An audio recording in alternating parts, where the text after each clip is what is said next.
Alrighty, hello. Oh my goodness, are we live?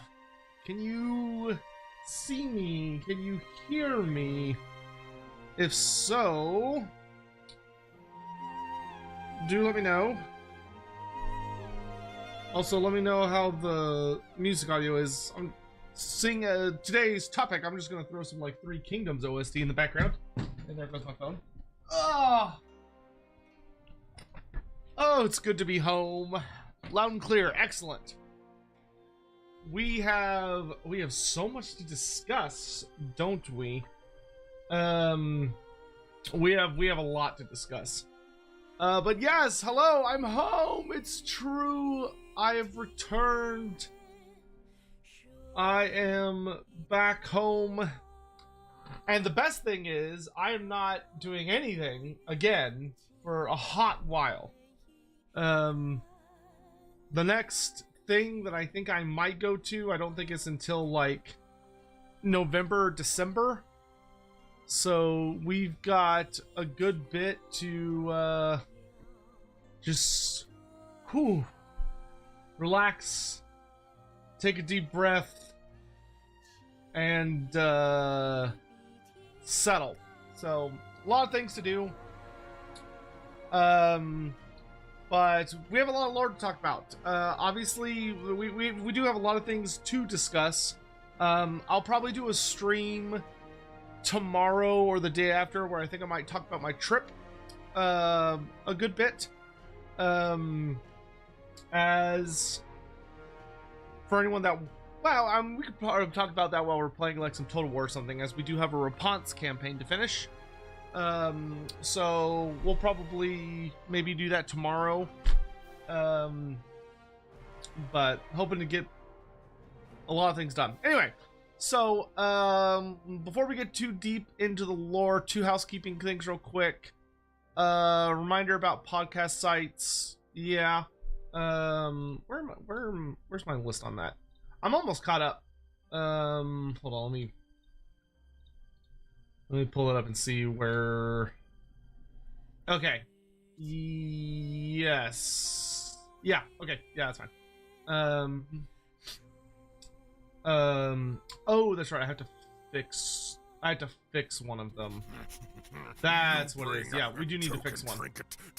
So there's one I gotta fix, but which is why I paused, because one of them has to be broken in half, because it's all messed up. Scion of the Emperor donated 10 Australian dollars through Super Chat. Kind of wish you'd done this as a XIF stream. Seems perfect no. to talk about this while grinding White Mage in the background in prep for starting Stormblood. I mean, I get that, but I'm going to be wanting to pull up and reference a lot of the things that I'm talking about and pulling up specific things. And which means I don't want other programs open in the background. We'll definitely be playing a lot of Stormblood here, later this week. But I don't want to subject people that just want to come here to talk about lore and stuff to me also struggling to figure out a new class. And then Lorebeards tomorrow. So I don't know for sure yet. I will definitely... Okay, so regardless of what happens, at the time Lorebeards would be at, I will be doing something. That would be Lorebeards appropriate. So we'll be discussing any number of things or checking out some stuff. So we'll be doing something for sure. Now, whether or not Andy will be there is a little bit of a toss-up. Andy is feeling better. He is no longer like super sick. He's feeling much better. He's just very tired. So he just doesn't have like a ton of energy. But he is no longer like severely ill. So Andy's feeling better, which is great. We're basically just waiting for him to feel to have enough energy to do Lorebeards. Now I don't know if that means he's gonna be up for doing tomorrow, as traditionally Wednesday Lorebeards we start pretty late on Mondays or Wednesdays. You know, for British time we start at like 10 p.m. his time traditionally. So, I would say that I don't know. If he is feeling well enough, we will almost assuredly be doing the College of Magic tier list, because that would be something that's like more relaxed and he can kind of chill while I ramble and we do like little votes and all those things. But expect Lord Veers to return to full power very, very soon. I will say that. I would be surprised if we're not on for this Sunday to talk about Araby, I think is this Sunday. So yeah, things happening. All right, so from there, thank you all very much for the super chats, by the way. Definitely, I'm gonna be after this stream. So after this stream, I'm gonna be posting a whole bunch of lobbies up for. I'm gonna be posting up a significant number of lobbies for streams that are coming for the rest of this week. So if today's Tuesday, I'm going to be posting lobbies for like Wednesday, Thursday, Friday, Saturday, Sunday. That you'll be able to see like what I'm going to be streaming and where I'm going to be streaming. The big things we're going to be doing a lot of this week is going to be like starting Stormblood for Final Fantasy 14. I'm also going to be doing at least one stream to show off the new Naga, the Blood Naga of Koresh mod, which is really, really cool. They put out the first part of it, which basically is if you're playing kind of one of the evil factions, you can get a building that allows you to like recruit the Blood Naga into your faction, and there's 4 Blood Naga units, and it's a very, very, very impressive mod. But it's super exciting to see the Koresh team releasing their first piece of Total War content. So we'll probably do a stream. We're going to do a stream around that. And then obviously we have a Repentance campaign to finish. And then there is 1 or 2 other things I'd like to do, but we'll kind of figure that out as I'm planning my week. And we'll definitely do a stream where I kind of just talk about the vacation I was on. Anyway, let's get into today's discussion. Biofoot, give it to us straight. How much Fishman is there? Sadly, this... okay, so, Goof... Biofoot, thank you. I know that's a goof question, but it actually does allow me a tangent. This book is very interesting to me. This Arcane Journal is not like all of the other Arcane Journals. It's a very, very unique Arcane Journal that focuses more on... it's more of like an establishment book that focuses very, very heavily on Shen Yang. Like, it's almost exclusively focused on Shen Yang, who's the Celestial Dragon Emperor. Which is very unique. It's very different than all of the other Arcane Journals. Now, this is likely why, if you have not heard, the Games Workshop is about to release a new they're releasing a second Arcane Journal for Grand Cathay very, very soon. Like, it's coming up pretty quick, but there's going to be a second one that, to my understanding, has no new units. Like, there's no new miniatures coming out with that book. So it's not like we're getting another one of the dragons or crossbows or any of the other stuff that you want the roster to have. The understanding seems to be that it is a lore book that is very heavily focused on the lore of Grand Cathay. I'm actually going to pull up their website here because I think they actually talk about it. So let me pull up the article. I think it's is it this one? So, yeah, they're just talking about tabletop stuff. I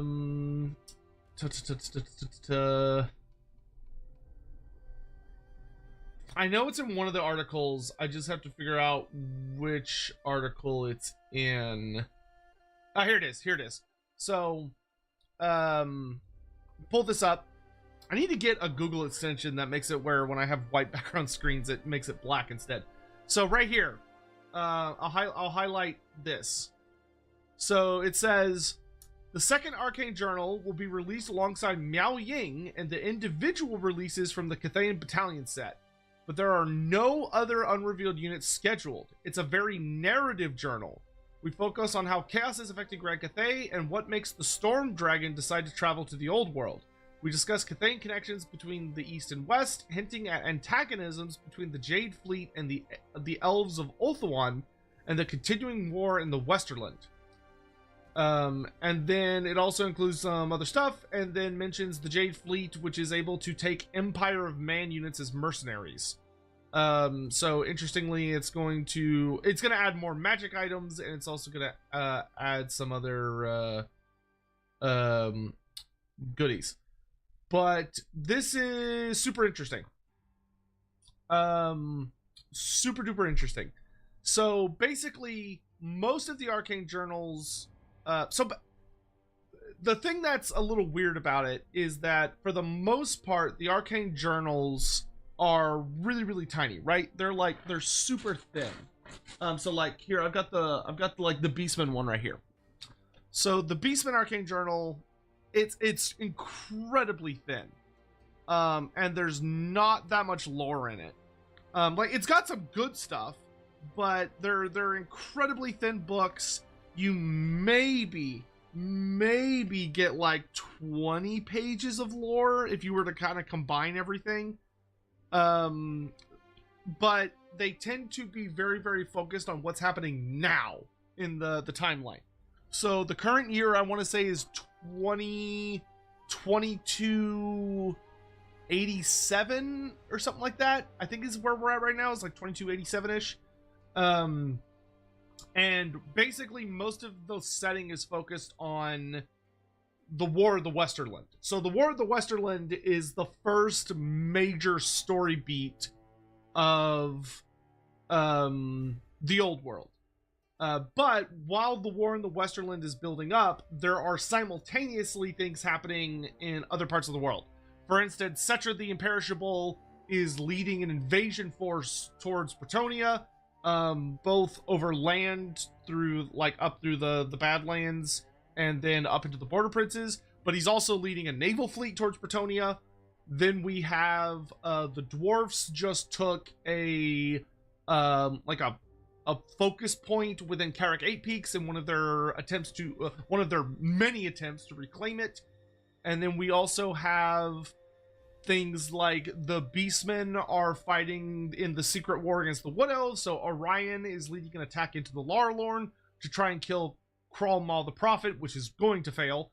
And Kralmaw has just recently found the infant Morgar, so he's trying to save Morgar and keep him safe until he can mature. So lots and lots and lots of things are happening. But clearly Games Workshop realized that they wanted more information, they wanted more lore in the Arcane Journal for Grand Cathay than space would allow for the Arcane Journal format. So because of that, instead of just giving Cathay like a larger book, I'll be very blunt and I'll say it. Games Workshop are being assholes. They're being greedy dickheads, and they're releasing it over 2 books. So instead of buying one Arcane Journal that is slightly larger, you have to buy 2 Arcane Journals. So I'm not a fan of it personally. I think it's very dickish. I wish they had made one book is like pure lore and the other book is rules. That way, if you only care about one, you can just buy the one you want. But nope, if you want the rules or you want the lore, you have to buy both books. And it's super scummy, and it's very anti-consumer, and it's a shitty business practice. So I will very bluntly say that that it's a very, very shitty thing for them to do. That they are releasing an army, and if you want to use the army to its full effect, they're basically forcing you to buy both books. So to play Grand Cathay effectively, you would need the core rulebook and both the Grand Cathay Arcane Journal and Grand Cathay Arcane Journal 2, which is that's not cool, in my opinion. That's super fucked up. Because and granted, to be fair, I hate the Arcane Journals. I don't think I've been subtle about that, but in case I have, allow me to be very transparent right now that I think the Arcane Journals are terrible and I hate them. Compared to all of the army books that have ever come before them, they are garbage. They are garbage quality. They have a garbage amount of space. They're overcosted, and they're just awful. They're awful. There are some ideas that I'm fine with, but they should be army books. The idea that they're basically releasing White Dwarf magazines. Here, I actually have. This is this month's White Dwarf, or maybe not this month's, it might be last month's. So, White Dwarf magazine, because I have one of the for my birthday, I got a yearly subscription. So this is a White Dwarf magazine. This is issue 513, which I think came out pretty recently. It's 126 pages. And they tend to be pretty goddamn cheap. Arcane Journal Beastman is 48 pages. That is less than half. Less than half of a White Dwarf magazine. And it's made of like a thicker cardstock instead of just regular magazine paper. But I am super not a fan. I really, really hate what GW is doing with their books these days. But anyway, that's not what we're here for. Bitching aside, that's not what we're here for. Peter Griffin. Peter, okay. Hey Sotek, do you think Miao Ying would hold my hand if I asked really nicely? No, I'm sad. No, I'm sorry. I don't think she would. Thank you very much for the super chat, but no, I'm afraid that so there's a lot of really exciting things to discuss in the lore. I'm actually very happy generally with the lore in these books. I saw a lot of, and I'll speak about why a little bit into this, but I've seen a lot of bitching. And when I say bitching, I want to be clear that I don't mean like complaining in like a bad way. I mean more of just people bitching, which I do all the time. I think bitching's great. I think everyone should indulge. But I've seen a lot of bitching about this book. I've seen a lot of people saying they hate the lore of this book. But it is my genuine opinion that I think a lot of people are not approaching this book with very good context. I think a lot of people are not approaching it in mind with how all of the other arcane journals are written, nor how Warhammer tends to write its books. And I can tell who has kept up with all of the lore reveals from the Total War game and who hasn't, because it's really, really obvious. Because a lot of people, I think, have leveled some accusations at Cathay lore, and it shows that they don't really, they really don't have a good understanding of various aspects, but we'll get into that. From there, which, to circle around back to your comment, Peter Griffin, we'll talk about Miao Ying, who actually got some really cool lore additions. Korenshima, how do you feel about the Dragon Emperor seems to be so emotional and human now compared to the snippets we have of him instead of being cold and aloof biggie? So, the Celestial Dragon Emperor in Total War, right? Because that's the only other context we have of him, really, right? Is Total War Warhammer is the first significant amount of Grand Cathay lore that the world ever had. The world ever got access to, and we got a lot. Like, there is more overall lore revealed in Total War than there is in the Arcane Journal. But the Arcane Journal adds a lot more specifics around particular topics, even though the Total War game gives us more of a expanded view. So a good example of that is that from Total War's perspective, Shen Yang is treated very mysteriously. The Celestial Dragon Emperor is not looked at really from a Total War perspective. He is left as a very distant figure, and instead our point of view revolves much more around his children and his subjects. So most of our lore snippets are from Miao Ying, Zhao Ming, Yuan Bo, and a little bit of Li Dao, with like 1 or 2 snippets of Yin Yin, while Mom and Dad are mysterious. So the thing is that the Total War lore does not, in my opinion, does not portray the Celestial Dragon Emperor as a cold and aloof figure. What it does is it shows how his children feel about him. And his children, being Miao Ying, Zhao Ming, etc., have a complicated relationship with their father, where he has expectations and etc. that weigh on them very heavily, and that colors their perceptions of their father. So Miao Ying, for instance, who is literally described as cold and aloof in every single piece of text she shows up, including this book, Miao Ying feels very heavily the expectations and demands of her father and her extreme desire not to disappoint him. And we know that she's very much a daddy's girl. That she feels that being given guardianship over the Great Bastion puts her in ahead of her siblings as the eldest living daughter. And because of that, she sees him as a somewhat cold and aloof figure. That being said, I also want to note that in this book, the Celestial Dragon Emperor is an emotional figure. That I agree with.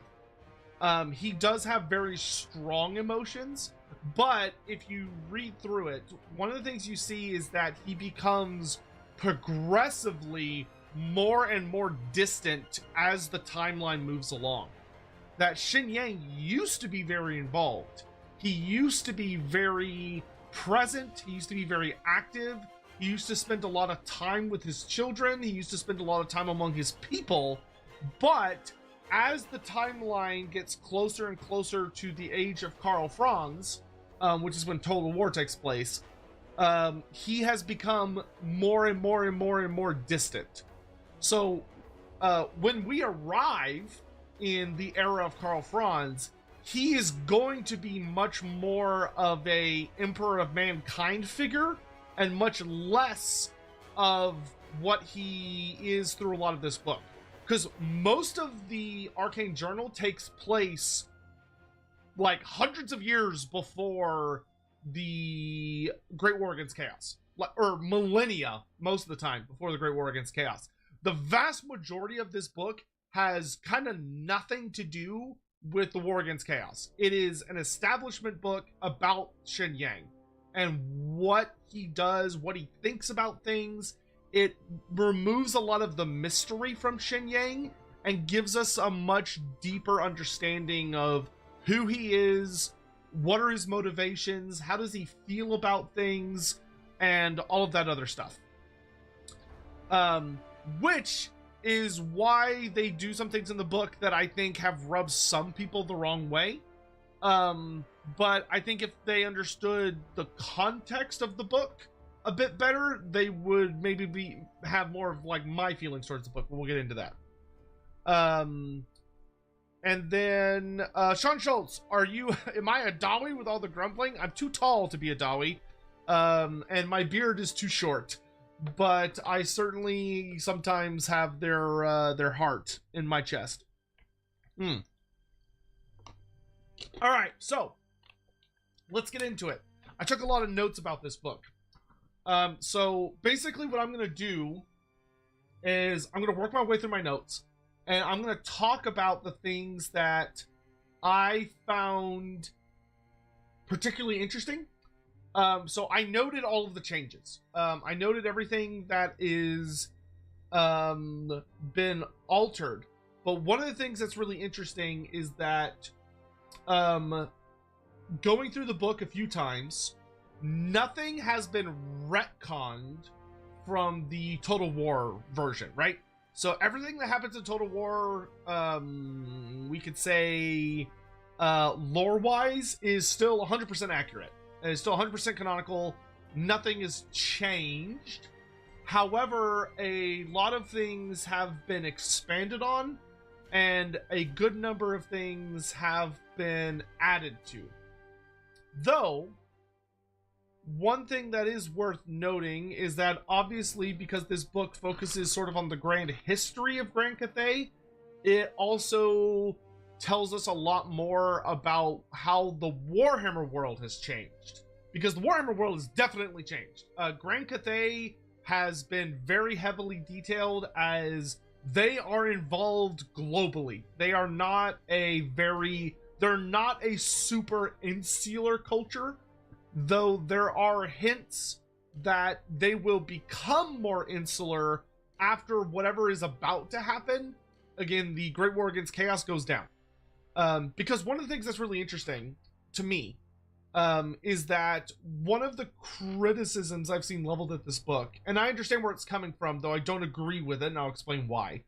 One of the criticisms I've often seen leveled at this book is the idea that Cathay is too good. Like, they're super awesome good guys, and they never lose, and they're so pure of heart, and they're so noble, and they're so perfect, and they're just the best at everything, and they're so great and awesome, and yada yada yada yada. I've seen a lot of that. And to be very clear, I'm only talking about the lore. I'm not talking about the tabletop rules.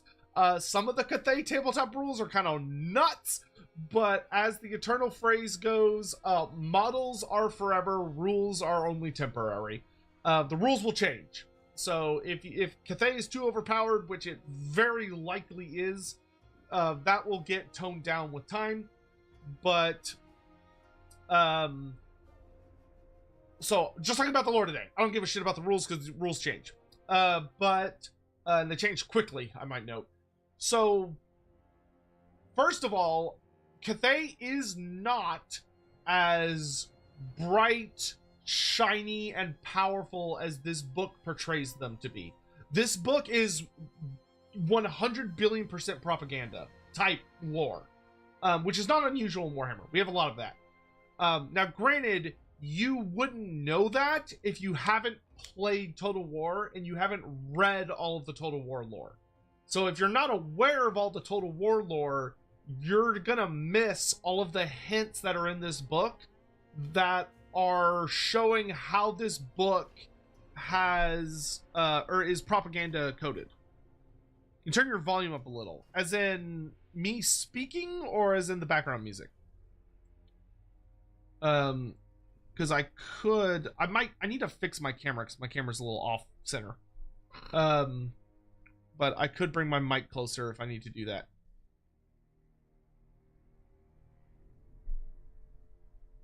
Why do I take Total War lore as canon? Because Games Workshop worked hand in hand with Creative Assembly for creating Grand Cathay, and Creative Assembly did not get to make anything up. Everything was given to them quickly. Everything was given to Creative Assembly, and they got to basically take it directly from GW, put it into the game. It's not that they were able to like study a bunch of older books and try and like implement stuff, it was like a direct pipeline. And everything in this book is 1-to-1 with everything Total War has done.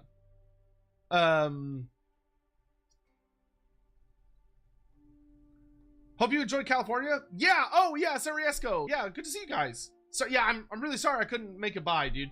It was You bring token trinket to it was Yes, unfortunately Good.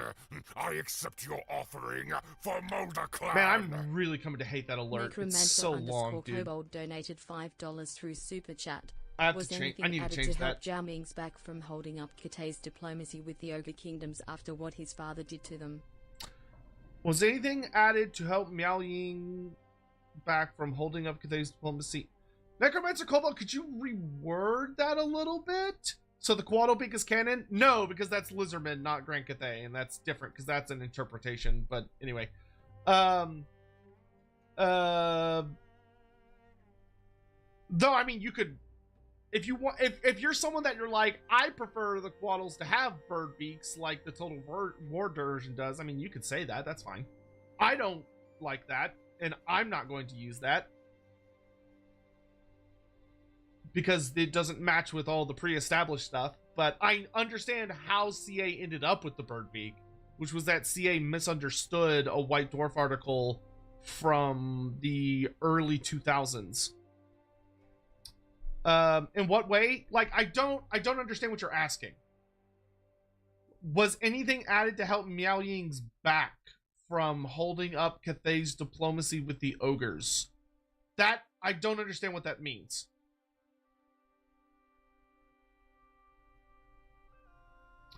Am I gonna buy any Cathay minis? I will when I have money. I am I am suffering right now. I am struggling from, I have a bunch of projects that I've been investing in that need investments at this moment, and I also am less than a month recovering from my Scotland trip, and then I just went to Offkai, which was also a very expensive trip. So I am struggling right now. I cannot afford to buy Cathay stuff right now. I'm just laying in a pit on the side of the road, trying not to move too much, because lest I sorry, I meant to say Zhao Ming. I may have said Miao Ying out loud, but I was thinking Zhao Ming. Salter cheered. X100. Quick, I'll say it. Everyone donate money to Sotek cause you won't say it. Well, it's appreciated, but like, I'm fine. I just need to rest for a while. And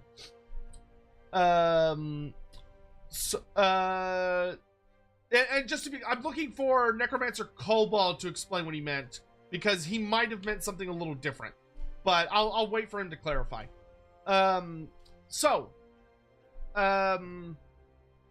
But yes, last thing I'll say, Sariesco, I'm so sorry I couldn't make it by. One of the, how do I say this? One of the problems I ended up having with Offkai was I was meeting so many people for the first time that I wasn't like part of in-groups, so to speak. So like, whenever there were a lot of people that wanted to see me and I wanted to see them, but because like it was a lot of first meetings, it was a lot of, I don't think I was a super high priority in a lot of people's lists, which is fine. It's reasonable. So figuring out when I could see them ended up being a really awkward game of chicken, in a sense of that it was like I had to keep my schedule constantly open until it was like suddenly they had time to see me. So it was, which was not great. But it was my first time just having to meet everybody. Literally like I met so many fucking people, which was great. I had a blast. This was a wonderful, wonderful trip. Anyway, so next time. Oh, it's a joke. Iron Dragon being the only one simply with the Ogre Kingdoms, and with them being available in the model. Oh, okay, I see. Okay, I see what you're saying. So no, Zhao Ming the ogres don't give that much of a focus in the book. They very much gloss over the ogres. Even when it comes to the what exactly happened that caused the Celestial Dragon Emperor to take such a drastic action to try and basically wipe out the ogres as a species, the book doesn't really elaborate on what happened. It kind of gives the old Ogre Kingdom lore explanation, which the Ogre Kingdom's book basically says something along the lines of, like, the ogre population was growing so fast that the ogres started kind of encroaching more and more into Grand Cathay and were, like, eating people and stuff. And the Dragon Emperor finally got annoyed enough about it that he threw a meteor at them. It basically sticks with that story. I feel like there's more there that they're not sharing yet. I feel like there's something secret in there that's not been revealed yet. But unfortunately, no. Xiaoming does get talked about a bit, but they haven't gone. Obviously, we're not in the modern era, and from what I understand from what Total War tells us about modern Cathay, or Era of Karl Franz Cathay, Xiaoming's relationship with the ogres doesn't really develop until the era of Greece's Goldtooth. That Greece's Goldtooth is the one that actually starts to build a relationship with Xiaoming, as opposed to ogres building a relationship with Xiaoming. And I would suspect that will be the story that ends up happening. And it would make the most sense because Greece's Goldtooth is the one that brings the concept of gold being valuable to the ogres. Before Greece's, the ogres did not care about gold. They don't care. They don't understand its value. And as such, the only thing they trade in is basically meat and weapons. But they just kind of want to eat people. Like, they still work as mercenaries, so there are ogres that still have wandered into Cathay, and they at least obey the laws of Cathay, you know, your man-eaters. But basically, the ogres that show up in the Grand Cathay army as part of their artillery crews, they're basically just man-eaters. Greasus is the big evolution to ogre culture that builds that extreme relationship with Xiaoming. But we don't have Greasus yet. I don't know how old Greasus is off the top of my head. I want to say that in the era of Karl Franz, like by the end times, Greasus, I'm pretty sure, is in his, like, he's in his later years. But I want to say he's like almost 100 years old, maybe a little over, depending on what you ask. It's hard to say. Really, what Greasus needs is a cadre of golden beast wizards. Yeah. Also 8 months. Thank you for the 8 months, Hawk. Appreciate it. So, all right, 80. Like, Greasus is old, and ogres can live a good long time. I would suspect that Greasus, in, like, by the end time, so 2520, Greasus is probably around or over 100 years old, but not by a lot. I don't think Greasus is alive during the Great War against Chaos. He might be, but I don't think he is. How old ogres can get is very nebulous. It's not very well pinned down. Have I ever considered diving into Trench Crusade? No. It's not a setting I personally care very much about. It's just not, it doesn't have themes that I find interesting. They would have to make a faction that catches my interest, and they don't have one yet. All right, so let's get into actually talking about what happens in this book. Well, so okay, I will say as a brief little thing, Greasus, I think the big timeline thing we get for Greasus is, like, I think Greasus's first notable recorded moment is like in 2480 or 2490. Great. Now y'all have got me fucking. Y'all got a bug in my brain now. Now I have to satisfy my stupid curiosity. Oh yeah. So the first. Okay, yeah, that's right. So the first timeline note we have on Grease's Gold Tooth is 2487. 2487 is when Greasus becomes Over Tyrant. So that's the Battle of the Firemouth. When Greasus takes over the Ogre Kingdoms. Good. I accept your offering for Mulder Clan. Alexander donated 50 Swedish krona through Super Chat. Loki seems to be a terror for Cathay. Do you think Maelstrom makes more sense for him as he might get into a fight with Jin? Or is it stupid? Smiles. Maelstrom... I still think it's stupid. I'm gonna be honest. I still think it's stupid. Black Arcs are more than capable of defending themselves from the likes of Yin Yin because they're horrifying. They're incredibly horrifying. But that doesn't... he doesn't need a dragon. Lokir is not the kind of guy that's gonna duel a fucking dragon. That's not how he works. He is going to use very clever tactics and horrific amounts of war machines and terrifying underwater monsters to keep other big things at bay. If one of the dragons of Cathay turned into dragon form and tried to attack the Blessed Dread, they're going to die. Or get really hurt. Because the Blessed Dread is more than capable of defending itself. Like, Lokir Felhard has a very well-explained and lore-focused fighting style, and his fighting style requires him to be on foot amidst his crew because of how he likes to fight. On a dragon, it doesn't fit with how his character is designed. It's a very random creature for him that it would be more likely for him to have dragon riders on his boat, but it would be less likely for him to be the one riding the dragon, if that makes sense. The only reason Lokir has a dragon is because someone at CA made a really stupid, bad decision. He shouldn't have one.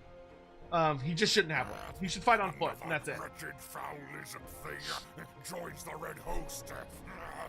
Cursed Sotek spawn. I doubt there was much but any hobgoblin mentions, but one faction closer to getting the Connate.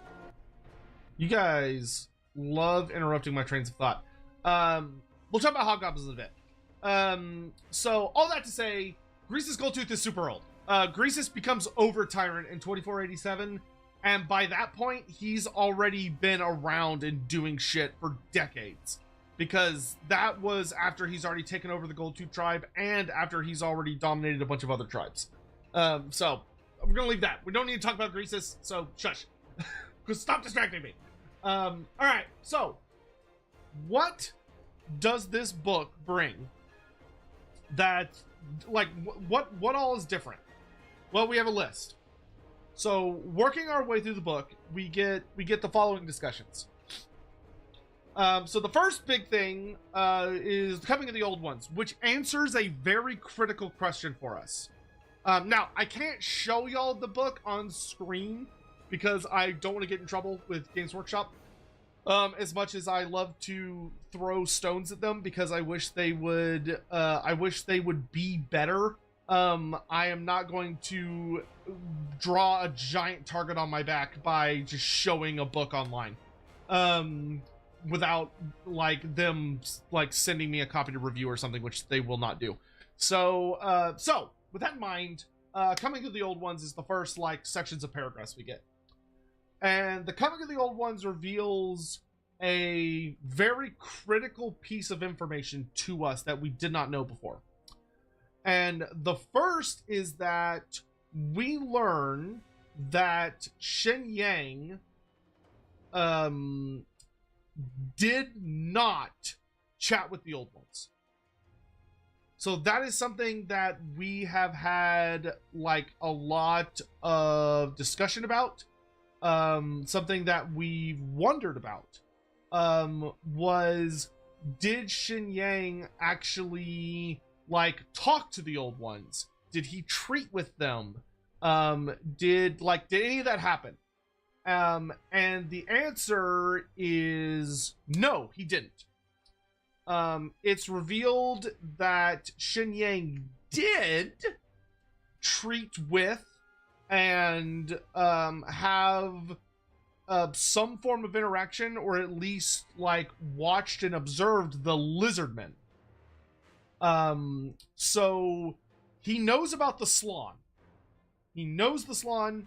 He knows about the Slan. And he had some form of relationship with them. That he studied the Slan. And it is very, very likely that he treated with the Slan. We of course do have like a note. The Games Workshop themselves said in an article that it's very likely that Shen Yang is aware of Lord Croak, for instance. Which is interesting. But the Old Ones themselves never dealt with Shen Yang. We do know that the Old Ones fought with some of the dragons. That many of the ancient primordial creatures, many of whom were the most terrifying and powerful of the ancient dragons, did fight the Old Ones and fight the likes of the Saurian legions and against the Slan and stuff, and they lost. They were killed, or they were driven into the depths of the earth, where they basically went into hibernation. But Shen Yang didn't. So that in and of itself, super interesting, gives us some more context about Shen Yang. We do also know that Shen Yang is very much one of the most powerful dragons to ever live. Shen Yang was the ruler of the Eastern Hemisphere. So we have this big book, and then on the Eastern, or this big continent, and it was more of a Pangea supercontinent, but the Eastern Hemisphere of that was ruled by Shen Yang. That we pretty much already knew, but this just doubles down on it. So now we get into Shen Yang's personal story of that. Shen Yang takes Kuei Yin as a mate, and Kuei Yin teaches him how to shapeshift. That Shen Yang taught himself how to do magic, but Kuei Yin is the one that teaches him how to shapeshift. And that the two of them shapeshift into human form so that they are able to move and live among humans. So they're able to basically blend in with humanity, which may go a lot of the way to explain how they were in many ways not noticed by the likes of the Old Ones or some of the Lizardman forces that might have been a bit not as interested in having a dragon running around. But there is this implication of stealth, right?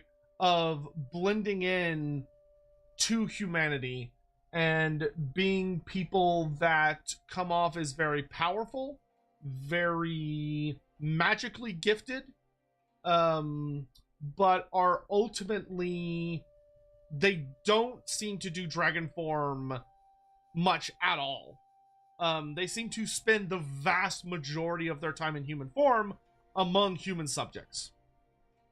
From here, we learn that Celestial Dragon Emperor and Shen Yang and Kuei Yin, who are not Emperor and Empress yet, they're just people at this point, start being these great teachers to early humanity in the Far East. And they teach them about masonry, metallurgy, alchemy, etc., etc. And they rise up in the esteem of humanity. So it's not that Shen Yang comes to the people of the East as this great golden dragon that comes down from the heavens and is like, I'm big and important, and here is magic, and you must do what I tell you to do. That's not what happened. Instead, Xin Yang and Kuei Yin rise up among humanity by being people that teach and show gifts and unite the various tribes of the East through diplomacy, mostly, and education, being leaders in a sense, which ties in well to some other aspects that we'll get in the story. And that we see from this early point that as far as humanity is aware, the concept of gods is very not super well established yet, or at least it's fairly small, right? So chaos doesn't exist yet. Chaos has not yet arrived. So, but there are gods in the world. By this point, the elves already have their gods. The dwarfs obviously have the ancestor gods. And there are various groups of humanity all across the world that are worshiping gods, which are in reality like spirits or elementals. But Xin Yang and his wife are just people that are attempting to just teach humanity, educate humanity, which is interesting. From here, they have their kids. Once again, we get this idea that the children of Xin Yang are taught to hide amongst humanity. That they are born as dragons. The 9 dragon children are born as dragons, but each of them is taught very, very quickly how to shapeshift into a human form, how to master the winds of magic, and how to keep themselves calm so they can blend in with humanity.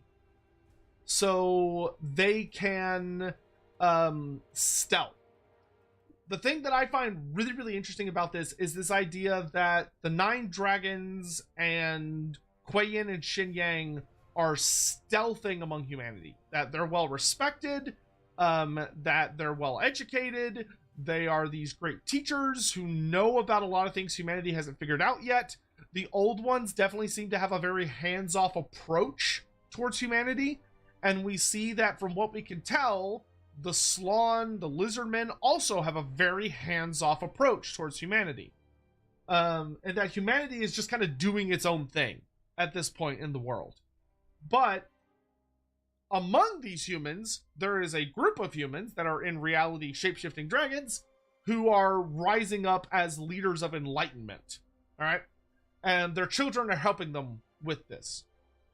So they are really building them up, teaching them all these things, and they are allowing the people, the humans of the East, to have a much more accelerated path to civilization than all of the other humans.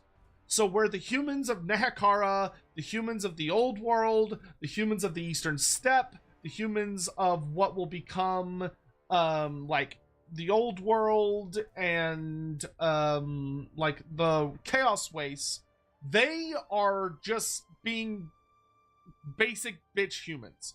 They don't have this parental force. Where like the early humans of Nehekara maybe might have had lizardmen guides, very much for the idea that we know that like the earliest high elves did have guides from the Slawn, where Lord Croak literally sat with the first generations of the elves and he taught them magic. You know, they learned in Lord Croak's lap how to utilize magic and master it. But then they were placed on Ulthuan and left alone to develop without the Slawn or the Lizardmen or the Old Ones' interference. Same thing for the dwarfs, where the dwarfs, as far as we know, were not given any tutelage or any interaction whatsoever with the Lizardmen. Instead, they were led to what was known as the Glittering Realm, which was this strange semi-etheric pocket dimension hidden beneath a mountain somewhere, likely beneath Kanak Zorn, where we have like basically a whole set of instructions inscribed upon the walls in runes and yada yada yada. The only human group that seems to have had direct interaction with the old ones, or at least had very strong guides given to them by the old ones, maybe in the sense of the Slann, are the humans of Albion, who develop very, very differently than all of the other human groups. Now, you could argue, and I would argue, that the Nehekaran humans were more heavily instructed and were in the beginning stages of their instruction by the lizard, or the Slann and the lizardmen, when the cataclysm goes off, because they end up leaving the jungles very, very quickly and going up into early Nehekara, where, of course, they tribes start to take over all of those lands that will eventually become the nation Nehekara. But anyway, so the humans of the East are advancing significantly faster, right?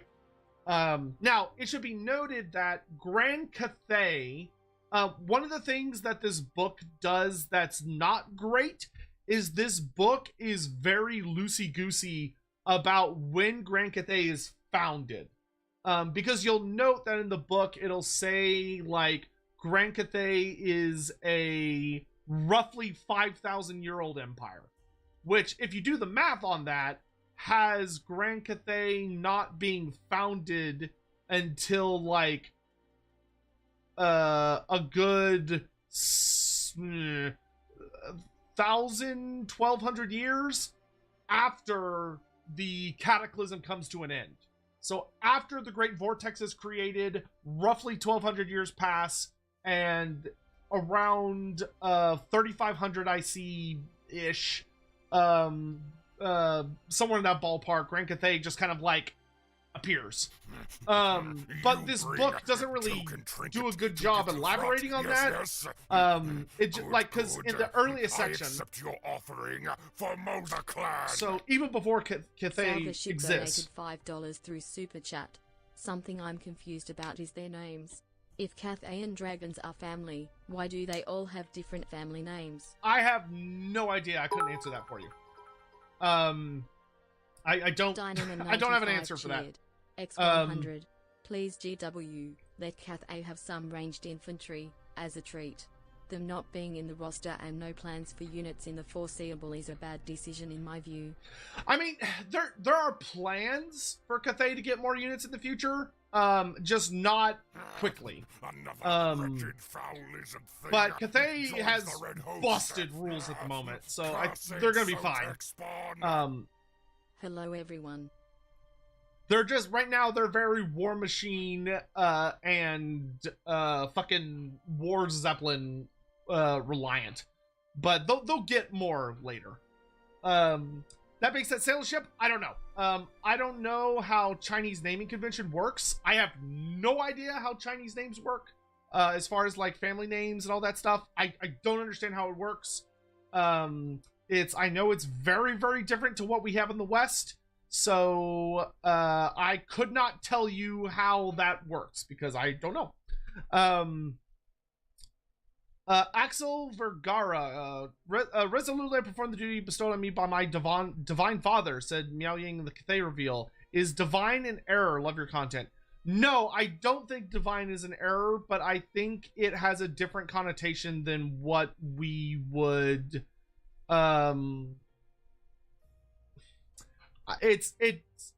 it doesn't mean the same thing it does to us. Just like how, like, concepts of worship do not mean the same thing in the Warhammer world that they do in our world. Like, if you say something like you're gonna worship someone in our world, that comes with certain connotations and cultural meaning that doesn't exist in the Warhammer world. Same to do with things like prayer, and same to do things with things like divine. I think when Miao Ying refers to her father as a divine, when she calls him her divine father, I think she means it in a sense that he is a pure being. That he is a pure and elevated being, but I do not think she is suggesting that he is a god. or that he is a etheric being, but rather he is a paragon, is the way I would suggest interpreting that. Just had a thought, is there any chance that Ishaya Vess will be the High Elf Legendary Lord? No, definitely not. Ghost MSL, there is a very, very staunch Old World is not allowed to be used in Total War policy right now. I personally hope it'll get changed, but that is definitely a policy that is currently in place. Listener Chris, thank you for the 19 months. So we have the book talks about that what will become Grand Cathay. It's not Grand Cathay yet, but what will become Grand Cathay.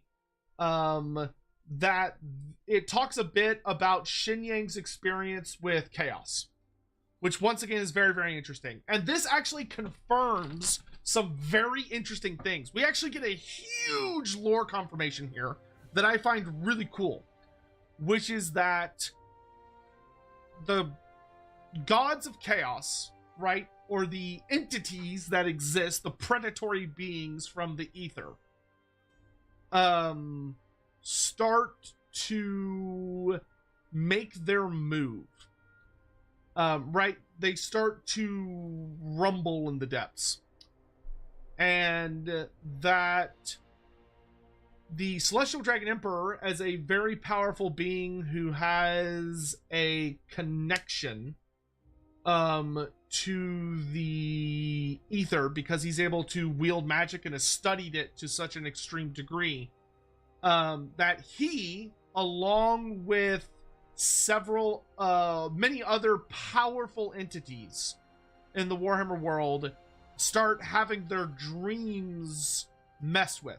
They start dreaming of strange demonic faces that are whispering to them, offering them things, trying to sway them over to the side of chaos, trying to tempt them with offers and bargains and deals.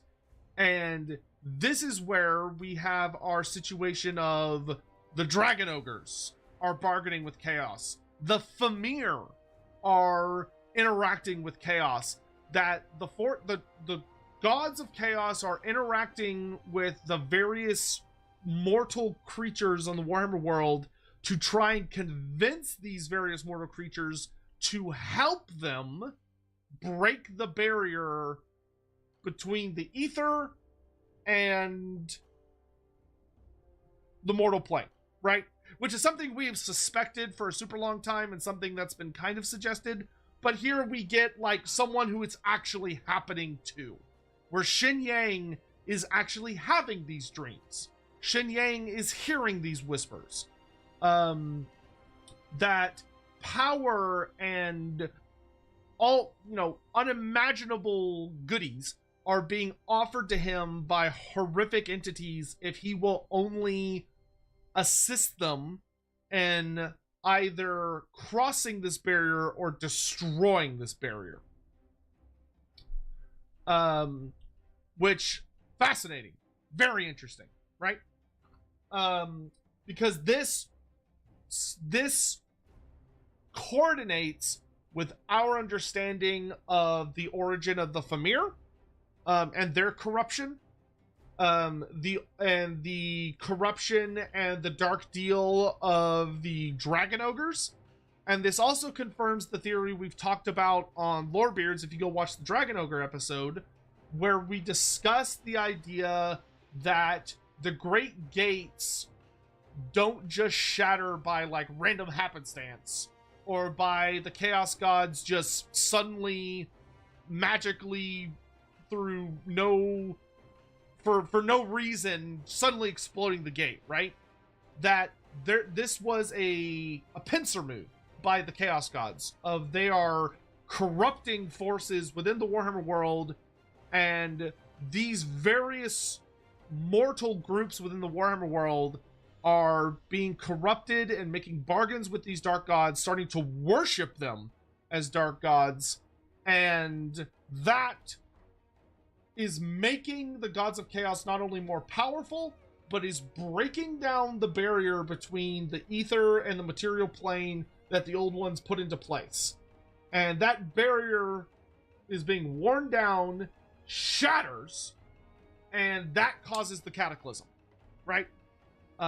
With it being very possible that some of these various races may have also been attacking important areas that were critical to the Old One's infrastructure somewhere in the world. Obviously, we don't have that as a specific detail. That's just me theorizing. But we know that the Chaos Gods were working at it and were looking for mortal agents. Okay? I see a lot of questions in the chat. Let's do this. So that's the end of that particular story beat in my head. So let me answer a couple of the questions, because I see like a lot of great questions in the chat. So let me grab a number of these. First of all, Sion, thank you for the super chat. Given the section on Miao Ying in the old world meeting Sigmar himself, what are the odds of one of her children being sired by the Heldenhammer? Whoo, that's spicy. That is a very spicy question. What is the chance of Sigmar's being a father to one of Miao Ying's children? Whoo, that is a very interesting question. I would say the odds are not bad. Oh, well, okay, so there are two answers to this. I would say Games Workshop. I would say from Games Workshop's perspective, the answer would be absolutely not. More than likely, knowing them. I feel like their answer would probably be no. From the roleplay side, or from, I think, better world building side, the answer would be yes. Absolutely yes. Almost undeniably. One of the really important roles that the Dragon Children perform is fathering or mothering the Shukengans. To ensure that the dragon-blooded are not only numerous and powerful, and are able to act as these notable agents of the dragons and their influence over humanity. X100, GW, absolutely no. RPG, unless. Yeah, exactly. And furthermore, something that actually would have an interesting parallel is if you've read the Sigmar Black Library books. Sigmar has an interesting history where the Black Library books very much to give to Throt. Yes. Good. Hold on, Throt's I accept rambling. your offering for Mulder Clan. Necromancer_Kobold donated Thank you, $5 Necromancer Kobold. through Super Chat. My crack dream for the next tabletop release for Cathay is Zhao Ming, who can lead either a Cathay army with ogre units or ogre army with Cathay units. Oh, well, sadly, we don't have ogre armies right now. That would be very cool. I would suspect that a Zhao Ming model is probably not insanely far away. They're probably going to treat the Dragon Children like Primarchs, to be completely blunt with you guys, where the five big ones will be slowly drip fed out over editions. So like for first edition Old World, we get Miao Ying and that's it. And then probably in second edition Old World, we'll probably get either Zhao Ming or Yuan Bo. And it'll just keep going until we get all 5 of them. Because, yeah. But I don't want to spend too much time on it, so all I'll say is that Sigmar having a child with Zhao Ming would make, or Zhao Ming, goodness, Impreg with Miao Ying would make a lot of sense. It would fit elements of both of them as far as like how you would secure such an alliance. Of that Sigmar comes from a culture that has various tribes that when you are dealing with Warrior Queen, it is not unusual for the tribal leaders to basically sleep together in order to secure that alliance. If you read the Black Library trilogy about Sigmar Heldenhammer, you'll notice that the Asaborn tribe was led by a warrior queen And the way Sigmar had to cement that alliance was that he had to sleep with her. That was literally part of the bargain. Was that the two of them... Oh, Necromancer Scopel, don't apologize, dude. You're all good. You're all good. I really appreciate the support. Trust me, I'm more than happy to listen to Throt. Yeah. And that warrior queen ends up being the one who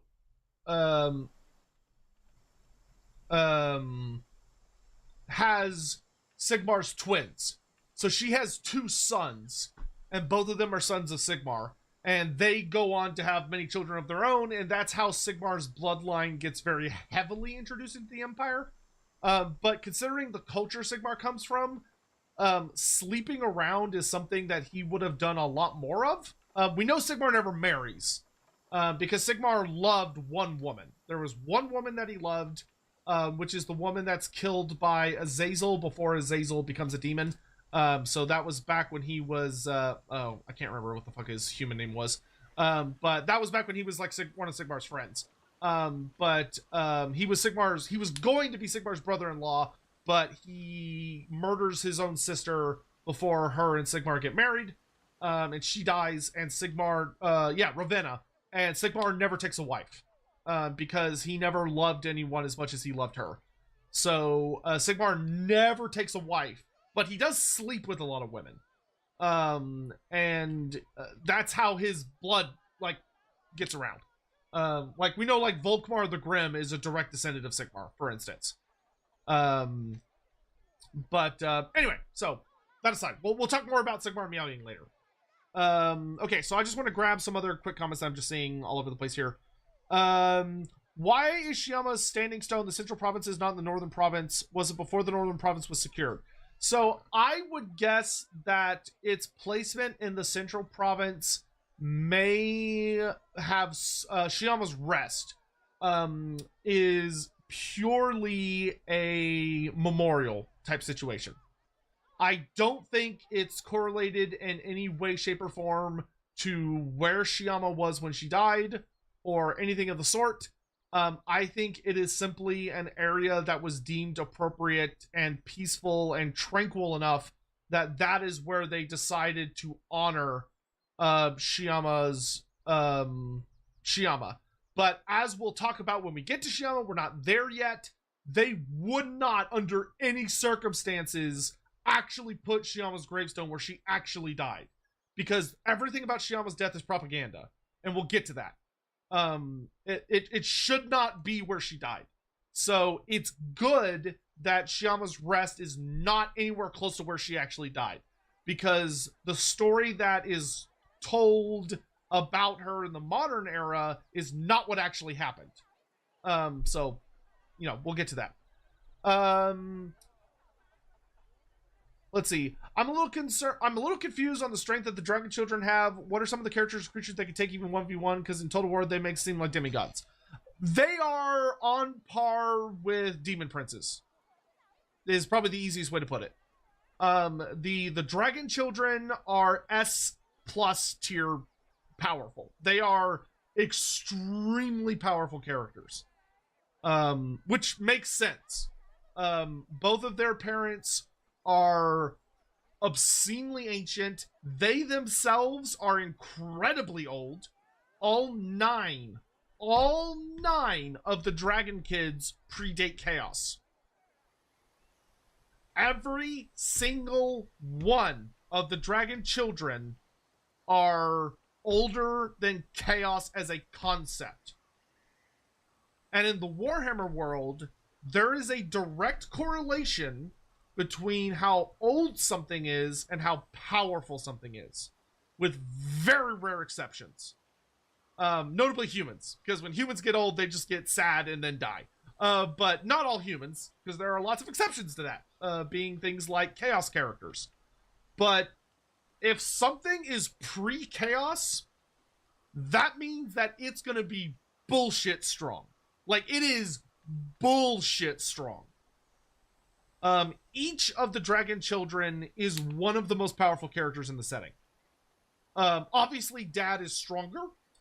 But they're up there with your demon princes, your greater demons, your Slawn, etc. They are in the highest tier that exists in the setting,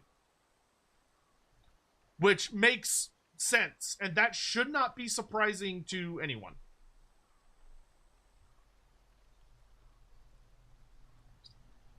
So when you are dealing with the 9 children of the Celestial Dragon Emperor, they are whatever tier list you're making, unless you are talking about the gods, like the big gods, then they are in the highest tier possible. Token trinket to give to Throt. Yes, yes.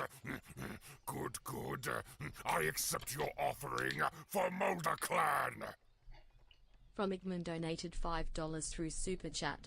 Suddenly Zenyang sending Miao Ying comes off as very calculated, if that's how he makes sure a long-lasting alliance happens. I agree. I agree very much. I think Shen Yang sending Miao Ying was genius. I think it was genius, and we'll talk about why. Good, good. I accept your offering for Molder Clan. Necromancer _ Kobold donated $5 through Super Because I think there's more to it than just that. Question. Feel free to ignore until your current thought is done. What are your favorite army rules from the Cathay book?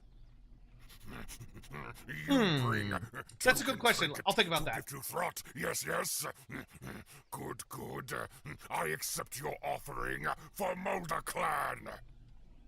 Tanako Skylar donated $5 through Super Chat. Kind of a dumb question, but is it arguable that the Dragon Emperor is older than Lord Croak and Islin?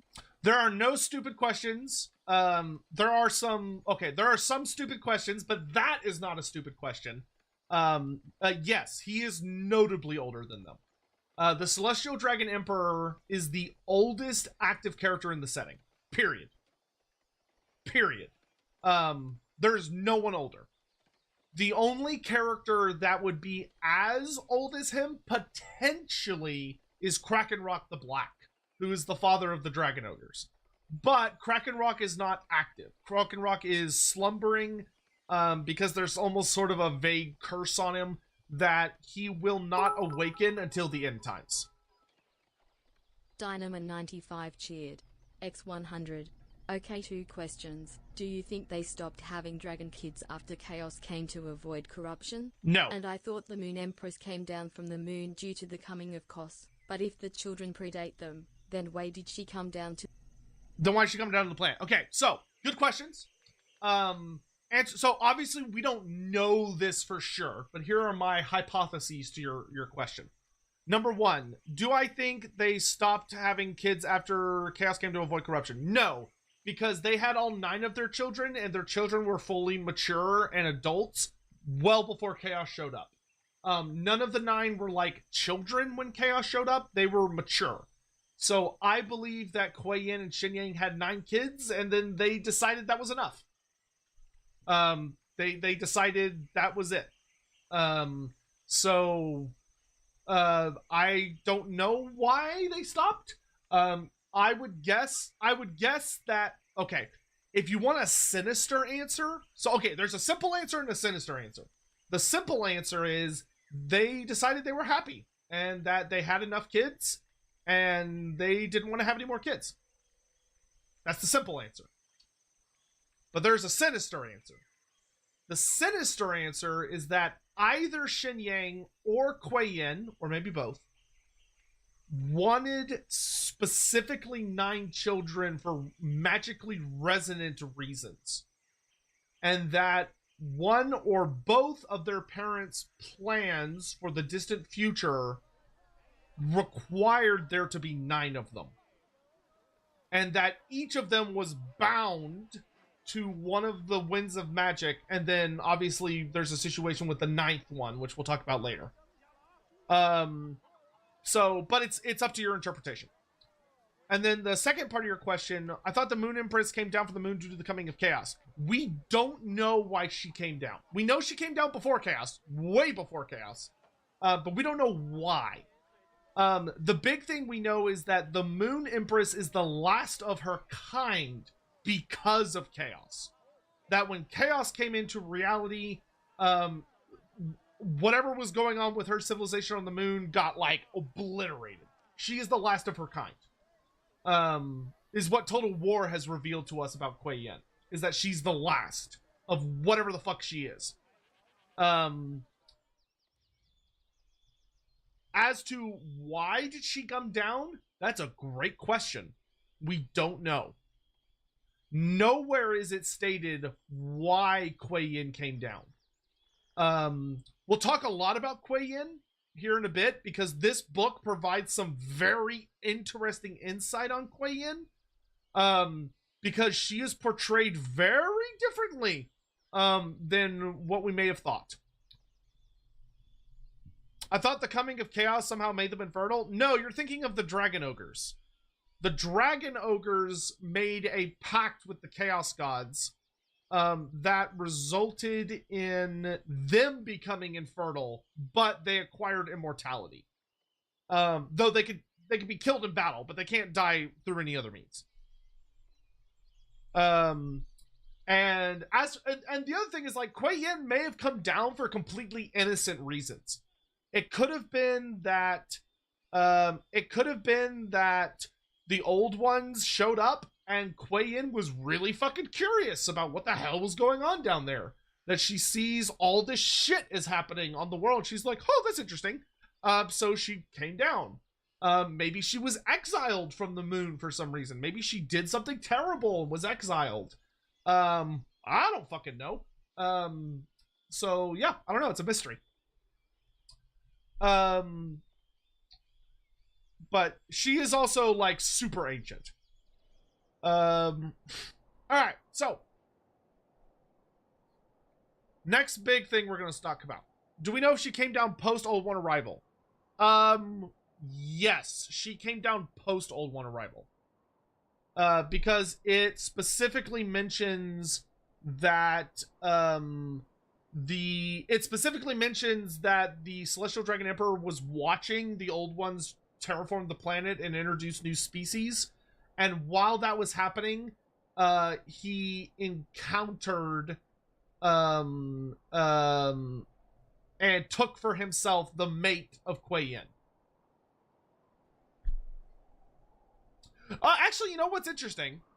So in the book, it does have a line that says Kuei Yin first adopted the form of a dragon so that she might descend to the world and live beside Shen Yang before sharing with him the secrets of her shapeshifting, that both of them could take the form of humans and walk freely among the tribes of man.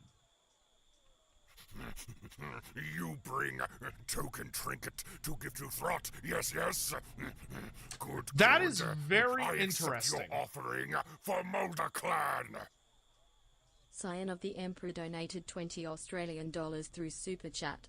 Bit of a tangent, but barring Kislev, what other races do you think we'll see in the Old World First Edition?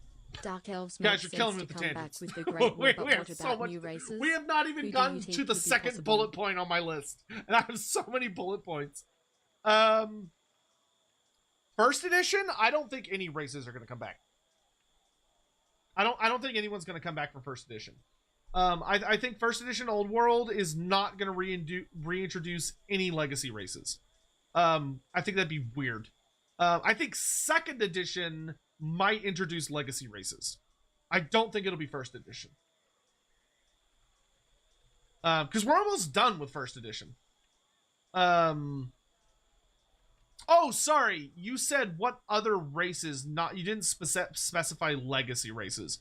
I don't think any. I think it's gonna be Kislev and Cathay, and that's it. I think that's it.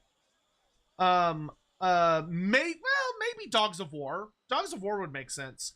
I could see Dogs of War, Kislev, Cathay, and that's the end of first edition. Second edition, I have heard rumors that I very much hope are true. I have a very hard time believing them, but I have heard rumors from pretty reliable sources that second edition is going to focus more on what's going on in like Ulthuan and the New World. And if they did that, that would mean we would have to get back Lizardmen and Dark Elves at minimum. But we'll have to see. Okay, Twitch is running ad breaks right now, and I'm trying to like not. I'm trying to be better as a streamer and do the smart thing, which is like not talk about important stuff while they're running ads, so Twitch people aren't being punished. So I'm going to try and like do little breaks while ads are running. So like not talk about anything super story relevant. I'm actually going to take a quick moment to just move around and stretch. Oh, my back. Ugh. Also, oh my gosh, guys, I got so much cool shit from Offkai. Look at this. So this is a gift that was made for me by my friend Inari, who is a VTuber on Twitch. I think she actually should be streaming right now. She's so fucking cool. She made this for me by hand. Isn't that like the look, it's even in like the channel colors and everything. Super sweet. Super fucking sweet. She's the best, I tell you. So anyway, so I'm gonna try not to talk about important things while ads are running. But she's live right now. Give her a fucking what do you call it? Shout out. Do that. What about Astalia? That technically falls under the Dogs of War.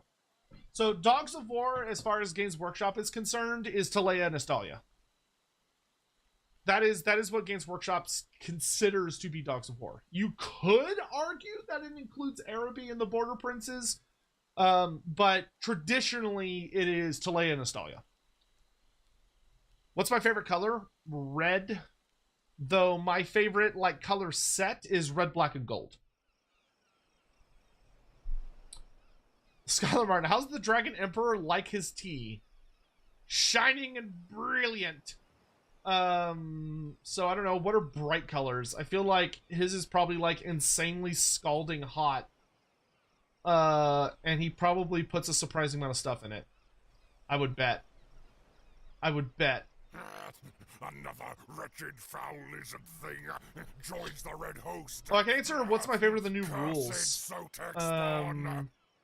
What's your favorite of the Cathay minis, beside the obvious Miao Ying? You mean my wife? I would say my favorite is probably the Terracotta Sentinel. No. It's the Shukagen Lord. The Shukagen Lord is incredible. The Shukagen Lord is so sexy, dude. Oh my god, I love the Shukagen Lord model. My favorite new rule, actually, because it also added to the lore, but I just think it's super fucking cool. My favorite new rule for Grand Cathay is the upgrades for the Cathayan Sentinels. So making it where you can make them out of different materials and it changes how they work, but it also means it also talks about like where vaguely they're from.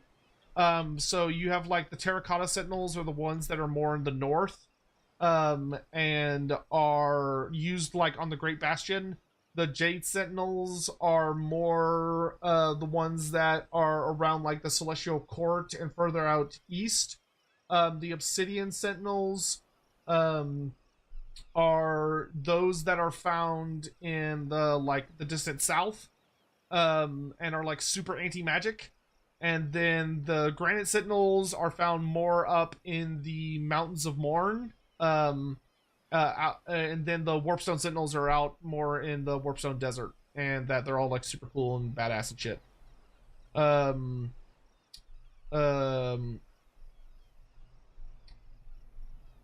Yeah, it's cool shit. It's super cool shit. I love it. Anywho, all right. So back to ads are over. So let's get back to it. So. Shiyama. Fucking Shiyama. Fascinating. Easily my favorite part of the book. I was not expecting to get Shiyama's entire story. And Shiyama is so fucking cool. Absolutely fantastic. Obviously we got some little, like, whatever notes about, like, when the cataclysm happened. The Celestial Dragon Emperor was involved with the planet not just being instantly obliterated. So in the original version of the story, when the cataclysm happens, right? So the cataclysm, the start of the cataclysm is that the north and southern polar gates implode, and this wave of destructive chaos slams into the planet, and basically the planet was just going to be, like, instantly wiped out, right? Like, everybody's just going to instantly die. The planet was going to be obliterated into dust, the end. But the original version that we got is that the Slann by themselves saved it. That all of the Slann went, oh shit! And they stabilized the planet and did all the shit, but it was just the Slann. Nobody else helped. The Slann did it, and a bunch of them died. This adds the Celestial Dragon Emperor into the story. So now, granted, what he does is less impressive, but it's still impressive. Where what the Celestial Dragon Emperor does is when all of this magic slams into the world, the Slann still do the important bit. They stabilize the planet, they stop it from being just instantly obliterated, and they also reset it and all of the planets in the solar system back into their orbit around the sun, so that the old one's grand design isn't just fucked, right? But what the Celestial Dragon Emperor does is one of the most impressive things that's ever been done. And he did it by himself, which is pretty crazy. Which is that this big cataclysm of magic is going around the world. And in a lot of places, it caused demons to just manifest in the millions, right? And the Lizardmen bore the brunt of it. The Lizardmen fought a lot of these armies. But the Celestial Dragon Emperor instead, basically, like a fucking... If you've watched, like, any funny anime where someone, like, has something shot at them and they just, like, catch it, like, just catches this wave of titanic magic, right? A storm of magic. And he grabs it and just sort of, like, compresses it enough that he then throws it outwards. So instead of this wave of magic hitting Grand Cathay and causing countless demons to spawn all over Grand Cathay, which would have then been in a really bad place, instead he grabs it and basically scatters it. So he throws this wave so that it goes away from Grand Cathay and it impacts the other parts of the planet, which may have very well made things worse for those. So I would not be surprised, fun fact, I would not at all be surprised if we ever get the Kingdoms of End or the Naga of Koresh. I would not be surprised if part of their story is that the Celestial Dragon Emperor basically catches this incoming wave and redirects it and basically throws it into Koresh and End. Where he basically just unleashes a way worse, more concentrated force of demons into those nations that then have to deal with it. But in any event, so he, the Celestial Dragon Emperor saves Cathay, and only Cathay, from this initial shockwave of demons and other just horrible, nasty shit. So Cathay is just more powerful than Lizardmen. No, that's not what I said. That's not what I said, and that's not the takeaway from this. Okay, I want you to listen. I want you to use your ears and listen very carefully to what I'm about to say, right? let's use our critical thinking skills here. CDE doing enormous magic things that unforeseenedly mess up Cathay's neighbors?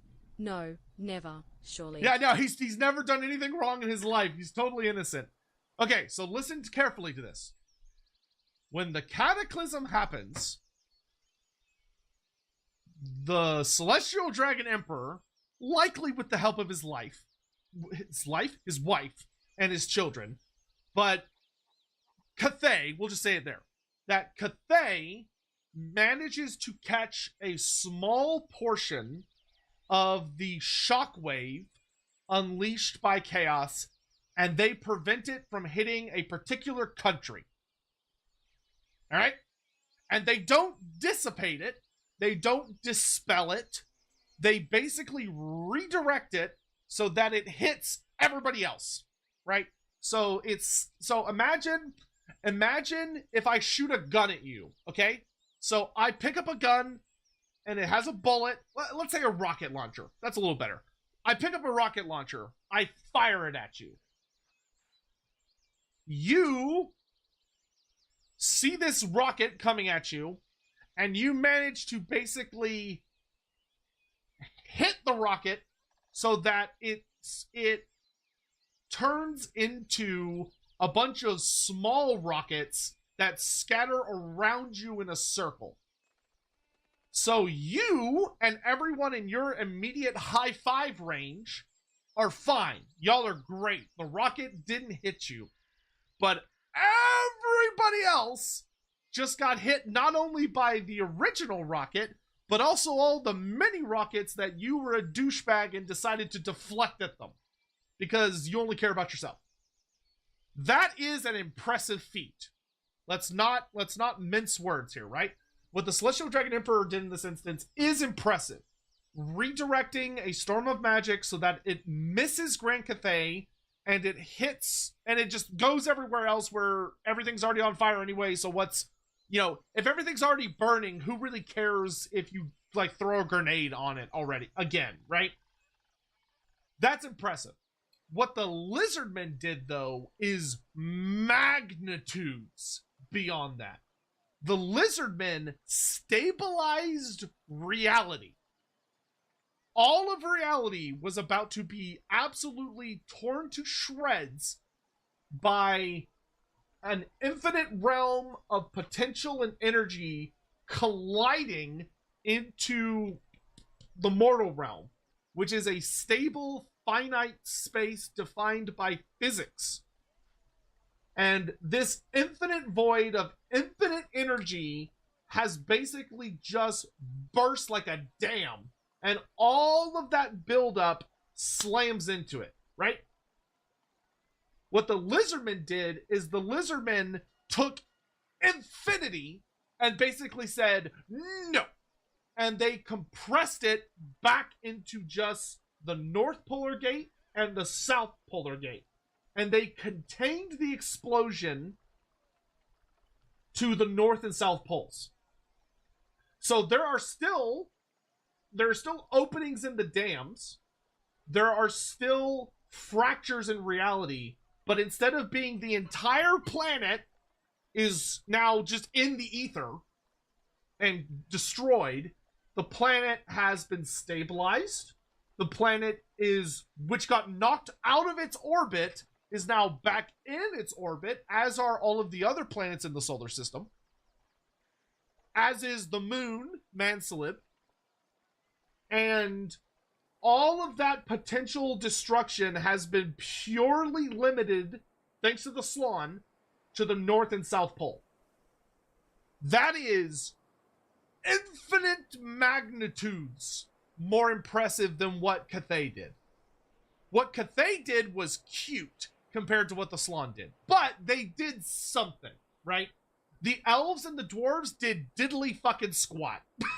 The elves and the dwarves did absolutely nothing. They just hoped they didn't die. But they didn't help at all with the initial explosion of the cataclysm.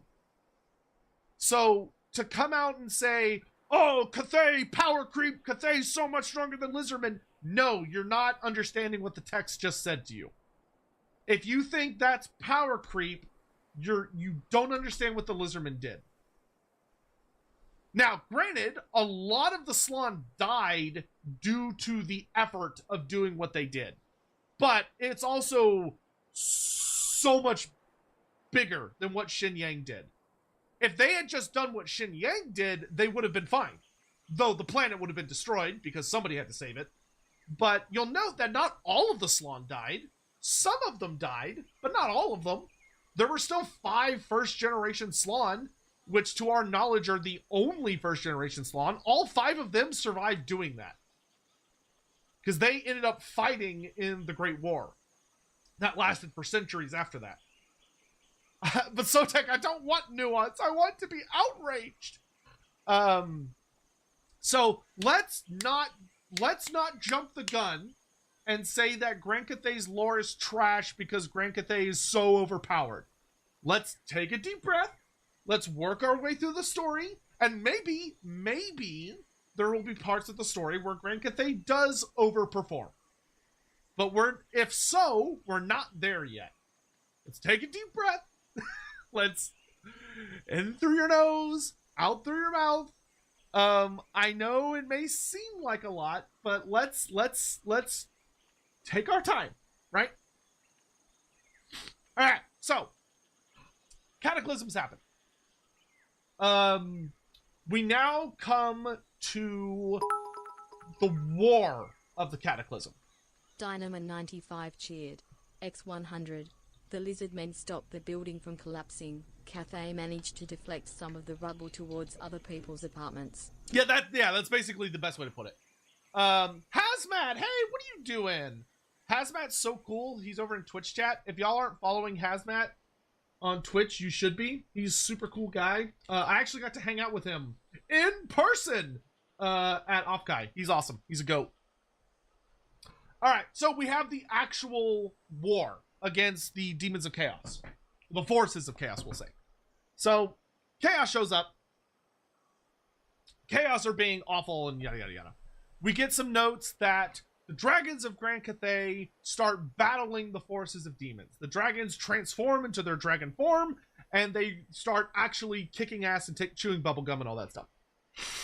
So, this is where we get another interesting tidbit, which is that Shen Yang has not formed Grand Cathay at this point, right? We knew that, but we're starting getting some specific details. The Celestial Dragon Emperor needs to unite the human tribes, and it turns out that there are 4 significant human tribes, and that these 4 significant human tribes, like the Celestial Dragon Emperor, they think he's pretty cool, but they don't like each other. They fucking hate each other. They're humans being humans. They're used to fighting one another, and even when it's the apocalypse and there's fucking demons from hell trying to kill them all, they still are like, I fucking hate Jerry. Jerry's from the Eastern tribe, and he's a dick, and I hate him, and he slept with my wife, and I hope he dies. Right? Humans being human. So, what does the Celestial Dragon Emperor do? Realizing that Jerry is never going to work with the Eastern tribe because they slept with his fucking wife. He sends 5 of his children. Well, actually, more accurately, 4 of his children. But 5 of his children are tasked with a job. Why is this song so much louder than all of the other songs? There we go. So he sends Miao Ying to the north, he sends Li Dao to the south, he sends Zhao Ming to the west, and Yin Yin to the east. And then Yuan Bo is entrusted with the central portion. And each of them basically go over and say, hey, we're in charge now. Like, we're the big jobs. And we get little tidbits about each of the Dragon Kids, right? So that Miao Ying goes to live amongst the very stalwart, warrior-focused tribesmen of the north, and earns their respect with her very stern, powerful persona. Li Dao goes south to deal with the very hot-headed and warlike peoples of the jungles of Xi'an and the entities from the mountains of heaven. Monkey King. Meanwhile, Zhao Ming goes to the west to deal with the alchemists of Shenyang and the people of the rolling plains, because it's not yet a desert, that are out there. And he shares wisdom with them, and his love of alchemy and is able to unify them through that. And Yin Yin, the incredibly adventurous and canonically confirmed, very exciting, Yin Yin is confirmed to be the youngest of the dragon children. She is the youngest child, which is pretty fucking cool. So Yin Yin, the adventurous, the one with the thirst for adventure, is sent out to go wrangle the shipbuilders, the sailors, and the explorers of Eastern Cathay. And then Yuan Bo, who is the most pragmatic and the most reasonable of the children, stays in the center and basically acts as the ultimate diplomat. He handles all of the issues that come with diplomacy of these different tribes dealing with one another. So while Miao Ying, Zhao Ming, Yin Yin, and Li Dao have to just deal with the interpolitics of the tribe that they are now taking over, Yuan Bo is in charge of dealing with the tribes talking to each other and his siblings dealing with each other. Very cool. So, this takes us to Shiyama. Which is that Grand Cathay is now ruled over by the dragons. But we have 4 dragons that are unaccounted for. We have the 9th child, who's a mystery. We don't know the 9th child. We have Shinzu. So Shinzu is the light dragon, and she's not the youngest. She's definitely younger, but she is not the youngest. And Shinzu, the light dragon, we don't know when precisely, but at some point before the 2250s, Shinzu has vanished. And Shinzu went into the north. She went north into the Chaos Waste, perhaps all the way to the Realm of Chaos itself, and she has vanished and no one knows where she is or why she went. Supposedly, the only one who know are her mother and her father. And if they do know, they are not telling her siblings why. Shinzu, now, as we note, is the major focus of the Total War campaign, where Total War Warhammer mentions that Shinzu has vanished. Now, Total War is kind of funny because from the intro cinematic of Total War, it seems implied that Shinzu vanished only recently, but it's been revealed thanks to this book, or Games Workshop's recent writings, that Shinzu vanished before the Great War Against Chaos. Now, granted, from a dragon's point of view, the difference between someone vanishing like 50 years ago and vanishing like 300 years ago probably isn't that big of a difference. But we know that Shinzu vanished sometime relative before the Great War Against Chaos. And that she was very much like a unifying figure for her family, right? She brought hope for the future. She brought light to their family. I would guess that Shinzu's vanishing is very much the catalyst, for one of the major catalysts for what's going to become the time of darkness and disharmony. But Shinzu vanishes sometime a little bit before the Great War Against Chaos from what seems to be written. So we know somewhere around 2000 IC to 2200 IC, Shinzu poofed. Music's a little too loud. All right, thank you. I need like better background music. What's a good video game that takes place in like, I don't know, fucking somewhere? It doesn't have to be China, but you know, a game that has like a nice chill track that we can listen to.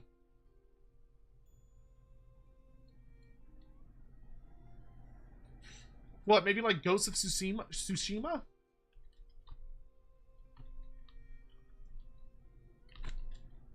It has to be a video game. It has to be a video game.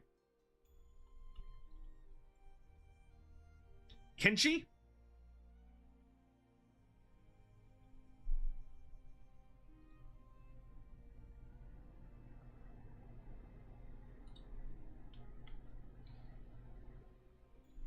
Miss of Pandaria?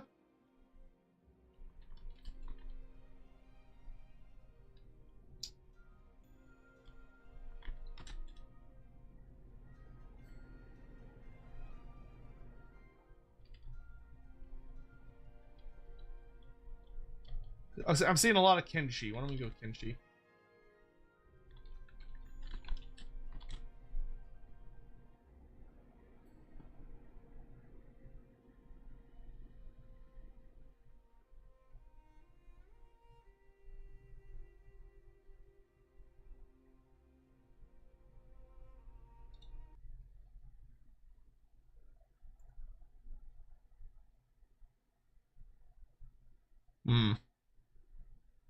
A lot of these are... Here we go. That'll do. No, that's ambient sound. No, I want like ambient music. I like music.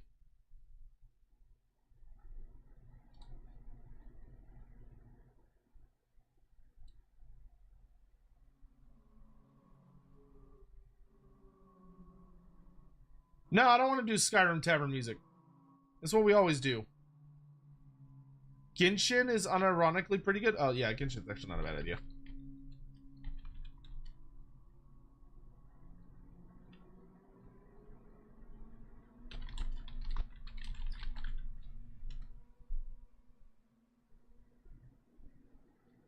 But easy. Cool. Good enough. All right. So anyway, back to Shiyama. So Shiyama.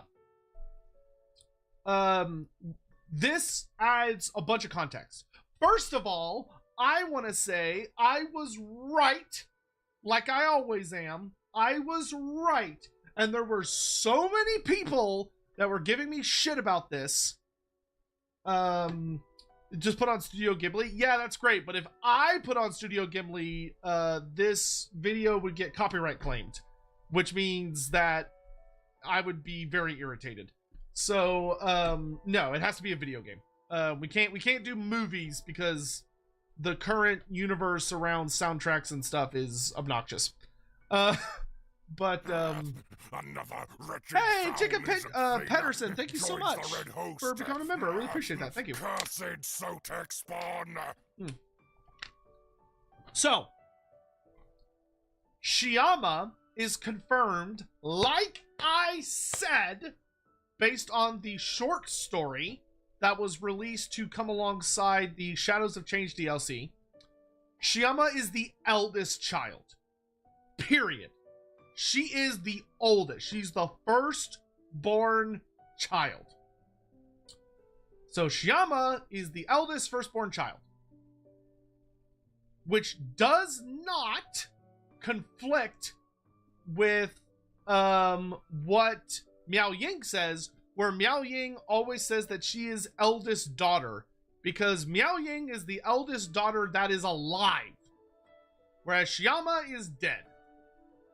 And so many people were like, oh, but what Miao Ying says is wrong. No, it's contextual. And there's also another bit we'll get to in a second where the dragons don't seem to, unfortunately, remember much about their sister.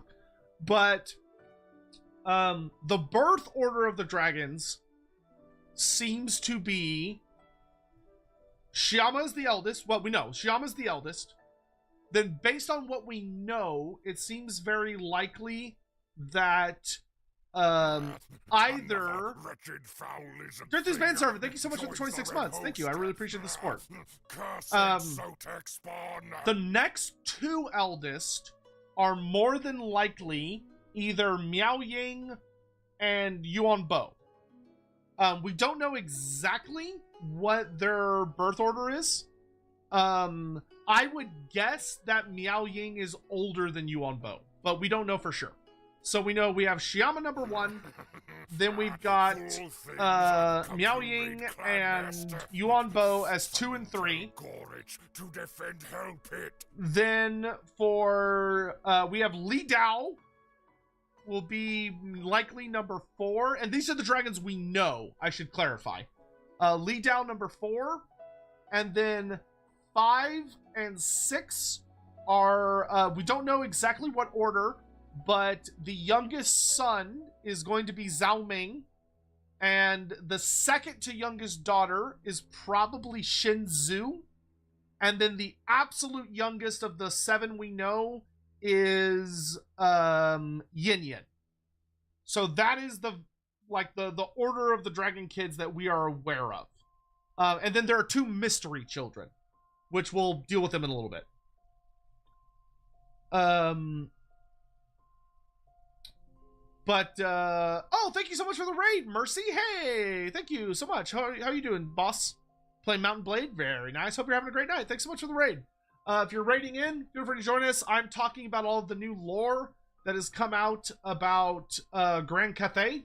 Grand Cathay just got their Arcane Journal, which includes quite a bit of new lore about Grand Cathay, and we're working our way through it. This is going to be a long fucking stream. I don't know how long we've been live, but we've barely gotten into much of it, so feel free to join us, grab a drink, go to the bathroom, move around a little bit, do whatever it is you'd like to do, all that jazz. All that stuff. We'll probably take an ad break here in a little while, but probably at the hour. Anyway, so Shiyama, the eldest daughter. Shiyama, we get her entire story. We get the entire story of Shiyama the Death Dragon, or the Spirit Dragon, as she's known by the Elemental Winds. Here in the Arcane Journal. And basically what it boils down to is that Shiyama was the Grand General of Grand Cathay. So where each of the 5 that we're more familiar with were put in charge of a particular area and had more administrative or defensive roles or leadership roles, Shiyama was given the role as the Grand General of Grand Cathay's armies, where she led the offensive against the forces of chaos and was extremely scary. Shiyama was very, very powerful, and it makes sense. I mean, think how fucking scary the lore of death is, right? Think how terrifying the power of death is. It's no wonder that Shiyama would be absolutely bonkers.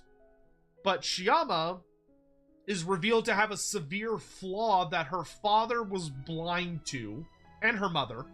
I will note, we'll talk about Kuei Yin more in a little while, because there's a part coming up that we're going to talk a lot about Kuei Yin, but Kuei Yin is very mysterious in this book. Kuei Yin is left very much in mystery and fog in the background. We will talk a lot about her in a little bit, but most of the story is focused from Xin Yang's perspective. So, Xin Yang, she's his most beloved daughter, and because of that, he doesn't see her flaw, which is that Shiyama is prideful. She's incredibly prideful, and she's arrogant. And Shiyama very likely is so powerful that the Dark Gods do not necessarily have an easy way to deal with her. So they do what they do best, which is that instead of dealing with her directly by sending, like, say, Be'lakor to fight her, which Be'lakor would not have done because Be'lakor is too busy being a douchebag over in the old world, conquering and building a kingdom of demonic legions and people worshiping him as a god because he's a bitch, right? So instead of doing his job, which would have been to go kill Shiyama, or fight her at least, the Dark Gods have to deal with her another way, which is through trickery. And I think this actually does a really good job of establishing Tzeentch as the primary antagonist to Grand Cathay. which makes a lot of sense. As we know, Xian Shi, which is Tzeentch's name in Cathayan, is considered the most treacherous and deadly of the 4 greater powers, and he's the one that has his hooks in Grand Cathay far more than the other 3. And here we see this initial clash. So what happens? Well, Shyama decides to lead a great invasion force into the north. Shyama becomes convinced, because of her great string of military victories, Shyama believes that she can just beat Chaos. That with enough of a great army behind her, she could march up, go through the Eastern Steppes, through the Chaos Waste, into the realm of Chaos itself, and she's just gonna beat the shit out of the Dark Gods. That's her plan, right? Screams arrogance. And one of the things I find very, very fascinating is that from a from a Western perspective, so from a like Empire, High Elf, Lizardman, what have you perspective, this idea is stupid, right? This is a stupid plan. But this ties in so well to how powerful the dragons are. Is that any other faction in the Warhammer world would have known this is a bad idea. And that Shen Yang knows this is a bad idea. Shen Yang warns his daughter, don't do this, because Chaos cannot be defeated through might alone. We need there's another piece of the puzzle. We need something else in order to defeat Chaos. We cannot simply destroy them through sheer might. But Shyama ignores her father. And as the Grand General of Grand Cathay, she builds up this giant army, and she leads them north, and she absolutely beats the absolute snot out of everything in front of her. She crashes into demonic legions, and they're just obliterated, right? And she starts getting closer and closer to the realm of Chaos. Well, too late. At some point along this journey, the Chaos Gods pull a genuinely impressive trick, which is that as she is leading her army against demonic legions and destroying demonic legions, the Chaos Gods cast an illusion. A very, very powerful illusion. And what the illusion does is it causes Shyama to mistakenly see her subjects, her soldiers, as demons. So at some point, and I actually really like that we don't know exactly when this happens, but at some point, as she's fighting against legions of demons and beastmen and all sorts of horrible chaos gribblies, her ability to discern friend from foe is lost. And she starts slaughtering her own people. And she massacres them. And her own people flee in terror from their Grand General, who is the most powerful, is basically a demigod, and are just like, you know, they don't stand a chance against her, and they wouldn't want to fight her in the first place. She doesn't make it to the realm of chaos. That's the thing that's super interesting, even. It's not like she got into the realm of chaos, and then once she was there, the trick happened. The Chaos Gods managed to actually trick her before she got there. So, the Shyama, to her credit, manages to somehow break through this illusion. She manages to, either because the Dark Gods allowed her to break through it, which is very possible, because she was kind of gloating. She was reveling in her victory when it faded, and she could finally see the truth. So it's most likely they allowed her to, you know, see. But she realizes what's happened, and she is horrified. Horrified at her own actions. Ooh. I'm gonna hit snooze on that ad break for a second. Well, the next ad break we'll have to stop and actually take an ad break. But Shyama realizes that what has happened. She realizes what she's done, and full of horror, shame, full of just the worst of emotions, she flees back home.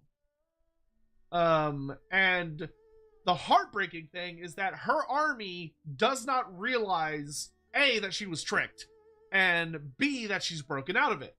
As far as her army is concerned, she has just turned on them because maybe she's been turned by chaos or they did something wrong or whatever, and she's still going to kill them. So as she is fleeing back to Grand Cathay, her army is still fleeing from her.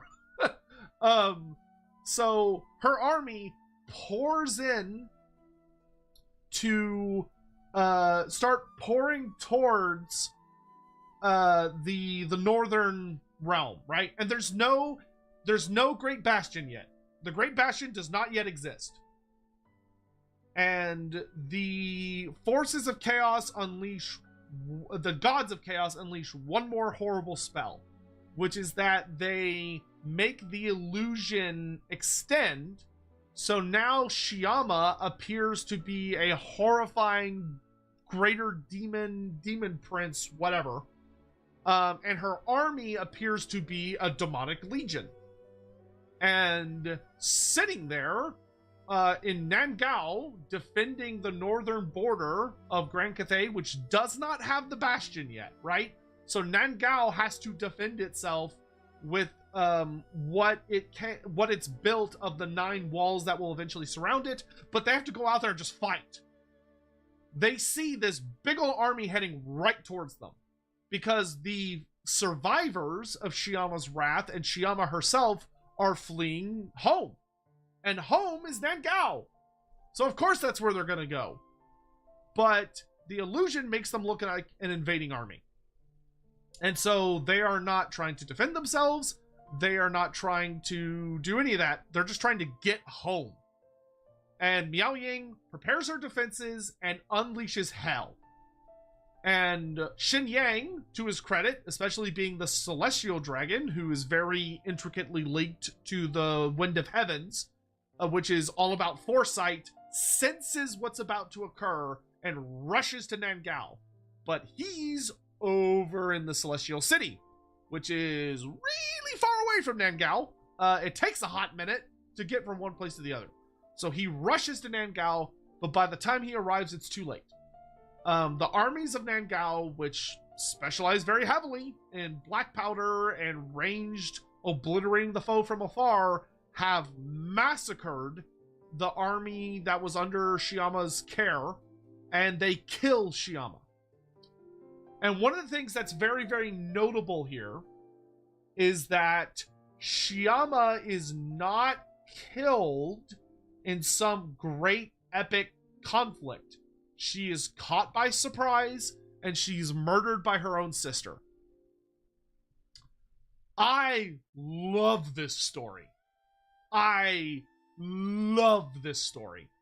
This is such a good Warhammer story of a character, very powerful character who's basically a god, or close to it, trying to go up against chaos, and chaos doing what it does best of it.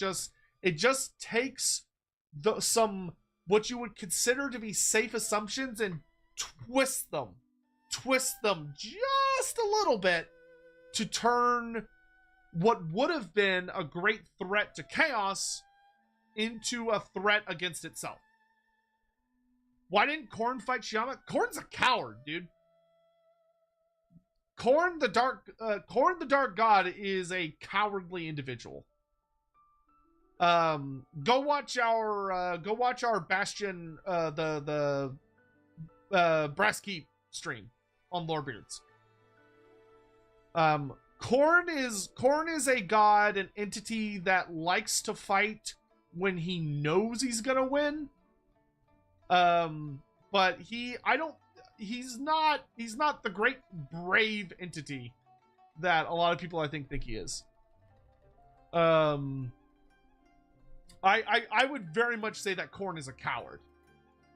Korn likes fighting when he knows he's gonna win. But anyway, one of the things that's great about this is that we have the Life Dragon destroying and slaying the Death Dragon. Which is brilliant. 95 cheered. X100. Do you think Miao Ying is known as being so cold and aloof, even for a dragon, is because she has a lot of deeply repressed guilt and doesn't want to form attachments?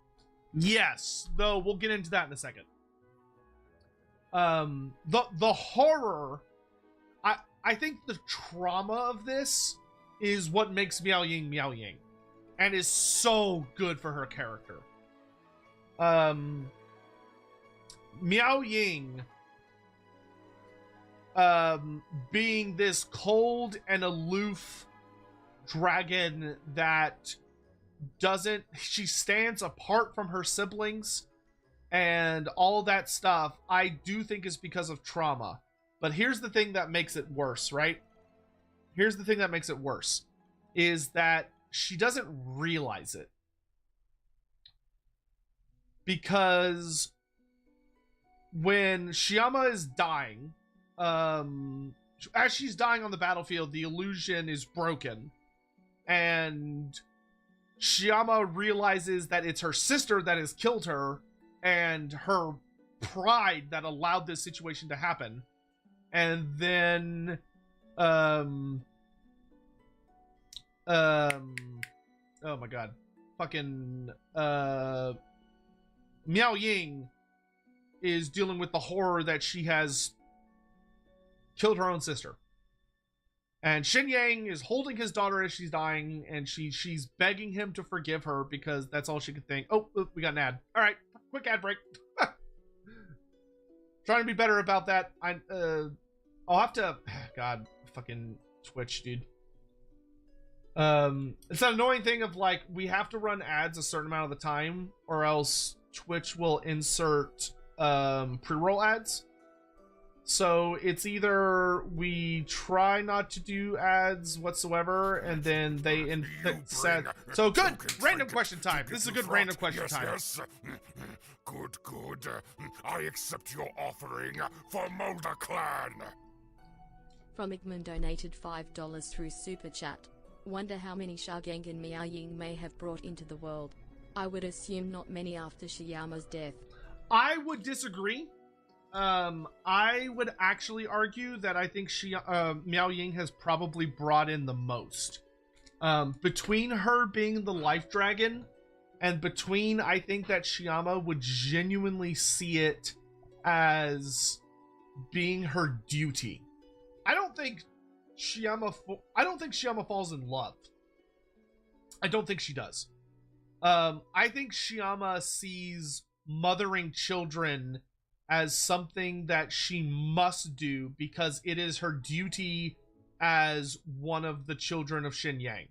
As one of the dragons of Cathay, it is her responsibility to ensure that there are many Shukengun.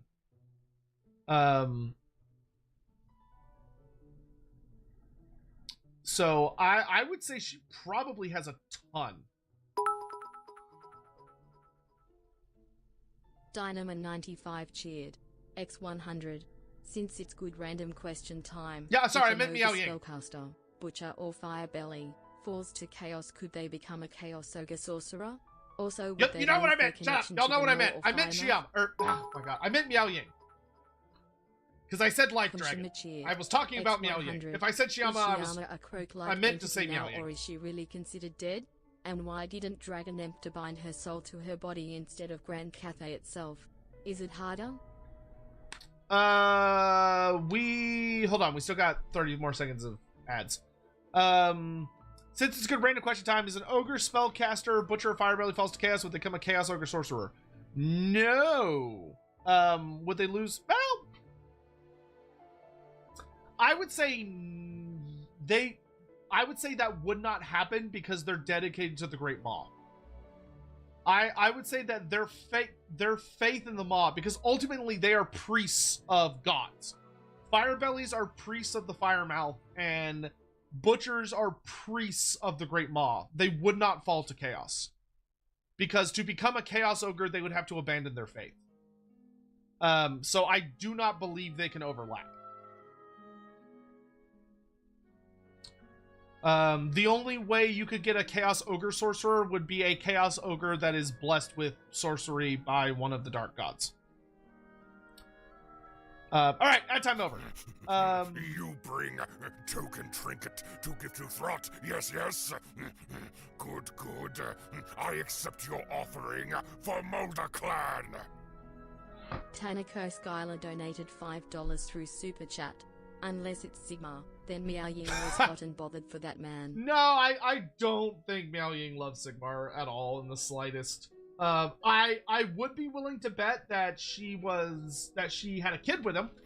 But I think to her he's just a pawn. I don't think she feels anything for him. Yes, yes.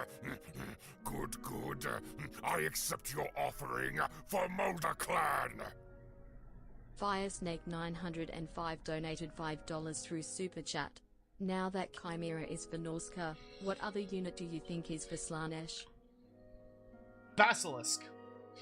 That's my Hail Mary, baby. I don't know what the Slanesh monster is. Oh, okay. The Slanesh monster is either the Basilisk or like the gigantic Chaos Spawn. I don't know what else it could be. Slanesh didn't ever get like a big monster, and it doesn't have a big monster that like easily translates to Slanesh.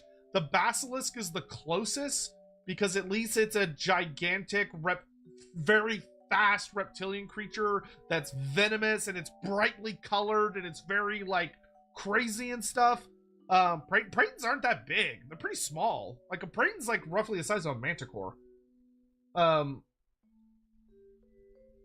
Like, they're not very big. Like, basilisks are huge. Like, a basilisk is up there with, like, their mutant vortex beast, etc., etc. To give to Throt. Yes, yes. Good, good. I accept your offering for Molder Clan. From Igman donated $5 through Super Chat. Actually, I wonder how Miao Ying feels about Sigmar after he became a god? Or how Xingyang reacted to that.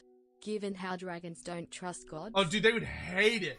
They would hate it. Bring token I think for them, that's kind of almost their worst fear, you know? Like, it's literally humans doing what the dragons told them not to do, which is don't worship. Scarlet Martin donated $5 through Super Chat. What is Zhao Ming's fab tea and why is it Earl Grey? As he is a sweet mama's boy and likes the best tea. Why is it Earl Grey? Hey, that's canon to me now. I'm gonna order a pizza for dinner because I'm realizing how long this stream is actually gonna get. And I'm gonna need food. So, excuse me for a moment while I order a thin crust pizza. Because I'm gonna need sustenance.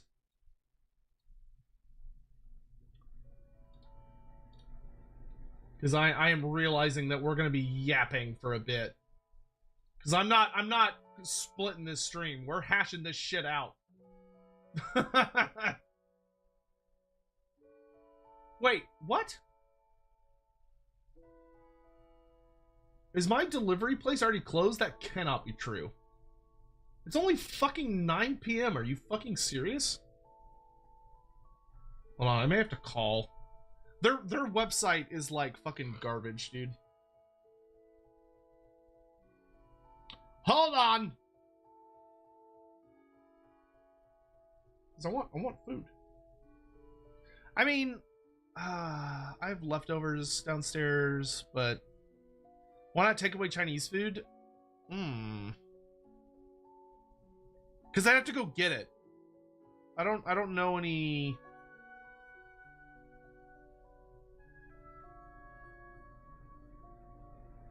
Yeah, hold on. I'm gonna order dinner. Let's like tell Twitch and YouTube to run ads just to like get them out of the way. So like let's force ads through while I order dinner here. That way they'll be done now and they won't run when I actually want to talk about shit.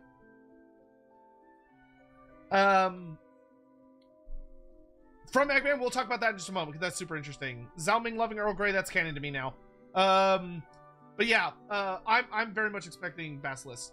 DoorDash Korean barbecue? Can you DoorDash Korean barbecue? I thought you have to like. You bring token trinket to give to Throt. Hold Yes, on. yes. Good, good. I accept your offering for Mulder Clan. Because I fucking love Yeti13 Korean barbecue, donated dude. $10 through Super Chat. Enjoy yours, Albert. Sigmar is not a god. Okay, I need to focus. Sigmar's not a god! Oh, someone get the Ulrican out of chat, please. Thank you, Yeti, for the super chat. Somebody get the Ulrican out of here. We're not doing the Sigmarian heresy today.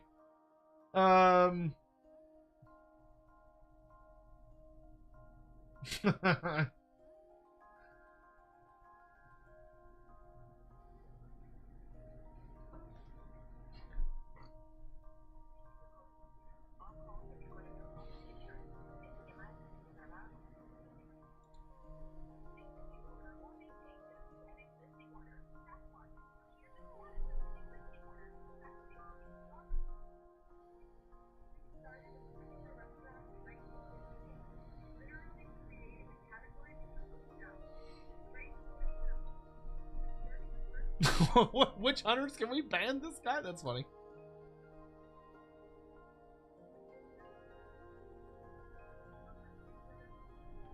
Mods, put a bullet in that man's brain.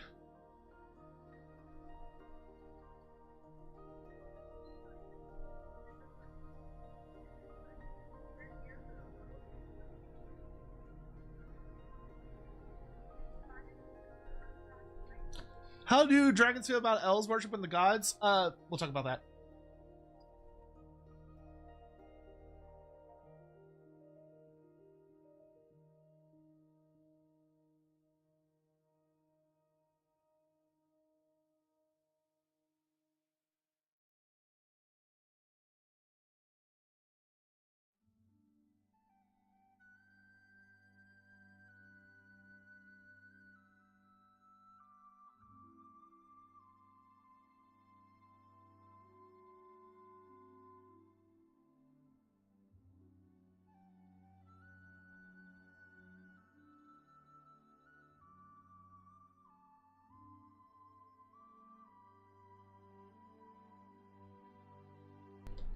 Well, they're close. No. What a piece of shit pizza place, dude. One absolute piece of shit pizza place. Is it confirmed that CDE knows Lord Croak and Crimlow? Crimlow, yeah, he murdered him because the CDE has taste. He killed Crimlow, just obliterated him on the atomic level. And it's not been, it has been vaguely confirmed that the Celestial Dragon knows of Lord Croak. We don't know what they think about each other, but apparently they are aware of one another.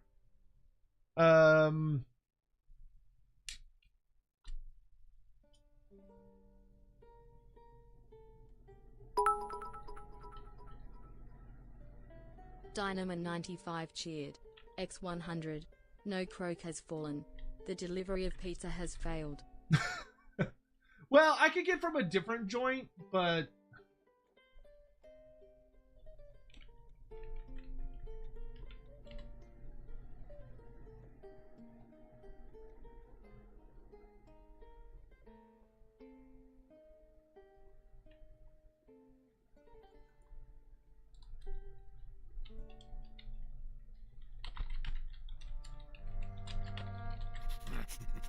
You bring token trinket to give to Throt. Yes, yes.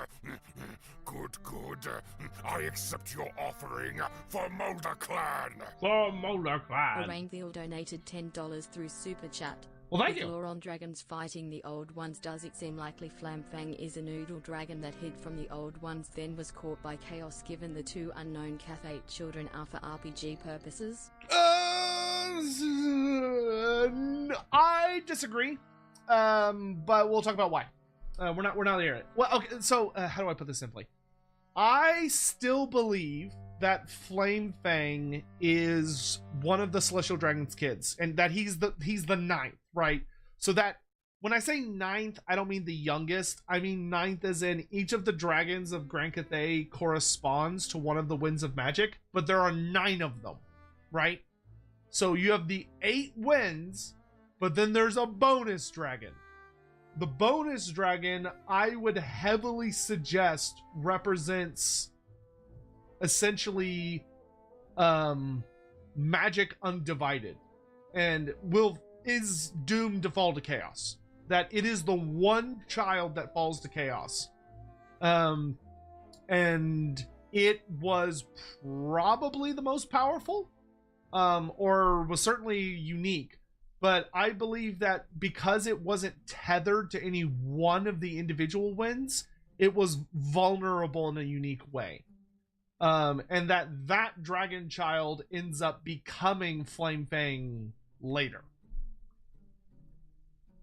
Because we don't know a lot about Flame Fang. The only thing we know about Flame Fang is that Flame Fang existed, and died, and then, well, and even that's debatable. In the original story, Flame Fang doesn't die until it fights Archaon, and then Archaon kills it. And the Archaon novel, it's revealed that Flame Fang died ages ago. And that, and then it gets resurrected, and then Archaon kills the resurrected version. No, I don't necessarily mean high magic. Because dark magic and high magic high magic is the concept of the winds of magic perfectly balanced, right? But if they're not perfectly balanced and you're mixing the winds, what you get is dark magic, which is basically just chaos. Like, you get chaos.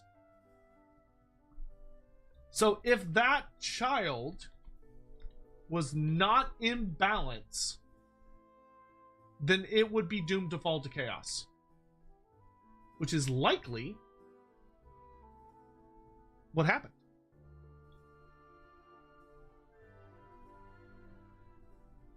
Because as far as we know, the dragons of Grand Cathay don't actually seem to have Quayash or high magic as a concept. Ooh, that looks really good.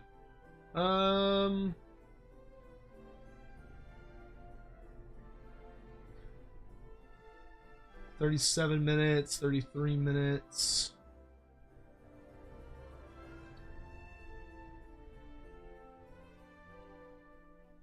Is that corn?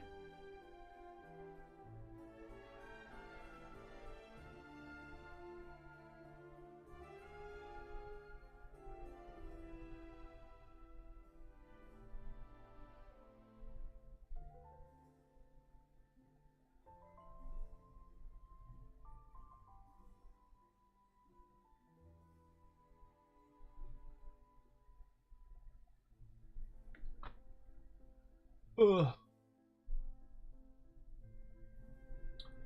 They only have fried rice. Do they not have white rice?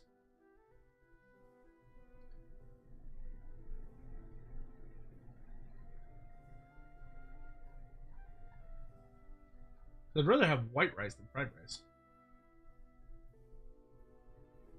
I've never used DoorDash, so I'm kind of getting overwhelmed by what the fuck my computer screen is showing me right now. Oh, it's an Aya raid. Hello there. Hi. Hello. Hi. Hi, Aya. How you doing? So, okay, just quick aside to anyone joining us very suddenly. This is a very hardcore nerd stream. Basically, we got a new released book for Warhammer the Old World, which is new lore on Grand Cathay. So we are sitting here just talking about new lore and its implications and all that stuff. If you don't know me, which is very possible, hello there. Hi, I'm Loremaster of Sotek. I'm probably jump scaring you right now. because you just went from a VTuber to a relatively random man. I'm Loremaster of Sotek. I am considered one of the premier authorities on Warhammer Fantasy lore and literature, and that's actually what we're discussing today. We're talking about Warhammer Fantasy because there's been a bunch of new lore released, so we're talking about what the new lore is, and also what are its implications and how does it affect the rest of the setting, and whether it's good or bad writing, and all the various things that come with it. And I think someone may have just turned me into a thing. Oh no, it's not working. Hawk, it's not working. Hold on, I'll do it manually. I have to do it manually. Hold on. Oh, wait. I can, hold on. I have a magic trick. I've been on vacation. I've been at Offkai, so I forgot to turn on my stupid fucking, bro. I'm so, oh my god. Why do I stream, dude? I don't even know what I'm doing. Okay, I have to open that program, and then I have to open, where is the other thing? There it is. If it'll open. Oh my gosh. And then you cough loudly. Aha! Aha! Yeah, that's there we go. Much better. Yeah, see? See, there we go. That's more your speed, right? that's more that's more like it. There we go. Everyone can stop having an anxiety attack. People aren't real. Flesh isn't real. It's not a thing. It's all seamless. Completely. I know what I'm doing. Thank you very much for the, what are they called on YouTube? They're not raids, redirects, whatever. But thank you very much for the raid. I really appreciate it. Yeah, Offkai was a blast. It was super duper good. I'm going to be talking a lot about my Offkai trip probably tomorrow. I'm going to be putting up a lot of little things. Did anyone VTuber rig win? Why? So I could get sued by Games Workshop? I don't think so. I see you there, Games Workshop plant, trying to steal my channel. Not today. Not today.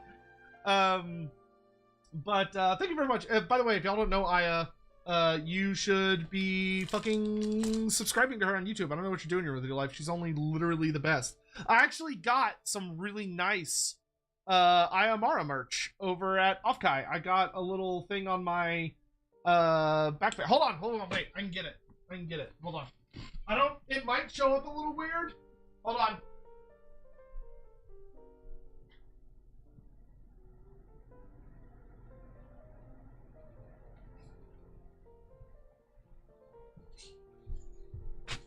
Because, like, it's vaguely got some greenish to it. So if it's got some greenish to it, part of it might turn invisible because of the green screen. But I got... oh, get off here. Come here. Hold on. I attached it to my backpack. But, yes, I know you can't see it on the skink mode. Give me a second. Let's see. So, hold on. If we transition back real fast. Boop. Okay, there we go. Look at this. Isn't that cute? I managed to find that at one of the desks. I'm quite pleased with it. So, that was hanging from the back of my backpack.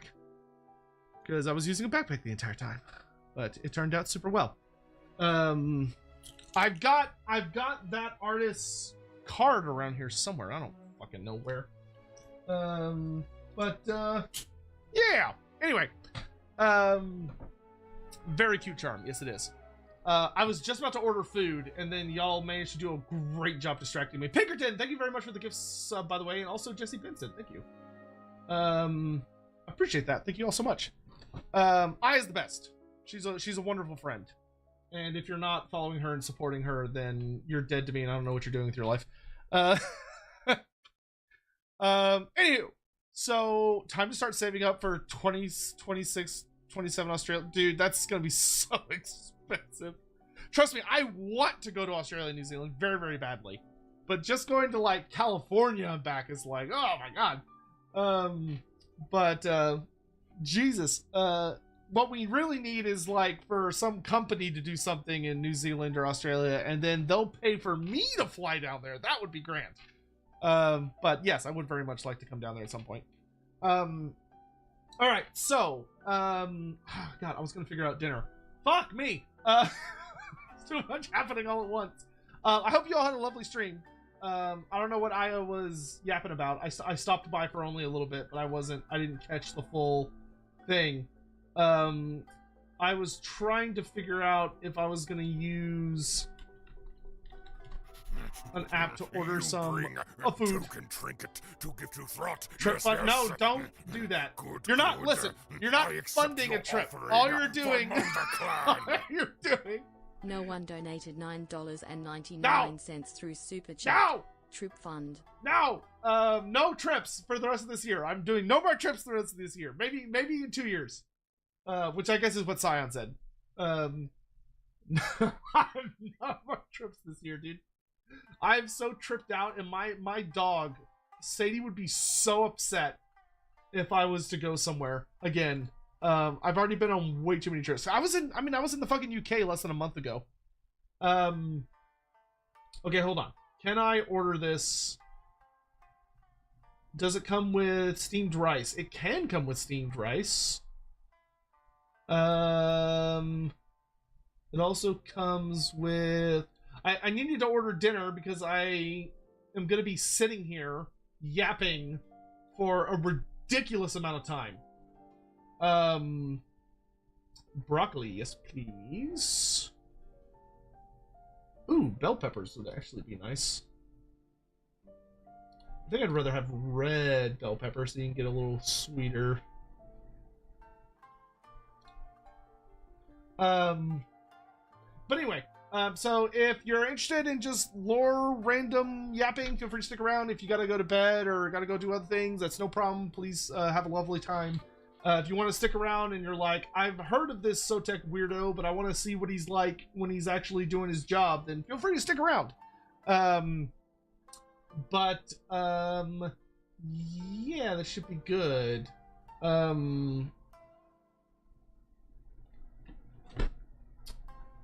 This doesn't come with drinks is the problem, and Daddy needs drinks. Okay, whatever. I'll figure something else out in a second. So, we were talking about Shyama, right? So Shyama dies. So the spirit dragon is killed. And one of the things that is particularly fascinating about Shyama's death, which, just for the sake of the fact that they have new people, we can actually talk a little bit about this segment up on the screen. So, Shyama is murdered by her sister, right? Horrible accident. Terrible, terrible. The Dark Gods managed to trick everyone. And as Shyama is dying, Shin Yang, this is the first time the story gives us a really, really good show that Shin Yang has limits to his power, right? So once again, this I think does well in the sense of showing that Shin Yang is not like this almighty god that can do whatever he wants, which I've seen some people leveling at the book, which is not correct. Instead, what we see here is the idea that Shin Yang does have limits. There are areas that his power gets to where he's no longer able to do whatever he wants. In this case, Shyama is so horribly wounded by the fight with her sister Miao Ying that she cannot be healed. She is dying, and there is nothing that can be done to stop her from death. So Shin Yang instead does something very, very unique and very different, which is that instead of using his power to heal her, which proves to be impossible, he instead uses his magic to, in a sense, preserve her, where Shyama is put into a slumber. Now, this part is actually not included in the book, but we know this because of the Total War segments of the lore, which is that Shyama is asleep. So Shyama is put into an eternal rest, as if dead, but is not actually dead. and she is basically entombed, for lack of a better term, at the bottom of the Great River, which is also known as the Spirit River, which is also sometimes known as the Dragon River. And this is the river that, if we're looking at a map of Grand Cathay, continues out from the celestial capital of Weijin across the north border of Grand Cathay and goes out into the ocean, and it's impossible to cross without the protection of the Spirit Dragon, or the dragons themselves.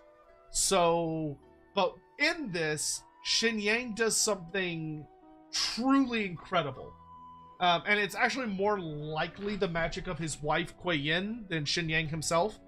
But Xiama is not only put into a death sleep, but Xiama is... her dreams become an underworld. She is so deeply bound into Cathay itself that her dreams become the place that when the people of Grand Cathay die, their spirits go into her dreams.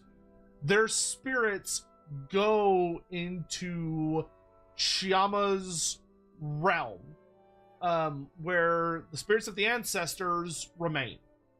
And this is some great realm that is either accessible at the bottom of the Spirit River, because we do know, thanks to Total War, that there are monks that attend to the Spirit River and supposedly tend to the court of Xiama, but we don't have a lot of super big specifics about that.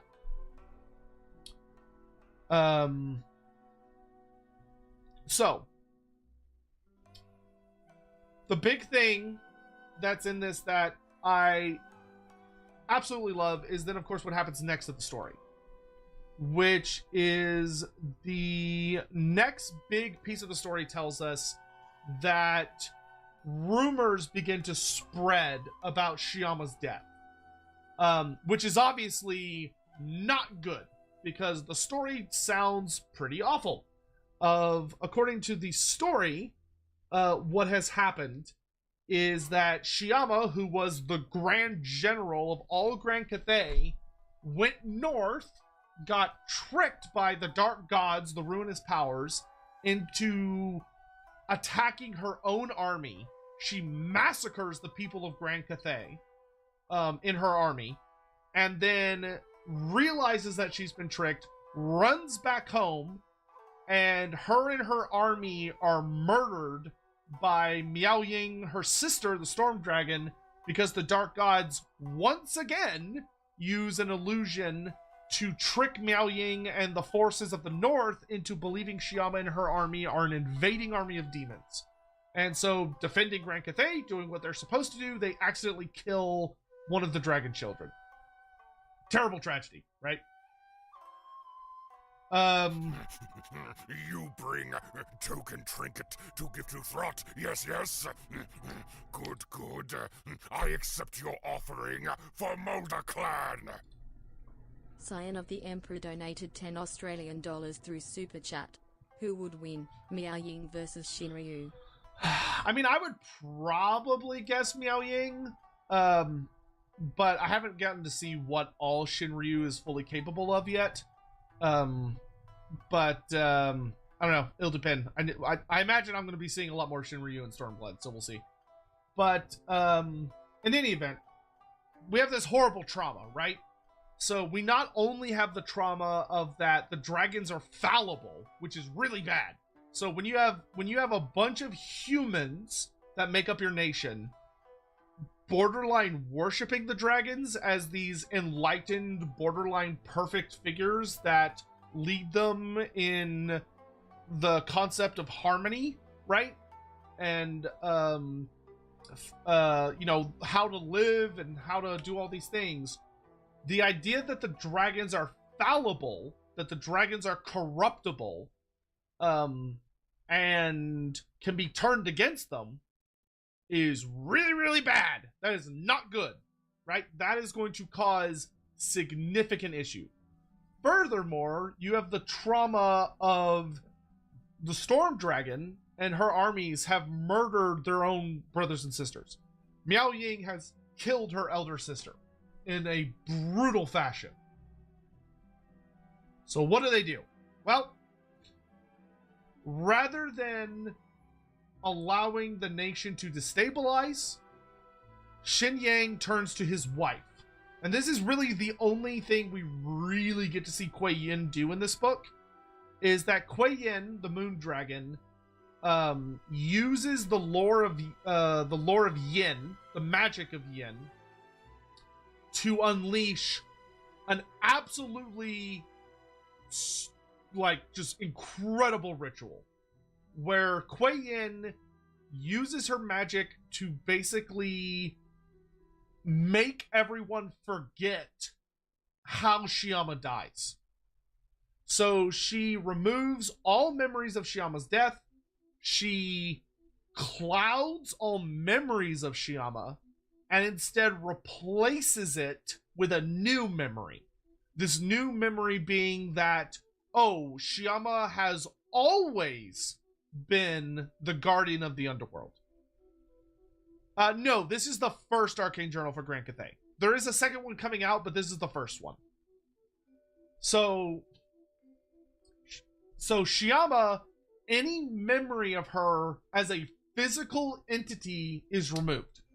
So this explains why in the short story about Yuan Bo that we got 2 years ago, Yuan Bo can't remember what Shyama looks like. Or he can't remember what she looks like. Now what's really cool is that the changeling knows what Shyama looks like. Because the changeling is able to turn into Shyama. Which means that the magic is not all encompassing, right? And it didn't necessarily work on everyone. That there are beings and entities that still remember Shyama. Otherwise, the changeling wouldn't be able to turn into her. So, everyone forgets about Shyama. They forget about what she was like through their personal experiences with her. They forget what she looked like. They forget her death. And they forget all of that stuff. And instead, all of their memories are replaced with a new memory that's false, that says that Shyama died long ago. She died before the other 8 of her siblings were born, and that she made some great sacrifice in the name of Grand Cathay and her father, and she has become the guardian of the underworld. Right? Here's the thing. Here's the thing I really, really love about this. It replaced the memories, which in the vast majority of cases is totally fine. Xin Yang and Kuei Yin both know this is not true. But here's the thing I love, right? Is that despite this magic replacing the memories that Miao Ying has of her sister, makes Miao Ying forget that she murdered her sister, what it doesn't do is it doesn't get rid of the trauma. That Miao Ying's trauma isn't just wiped away. That trauma is still there. That deep inner turmoil that was caused by her killing her own sister. It was on accident. She didn't mean to do it. She didn't realize it was her sister until it was too late. But she still murdered her very beloved, looked up to elder sister. That's still there. And the thing that I love so much is because of what Kuei Yin did, making everyone forget, that means it is not possible for Miao Ying to heal from her trauma, because she doesn't remember what caused it in the first place. The Miao Ying we know in the modern era, who is so cold and aloof, right? That's the 2 words that are always used for her. She's cold and aloof. that she has this deeply horrible inner turmoil, inner trauma in regards to having these close relationships, but she doesn't know why. And that's gut-wrenching. It's horrible. Because if you don't know what caused the trauma, you can't heal from the trauma. You can't confront it. And that's devilishly good storytelling, in my opinion. I fucking love that. That Miao Ying's ability, her capability of forming new bonds, her capability of bonding with her siblings, with any lovers that she has, of her many children, has been absolutely kneecapped by a desire from her mother and father to stop the governance of Grand Cathay from being destabilized. That the Celestial Dragon Emperor, that Shen Yang and Kuei Yin, her mom and dad, the Celestial Dragon Emperor and the Moon Empress, that their desire to keep Cathay harmonious ended up being more than their desire to make sure their daughter is actually like... They chose the nation before family, which says a lot about them. And whether or not you think that was the right decision or not is obviously going to be subjective. But they chose nation before family, which is very interesting. You blow my nose.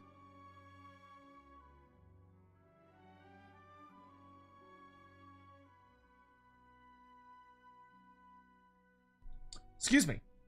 So, fascinating bit of storytelling there. Like it a lot.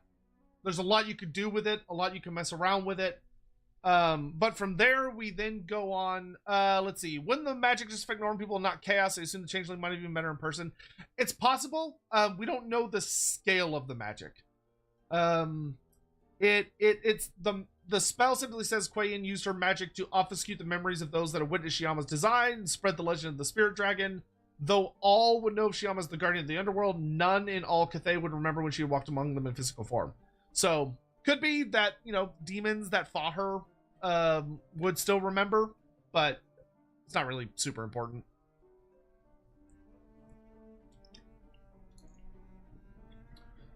The other thing that's quite interesting to me is that one of the things that I saw leveled at this book that I really don't agree with is that a lot of people have said, oh, Cathay's like so good guy coded, like there's nothing morally ambiguous about them, they're pure good guys. This is morally ambiguous. The idea that Kuei Yin literally brainwashes everybody. She brainwashes her own children, she brainwashes the nation to make them more compliant, to make them stick in the role the dragons have assigned to them. That is not, oh, these guys are so super good, they never do anything. Like, that's fucky. That's really fucky. Because the thing that opens is, how many times has Kuei Yin done that? How many times has something happened in Grand Cathay that the dragons didn't want to happen? How many times have the people of Grand Cathay rebelled? How many times have there been massacres? How many times has chaos done something? How many times have horrible things happened and the dragons use their magic to brainwash the people of Cathay into not remembering? That's cool. That's super cool. Dog, thanks so much for the raid. Good to see you. Hope you're doing well. Thank you very much. Anyway, so from here, we get the next major story beat, which talks about that after all of this is dealt with, Shen Yang is super pissed, right? Shen Yang is fucking furious, and for centuries they have held off the forces of chaos, but after his daughter's death, he's had enough. He's had enough, and he decides that he is going to strike out against the forces of chaos himself. That he is going to take what's known as the Great Undertaking, to strike at the gods of chaos directly and try to seal the gates. Which little does he realize is borderline impossible. But what he doesn't realize is that he's not the only one that's trying to do this. Because we know that this is happening around 4,420-ish, 4,410-ish years. Actually, no, 440-20 to 440-50, probably-ish, years before the formation of the Empire. And this is right at the end of what we know as the Great Cataclysm, the war against when chaos first comes into the universe. Doing well. What about you? I was trying to do Dark Tide stuff. Oh, awesome. How was it? We get that Cathay joins what the old world lore had already established, right? So the old world lore had already told us that, yeah, a bunch of different races were getting involved all roughly the same time, and this led to the defeat of chaos, right? So the elves are creating the Great Vortex, and Anarion the Defender is fighting this titanic horde of demons over on Ulthuan. Grimnir, the ancestor god of the dwarfs, has taken what we will come to know as the Slayer Oath, and he has taken one of his axes, and he is literally fighting his way up into the north, where he fights his way back across the Road of Skulls to take the fight to Chaos and to seal the gates himself, basically putting himself in the gate that all the demons are coming through and just murdering all of them. And he's basically causing like a blockage in the demons trying to come to the mortal plane. Yes, this is from the new Arcane Journal. This is the new Arcane Journal. Then, and simultaneously, the Lizardmen are busy with Lord Croak is about to finish his great ritual that is going to banish all of the demons in Lustria. Where Lord Croak is basically going to calm all of the... he's basically just going to wipe out the demons in Lustria, and actually far more than that. But he's going to banish the demons from like pretty much across the planet. Because Lord Croak's just an absolute badass. But so all of these things are happening simultaneously. So we now get to learn, well, what was Cathay doing? How did Cathay contribute to the victory that the forces of order have against chaos? This great victory where chaos is defeated for the first time. Sarmillion, so he does the thing that backfired on Shyama. Yeah, basically, but the difference is that he's not alone. A, he's a lot more powerful than his daughter. B, he takes everybody with him, which we'll get into in a second. And C, he's not alone. He doesn't realize it, but he's not alone. So the Slawn are helping him. The elves are helping him. The dwarfs are helping him. Not intentionally, but they are. So, what happens? Well, Xinyang gathers up all of the armies of Grand Cathay, right? So he summons his 8 remaining children. He summons all of their armies. So the armies of Miao Ying, Yuan Bo, Li Dao, and Yin Yin. They gather up all their armies and they all march north into the roiling storm of chaos, and they go into, functionally, they go into the realm of chaos,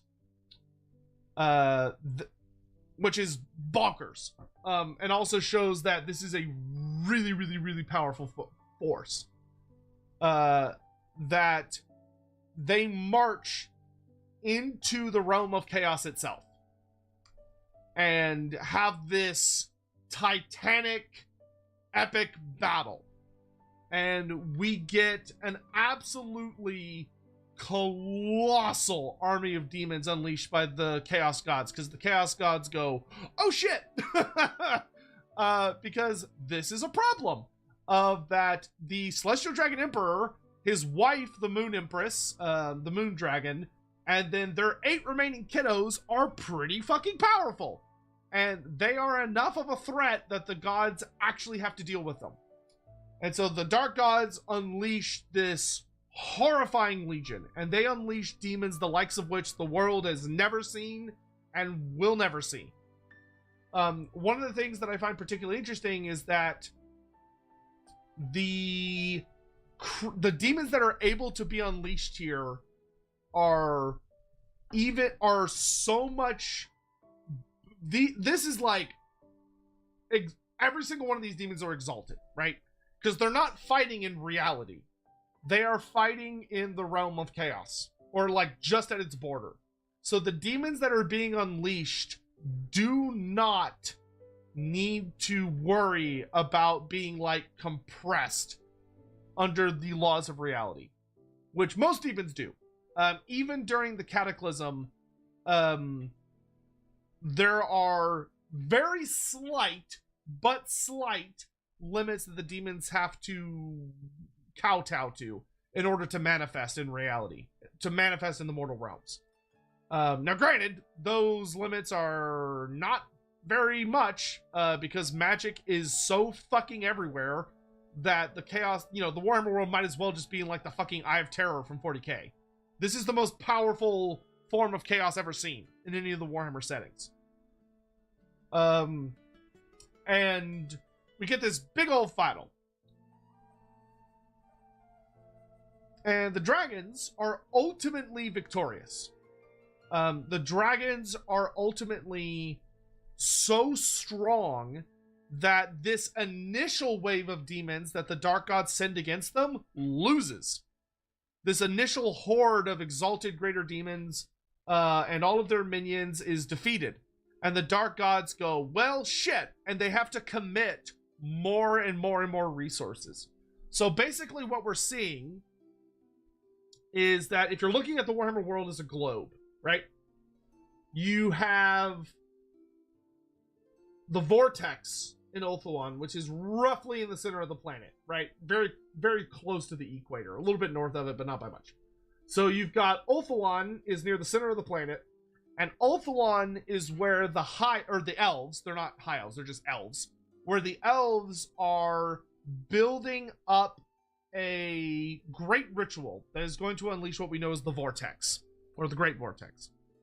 And the vortex will calm all of the storms of magic that have been going all over the world, and will basically banish all of demons from reality, and chaos will lose the stranglehold it has on the planet. It's the only way chaos can lose, because chaos is infinite. Chaos is endless, but it needs magic in order to manifest.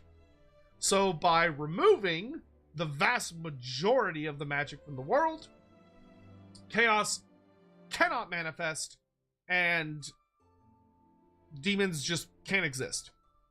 Not without significant aid or luck or whatever. So chaos wants to divert all of its resources to stopping this ritual. Right? Chaos wants to throw everything it has to stop the summoning of the Great Vortex. However, there's a problem. There's actually a number of problems. The first problem is that Anarion the Defender is a literal fucking god. In fact, he's two gods, because he has Assurin within him, and he wields the Widowmaker, the Sword of Cain. So he's got both Cain, and he's got Assurin all in his body, and he's leading this huge army with like dragons and elves and wizards and all this crazy shit. That's a problem. So in order to stop the ritual, yeah, he's God squared. In order to stop the ritual, Anarion has to be killed. which means that Chaos needs to dedicate a ridiculous amount of resources to get through the army of the elves, kill an Aryan, stop the ritual. All right? That's our first layer of defense. Here's the second problem. The second problem is Lord Croak.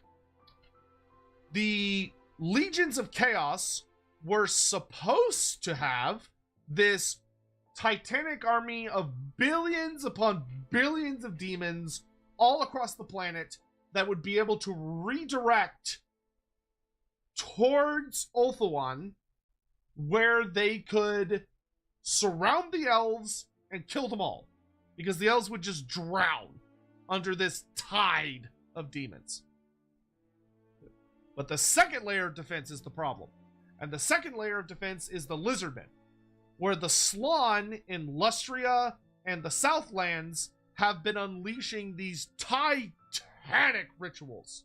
Most notably, of course, Lord Croak, which have banished virtually all of the demons from the rest of the planet. It came at great cost. All of the first generation Slann are killed. All of the first generation Slann are dead. But they have successfully banished pretty much all of the demons from reality. So now the demons can only come from two directions. They can come from the south, where they have to get past Lustria, which the Lizardmen are now holding very, very firmly. So the southern demons have been totally cut off. There are no reinforcements coming from the south. The demons have to only now come from one direction, which is from the north. So the demons need to come from the north. But the good news for Chaos is that it's the entire North Pole. So they can come down from the top of the planet and then circle in on Ulthuan from all of the northern directions. Well, okay, now there's a third layer of defense, which is the problem. And the third layer of defense is the Celestial Dragon Emperor, his armies, his legions, and his 8 remaining children. So we have the legions of demons are now having to fight this ridiculously powerful legion of dragons with their full armies behind them, an army of a huge nation. And they're losing, so they have to commit more and more and more and more resources. Resources that should be going to the Vortex, but instead are being used against the Celestial Dragon Emperor and his forces. So that means the eastern side has been cut off. The eastern side is cut off. Well, that's okay. That's okay. They could just take the western path, right? Instead of coming down the eastern route and coming over the ocean to get to Ulthuan from Grand Cathay's side, they can go the western route, right? So they can flow down into the old world, and they can flow down into the old world and slam into Ulthuan from that direction. Ah, but no, they can't, because now there's a fourth layer of defense, which is Grimnir. And the dwarf ancestor god with his one axe stands at the western gate, and he holds the fucking line. And Grimnir slaughters his way through legions of demons and basically is like a cork being used in a bottle to stymie this flow of demons.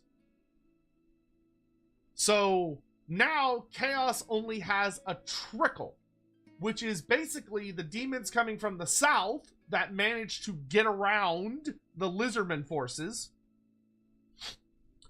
and the demons from the north that managed to somehow squeak their way past Grimnir and the Celestial Dragon Emperor. And the trickle of these forces converge on Ulthuan, which is still thousands upon thousands upon thousands upon thousands of demons. And they all flood in on Ulthuan, where by the skin of their chinny chin chin, the elves manage to at the last second, unleash the vortex. And the forces of chaos are defeated.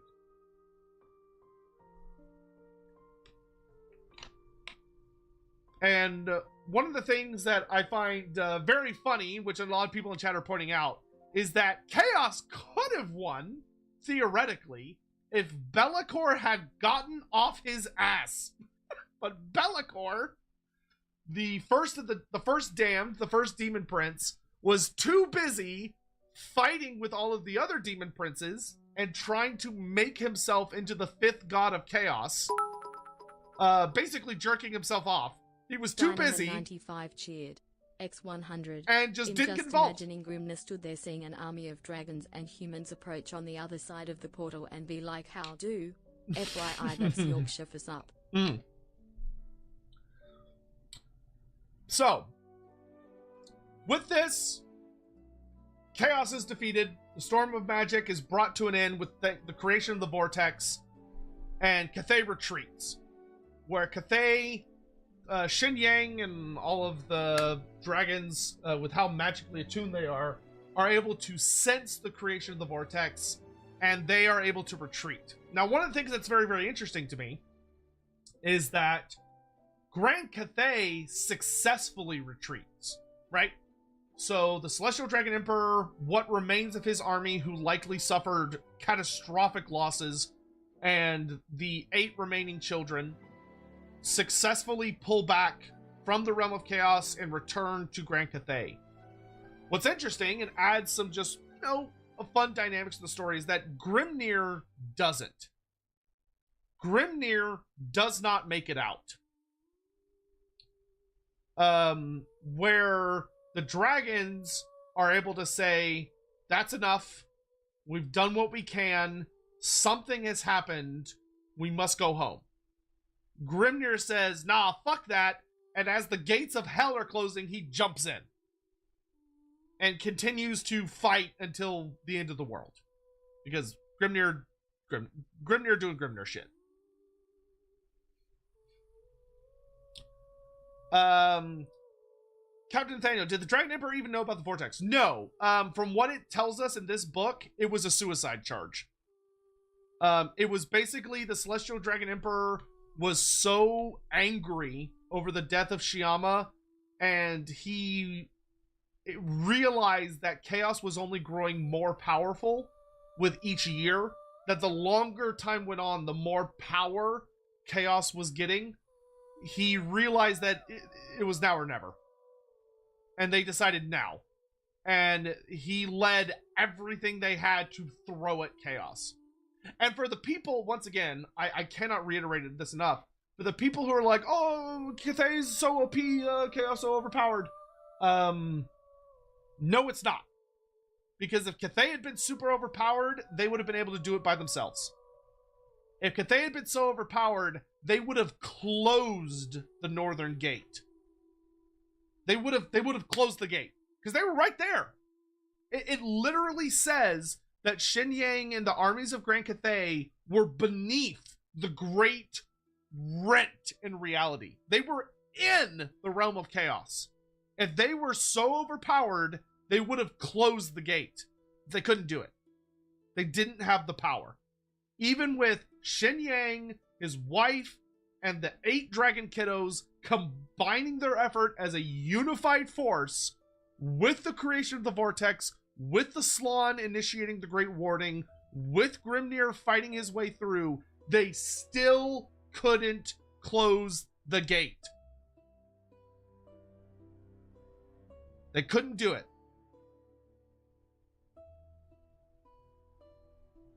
And if it hadn't been for the elves, they would have been killed eventually. Because while they were defeating chaos, it was only because chaos didn't have enough time. If chaos had infinite time to just keep unleashing more and more and more and more demons against them, eventually they would have killed them. But they ran out of time. Thanks to the other factions of order. And this ties into the central narrative of Warhammer Fantasy. And admittedly, forgive me, I'm gonna take a shot. I have to. Someone scream President get down. I'm about to do it. This is why I think Warhammer Fantasy is so much better than Warhammer 40,000. Of that, the only thing that can defeat chaos is all of the races, well, order factions at least, of Warhammer Fantasy working together. That when they put aside their differences and they fight together, even chaos, the infinite legions of a realm that is hell on steroids, that is infinite in its size and power and dimensions, can be defeated.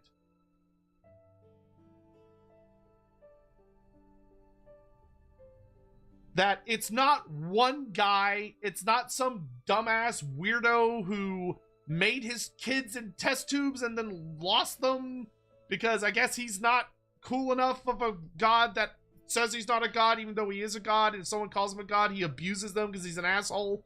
And he's a shitty father figure, and he doesn't work with anyone, and he's just the fucking worst, and all he ends up doing in the end is making chaos infinitely more powerful than it already was by giving them all of their most powerful champions. That guy's a fucking loser. But in fantasy, they got shit done. Chaos was defeated. Unfortunately, the forces of order didn't learn the lesson they needed to learn. And ultimately, chaos is able to manipulate and pull at those threads that hold each of them together, not necessarily as allies, but at least like together among themselves, and weakens them enough that their fellowship, their ability to fight against a mutual enemy, disintegrates over the course of thousands of years to the point that chaos is able to finally achieve victory. But it takes them 13 tries. With Archaon, the 13th ever chosen, finally being the one that is able to achieve victory.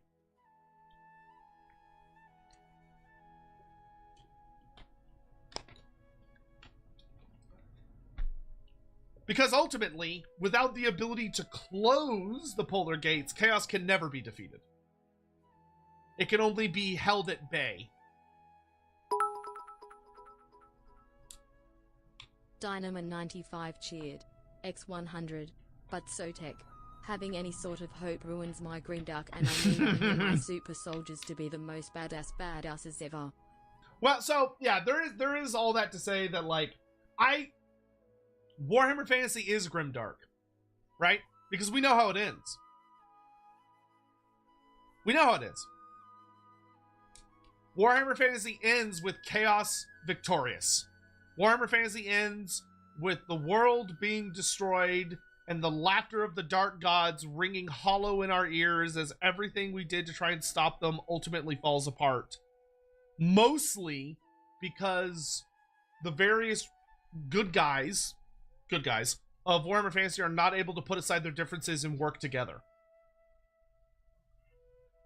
Now, Age of Sigmar continues the story, and Age of Sigmar, which is a different setting, even though it's the continuation of the story, starts to then explore, well, what if there is something that could kill chaos? And that's Age of Sigmar stuff.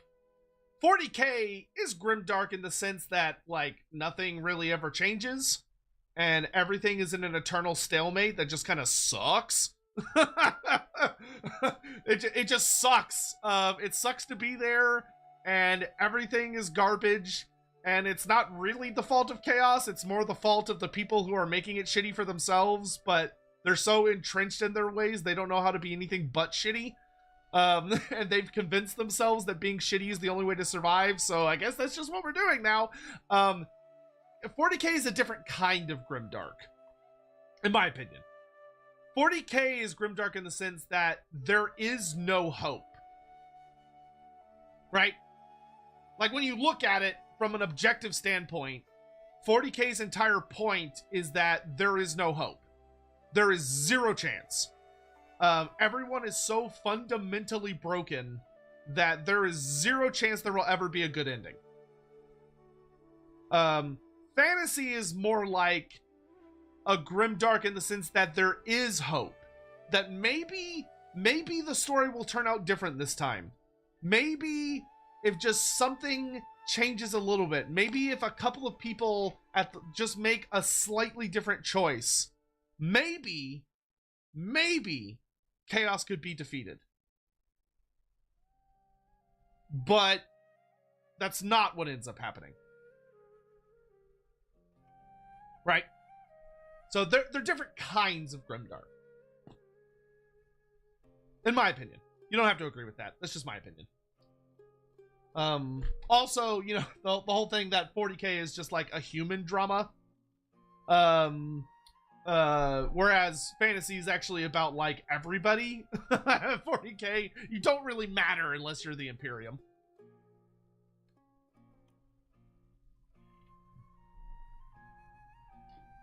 All right, so anyway. Son, thank you for the super chat. Objectively untrue since Gathering Storm in 8th edition. I mean, I don't think Games Workshop has changed their opinion on what they view the Warhammer Fantasy Universe as from a distant perspective. Obviously, like the return of the Primarchs and all that stuff is... The universe is not what it used to be. 40k is significantly less grimdark than it was. But with like the whole... not like the Imperium or like the galaxy being ripped in half by chaos and the Tyranids still haven't actually arrived yet. It's still only like a splinter of like the Vanguard and like all of this other shit. I would still say that if you were to ask GW, they would tell you objectively that like the 40k universe will die. We don't know who's gonna kill it, but somebody's gonna kill it. It might be chaos, it might be the Tyranids, it might be the Necrons. It might be like somebody's gonna kill it, but like the Imperium's fucked. Like the Imperium's definitely gonna die at the end. Is the setup. But that might change, but if it does, then I would say it definitely violates everything that came before. Like fantasy, the promise of fantasy is that chaos wins in the end. And the promise of 40k is that kind of nobody wins in the end. But everybody's gonna die, right? Fantasy fulfills the promise. Now, granted, the end times was not well written. It has a lot of problems. And it should be fixed. But ultimately, the promise was fulfilled. The world is destroyed. In the end. 40k, it's probably more about like the Imperium should be destroyed in the end, is probably more like the story beat of 40k, because 40k only really gives a shit about the Imperium and doesn't really care about all the other races. So like they might survive because they're not really important to what like the overall arcing narrative is. But anyway, so I am going to take a brief moment to actually order food because I wanted to, and then I got distracted by Aya because she's so lovely. She's so divine. Her presence just completely interrupted my train of thought. So because of that, I paused. So let me actually order food real fast. And then we can get back to it because we have a lot more to discuss. And if you like 40k, I'm not shitting on you. I want to be clear. Cheers. It's just my opinion. You don't have to agree with it. TBH 40k very easily could show that there is a better solution through tech advancement and working together, even if the people doing it are still somewhat imperialist. Yeah, but that's not allowed. There is a power who could rapidly expand and show a better way than the... That's not allowed in 40k. That's like... that would literally break how 40k works. At least the Imperium. The whole point of the Imperium is that they're stuck in their ways and they could be better, but they actively choose not to. Which is why I personally hate them so much. I don't hate the Imperium because of like the fact that they're a human faction or yada yada yada yada. I hate the Imperium because they've convinced themselves that the only way to survive is to be the worst possible fucking version of themselves imaginable. And that has somehow convinced people that, like, but they have to. They're the good guys. They're the good guys. It's like, no. No, they're idiots. The whole point is they're fucking idiots. Any word on Lorebeards? It is likely, but not guaranteed, it is likely Andy will be ready for an episode tomorrow. Regardless, there will be an episode of Lorebeards tomorrow. I guarantee there will be an episode that it's me. I will be here. It is likely, but not guaranteed, that Andy will also be here tomorrow and that we will do a normal episode. Andy is feeling better. Andy is feeling better. 40K has no good guys? Yeah, I wish someone would tell the writers that.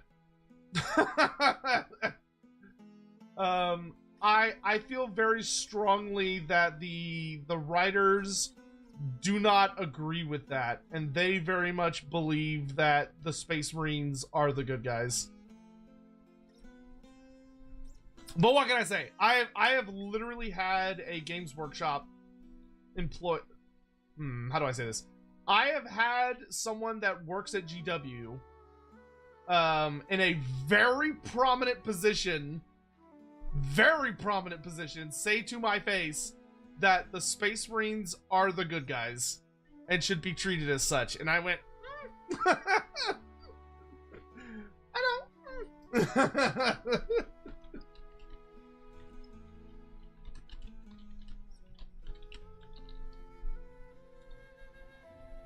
Which Andy was it? It was not an Andy.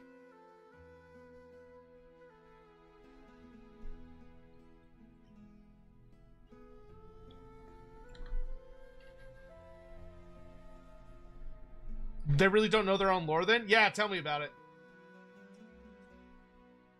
GW does not know its own lore a lot of the time. They sometimes do, but a lot of the time they don't. And I'm not saying that in like a rude or insulting way. I'm saying that as a simple matter of fact. That they are, they could be very hit or miss with their own lore. Which is unfortunate, and I wish that wasn't the case. And I don't feel good saying that. I'm not saying that as like, ha, they're fucking idiots. They have very differing opinions internally about a lot of topics, and it causes a lot of confusion. And they care much more about selling miniatures than they do about anything else. Selling miniatures is what they care about. And that results in the lore being very messy. Proud dwarf noises. Proud dwarf noises. Thank you, Solto, for the 47 months. I really appreciate it. Because at the end of the day, I'll put it this way, right? I'll put it this way. Games Workshop. You would think, as a company that has a very significant IP... You bring hold on, I'll let this... Let me let this go through first. Good. I accept your offering for Mulder Clan. Mulder Clan! Scion of the Emperor donated $20 through Super Chat. The thing is, it seems GW has painted the Eldar, humanity and the Towers basically all treading the same path with each at a different stage. Eldar near extinction, humanity rotting, and Tau starting to set up their own fall.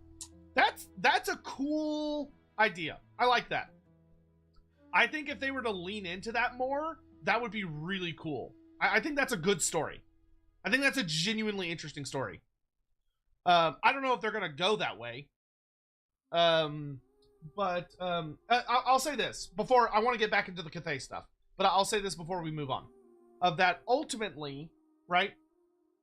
Ultimately, when it comes to how Games Workshop writes lore, you would think, as a company that has developed such a beloved set of IPs, that the story and the lore and the intellectual property as far as what things are and how they work and yada yada yada would be what comes first, and that's not how it works.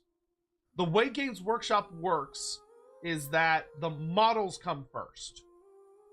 So they design miniatures And then the miniatures, once they have been designed and approved, are given to the lore people, and they're told, make this work. So here's what this mini is. Here's like the next toy we want to sell. Make it work. So it's not a system where the lore things it's not a system where things are being introduced to reinforce the story they want to tell. It's a system where the story has to radically change on a regular basis to explain the toys they want you to buy. Does that make sense? Which is why the lore doesn't fucking make sense a lot of the time, and why it often contradicts itself, and why it's changing a lot of the time, and why you should never get too attached to whatever the current version is. It always makes me, forgive me, it always makes me really laugh when the 40k community gets so upset about when there's like a big lore change, right? Like, oh, there's always been female custodians, and the 40k community loses their fucking mind, right? And it's like, guys, GW has always been this way. They've always been this way. They will always come out of left field and will be like, by the way, that thing that we said used to be this way, well, it's this way now, deal with it. And the fact that we are in the year of our Lord 2025, or whatever the fuck you want to say it, and people think that like the old lore is sacred. It's not, because it's at the mercy of the miniatures. It's at the mercy of the toys. And anything could change at any point. And it has, and it will.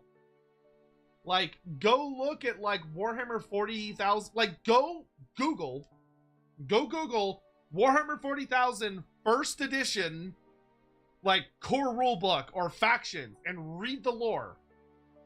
And you'll look at that and go, what the fuck? Like, it's gotta be weird. Go read, like, Warhammer Fantasy 5th edition and compare it to, like, what you think Warhammer Fantasy is. Very different. There are some things that are similar, but, like, Bretonia completely changed edition to edition to edition. Like, Bretonia used to be an almost more, like, Renaissance faction with black powder and bombards that had nothing to do with knights. And then it, like, completely changed, like, hard left turning on the car wheel, steering wheel, and became like this Arthurian fucking faction. You bring token trinket to give to Throt. Yes, yes. Shit's different, Good, yo. Good. I accept your offering for Mulder Clan. Scion of the Emperor donated 10 Australian dollars through Super Chat. The whole thing with Anva being dead, killed by an Imperial assassin, and the Ethereals masquerading him with a hologram AI is absolutely intended to parallel the Imperium and the Emperor to a degree. Yeah, but I mean, even that is something that, like, I'm sure some Tau players hate. Trinket to give to Throt. Yes, yes. Good, good. I accept your offering for Mulder Clan. Fromigman donated $5 through Super Chat. Could a life wizard make someone who is short grow taller if they have stopped growing naturally? Yes. It wouldn't be that hard, actually. It'd be probably very painful, cheers. but yes. X100.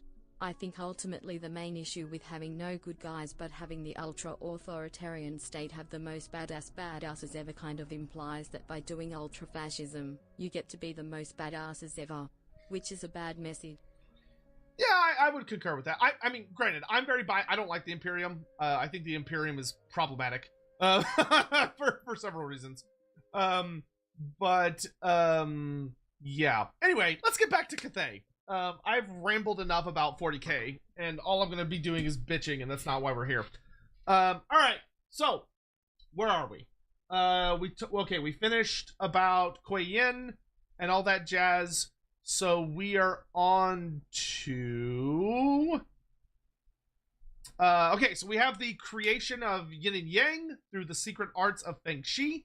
Very cool. So the establishment of like magic and astromancers being established.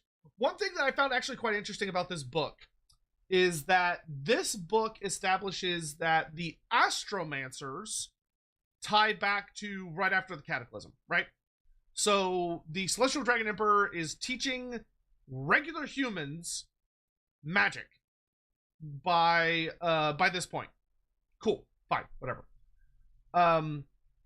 What I find quite fascinating is that throughout this entire book, the astromancers are talked about quite a bit, and the astromancers are talked about a lot, and the Shukagen are talked about a lot. But a group that is talked about significantly less are the alchemists. And this is something that I'm very, very curious if Games Workshop has potentially retconned, but we don't know for sure. So in Total War Warhammer, the lore tells us that the Celestial Dragon Emperor has made it where humans, basic humans, so non-Shukagans... You bring token trinket to give to Throt, yes, yes. Good, good. I accept your offering for Mulder Clan. Scarla Martin donated $5 through Super Chat. I can't hear you. The lore I like is sacred. La la la la la la la. Yeah. That's very fun. Yeah. So we have my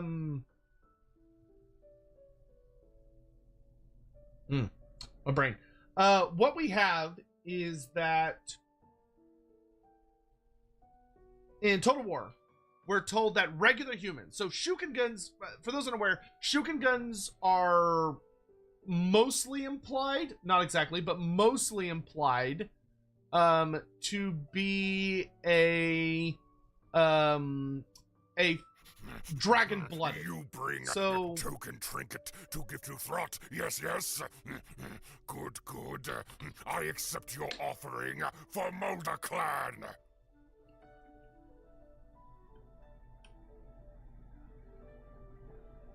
Okay, I guess it's just not gonna read it out. I'll do it. Ryso, thank you for the 10 euros. I always forget what the euro symbol looks like for the pound. It's either pounders, whatever. A lot of people get attached to the lore because they get excited. This is their favorite setting, so I can empathize with them unless they're being a giant douche about it. I agree. I don't like when the lore changes dramatically. I don't like when there is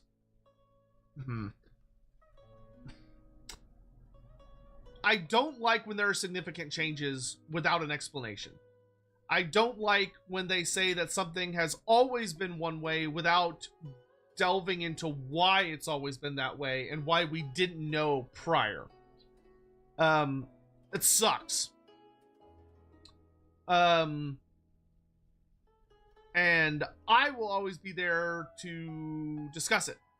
But I think the difference between the way I approach it and what we sometimes see in other communities and how they approach it is that for me, I understand that inevitably the lore will change. And so what I try to do is I try to explore and understand how the lore change can work with what came before. How can we take the lore that was and take the lore that is and meld them together in a satisfying way? Nixon, don't worry, I muted him. I'll just read them out manually. I muted it though, because you're right. That's what my job is. And that's what I like to do. Is take the lore change, take the old lore, and try to blend them together in a satisfying and reasonable way. GW doesn't want to do that because they have to pay someone to write it, and they have to pay someone to think about it, and they are allergic to spending money on anything that's not investors. Because unfortunately, they're publicly owned, and their investors want green line go up always. So it doesn't matter how much money they make. If it's not more than last year, then it's not enough. Yada, yada, yada. So, oh, my pizza's almost here. Hold on. Let me go grab my food real quick. Because it's just about here. So let me go grab it. I will be right back. But all that to say, it's up to us as a community how we react to lore changes. And you can either react to it by being like super duper duper pissed off and, you know, all that jazz, or you could try and make it work. I prefer to take a more positive relation or face towards it because I learned that from Andy Law and it's fun. It's genuinely fun. And stuff is still gonna be stupid. I'm gonna complain about shit, but I'm gonna try and make it work. Okay, I'm gonna grab my food. I'll be right back. Go ahead, Hawk, run some ads while I'm gone. I'll be right back.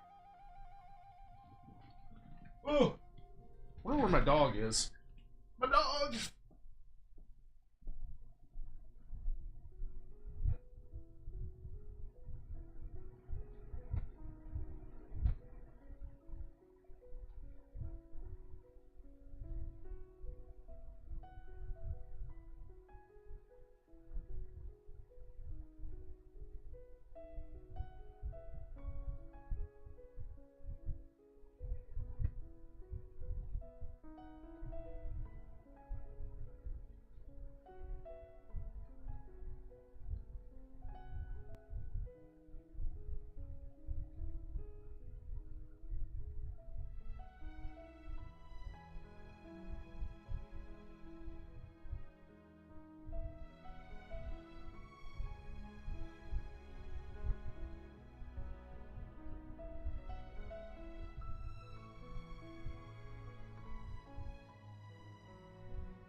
Hunt down those lizard trinkets.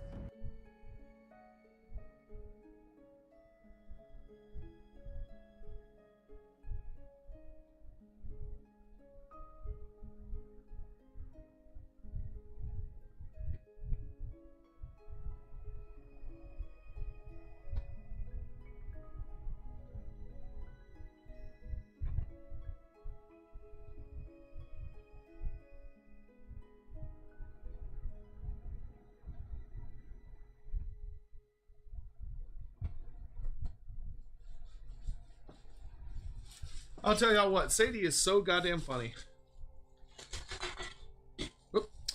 The dog, she hears me calling her and she just comes bouncing. She just comes bouncing. All right. The hell was that? Oh. Anyway. Have I heard Jordan's sorcery interview with Josh Reynolds? I've heard segments of it, and yes, I very much agree at your point about not getting mad about the lore because it all changes. Yeah. Yeah, it's not worth it. It really isn't. Everything changes. Did I bring enough for the whole class? Nah, dude. I'll eat my pizza and I'll eat you too. If you'll get too close to it, I will cannibalize you and I won't feel bad about it. Hey, Walker, thank you very much. But yeah, I very much agree. Thank you very much for the super chat. So, where we're at with Grand Cathay is we are working through so things have ended. Now I remember. So one of the things that's interesting in Total War is in Total War we're told that Grand Cathay only allows non-Shukugan humans. So Shukugan are humans that are dragon-blooded.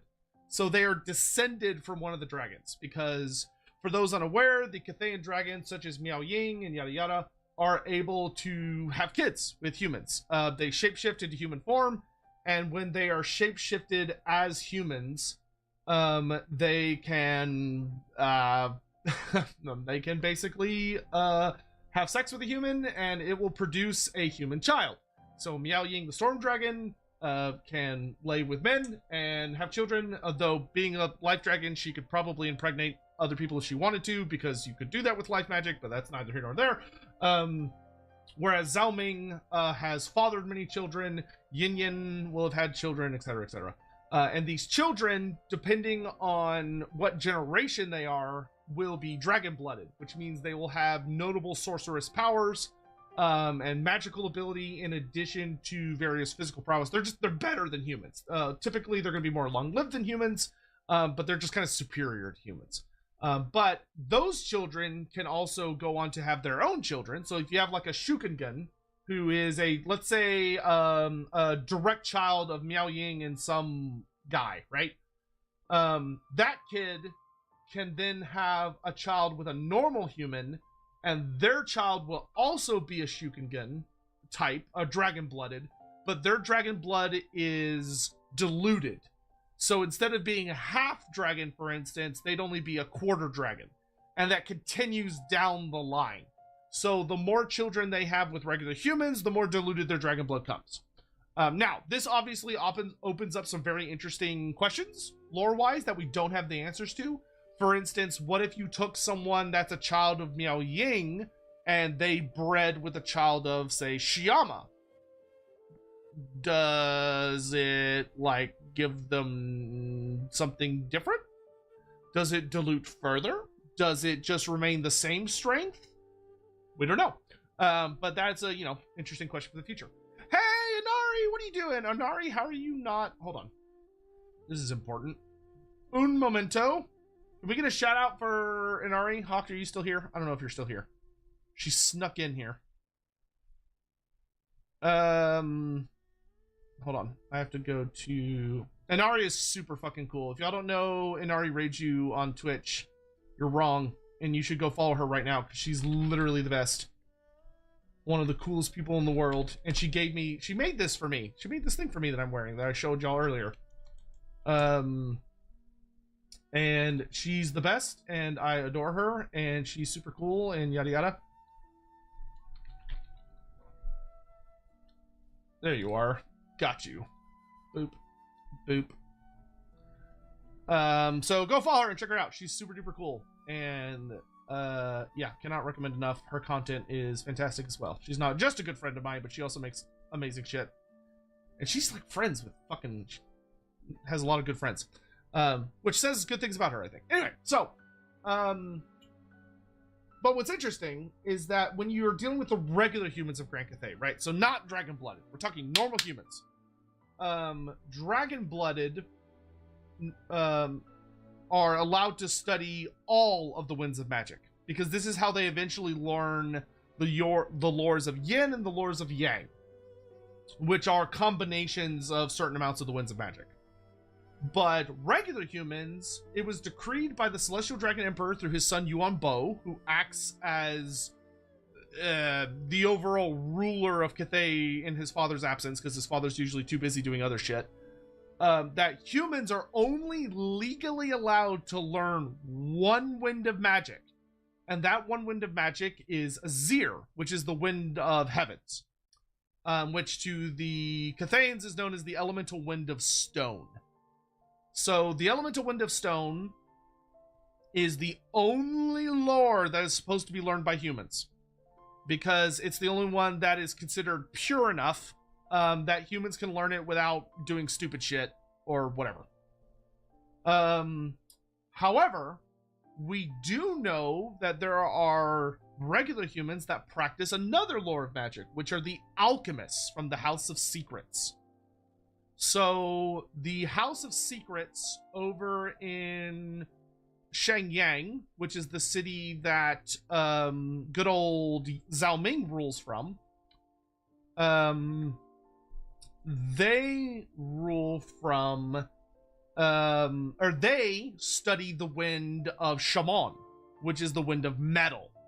And that is illegal. That is not supposed to be allowed.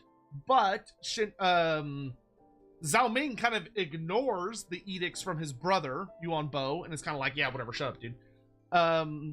And he basically is shielded by his mother, Kuei Yin, because he's his mother's favorite.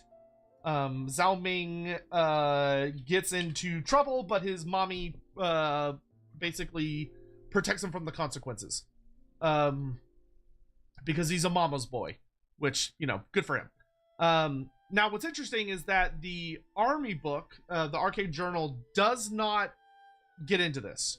But we also just don't have playable astromancers. If you actually look through the Cathay book, the only playable wizards right now are Shukenguns. That is the only playable character that can use magic. So we don't have access to astromancers yet, and we don't have access to alchemists. Now, they might appear in a later book, but currently they are not allowed in the faction as we know it. Which is super fascinating. And it'll be curious to see what's going to happen later down the line when they eventually join the army. Check Spacer, by the way, thank you for the 8 months. I don't know if I thanked you for that earlier, but in case I forgot, I'm doing it now. So Shukigans get to learn all 8 plus yin and yang? Yes, because they have to learn all 8 to do yin and yang. Alright, so but what's interesting is we don't know if that's still the case, because there's nothing in this book about the alchemists and if they're like legal or not, because from Xin Yang's point of view, it just doesn't really seem to matter that much.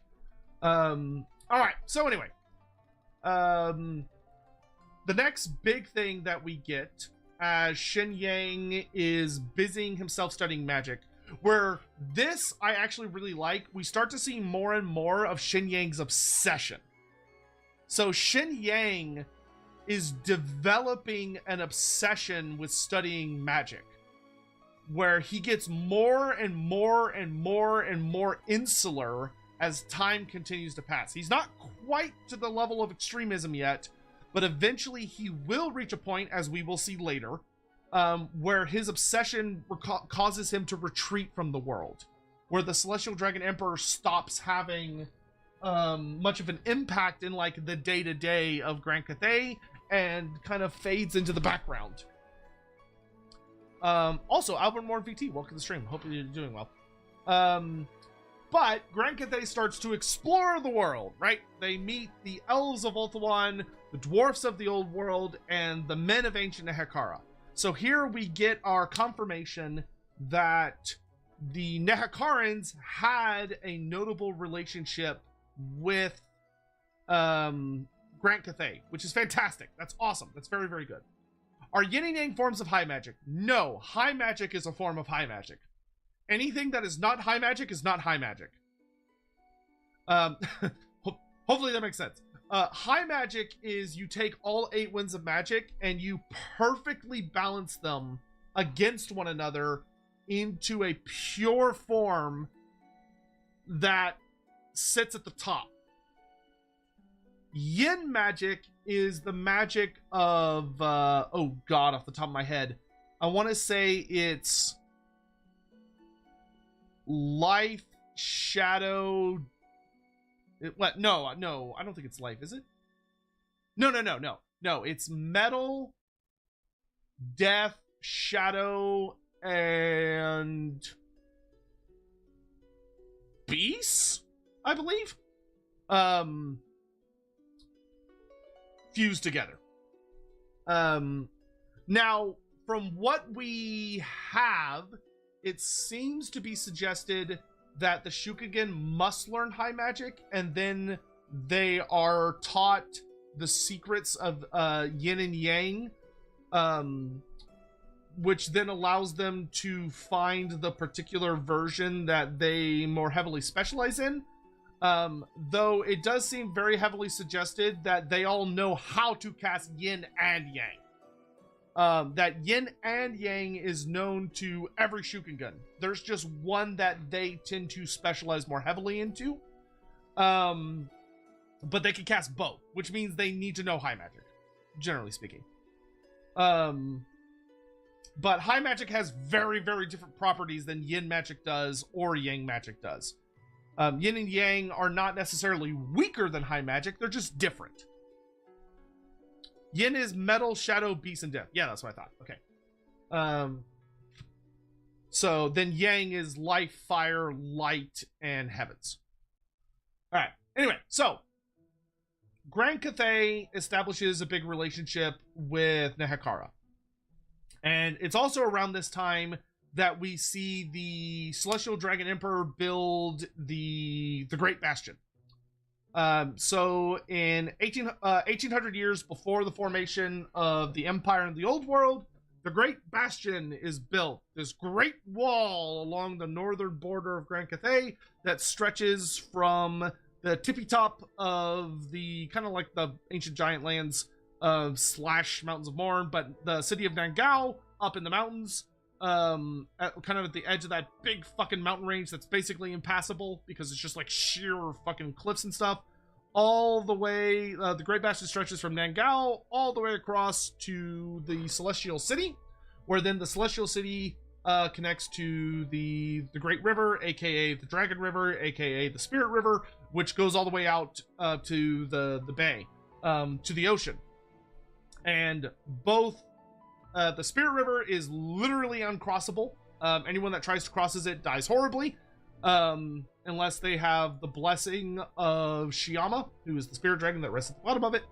And the Great Bastion is a giant fucking wall, like titanic.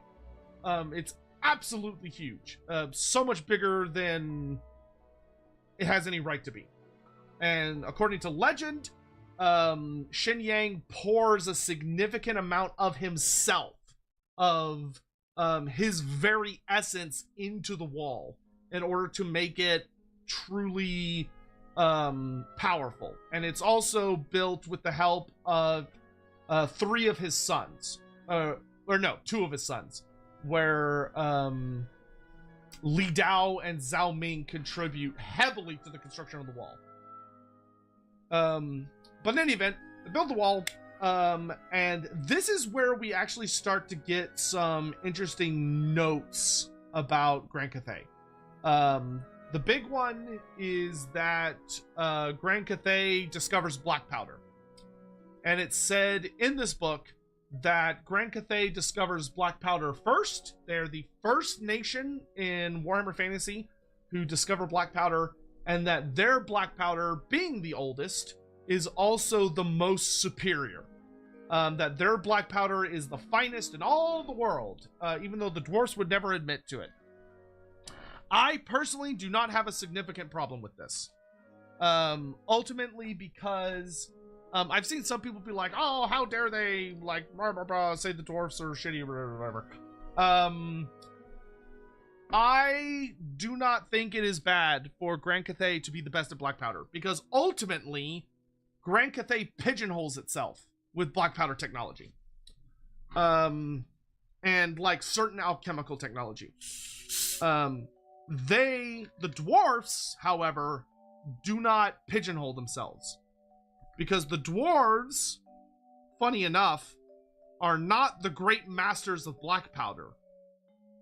The dwarfs are the great masters of steam power. The dwarfs are the greatest and most superior steam-powered faction in all of Warhammer Fantasy. Bar none. They are the masters of steam power. The only thing that comes even remotely close is the Empire, and the Empire is still kind of little babbies when it comes to the power of steam.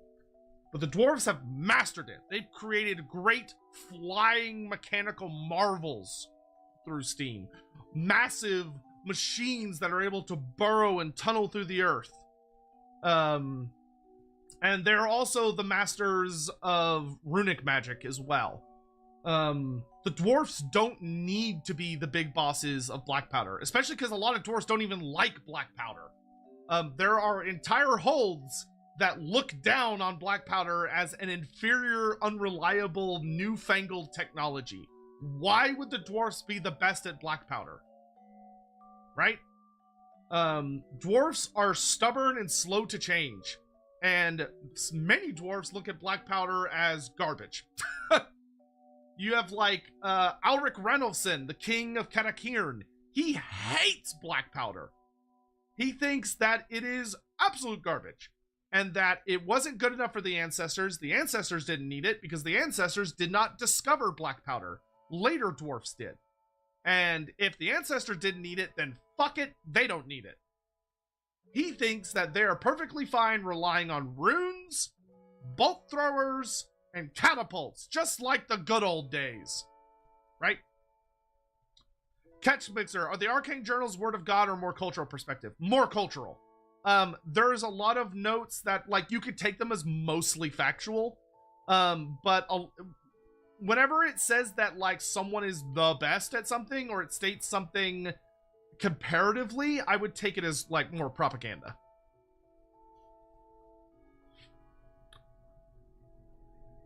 Where's the Cathay gunpowder combustion engine? They have not made it yet. Anywho, so this is where we get some interesting stuff, which is that so for example, here is a propaganda point, right? I'm gonna read you something that the Arcane Journal is clearly lying. All right, so let's say this. This paragraph says, while such undertakings distinguish Grand Cathay from the nations of the old world, it is the way in which the Celestial Dragon treats his subjects that is most noteworthy, for it exemplifies his personality. In many nations of man, autocratic rulers keep their subjects at heel, impoverished, and starved of opportunities for enlightenment or advancement, demanding their loyalty through torturous military service and crippling labor, and demanding their wealth through heavy taxes. Not so the Celestial Dragon. That's propaganda. Right? There are grains of truth within there, but that is abso-fucking-lutely propaganda. That is a lie. And we know it's a lie.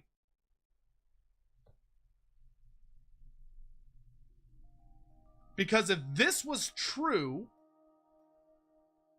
the Celestial Dragon Emperor would allow humans to learn any form of magic they wish. But he doesn't.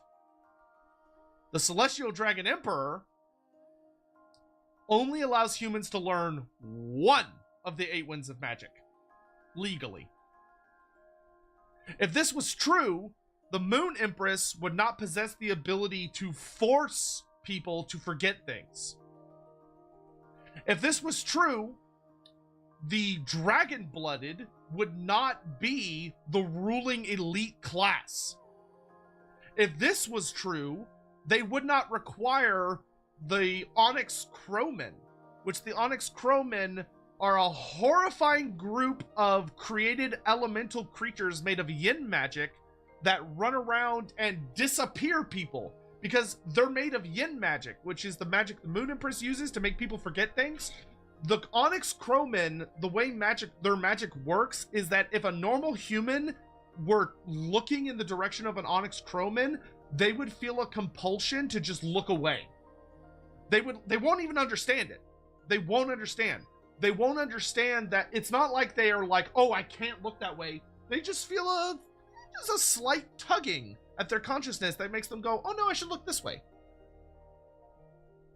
Making them not realize the Onyx Crowmen are there to disappear people that cause bumps. That's propaganda. Right? Now, I will concur that I don't think the Arcane Journal does a good job of expressing this. The Arcane Journal does not do a good job of telling its story, because all of it is written in God voice, right? The entire book is written as if it's telling you facts, but it's not. It's an opinion piece. It's from the position of Grand Cathay.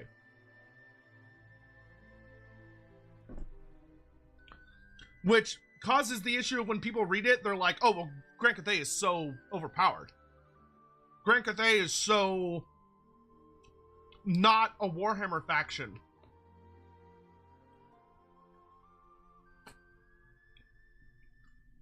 But Total War shows us what Grand Cathay is really like. We have all these lore quotes and lore stories about what is Grand Cathay really like. And the reality is a lot more what you would expect. Where the dragon-blooded abuse their power. Where people are scared to speak out. Where the worship of spirits of the land and gods that were native to many of these peoples are forbidden, right? Is there anything on Indic Koresh in the new lore? Not a lot. They're mentioned. What am I eating? A pizza. A cheese pizza.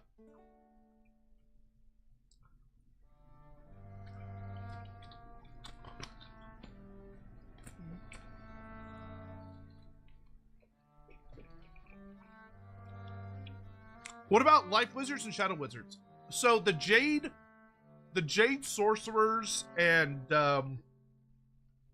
well, the Jade-Blooded Sorcerers, not to be confused with the Jade-Blooded Vampires, and the Shadowcasters are Shukengun, most likely. They are dragon-blooded wizards that specialize in one of the 8 winds to fulfill a particular purpose. For instance, we know that the Shadowcasters create the Onyx Crowmen.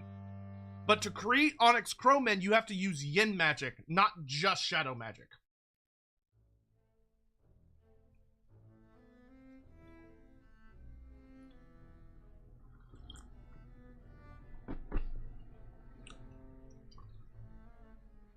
I thought the Onyx Crowmen were just dudes with some kind of hang glider. No, they're literal crowmen. They're elementals. Like, they're not living creatures. They're not flesh and blood. They're made of magic.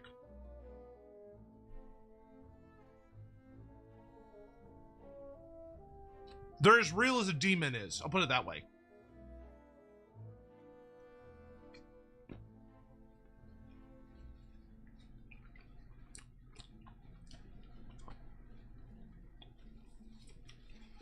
Anyway, so the wall is built. Propaganda, yada yada. What do crowmen do in their time off? Probably, I don't know, peck themselves where regular crows do. Is it Shadow Caster or Shadow Weaver? I think it's Shadow Weaver. What favorite pizza? Cheese. It's boring, I know. So we get some more propaganda here about how the Celestial Dragon Emperor is so good and so awesome and so wonderful, even though this is obviously bullshit. Then we get to the Absent Emperor, so we get back to interesting stuff, right? So, we get the note here that the Celestial Dragon Emperor has vanished, despite the fact that he is treated as the point of view character throughout this book. He's gone. That in 2000 IC, which, to be clear, this is 287 years before the old world is taking place. Because I want to say we're in 2287.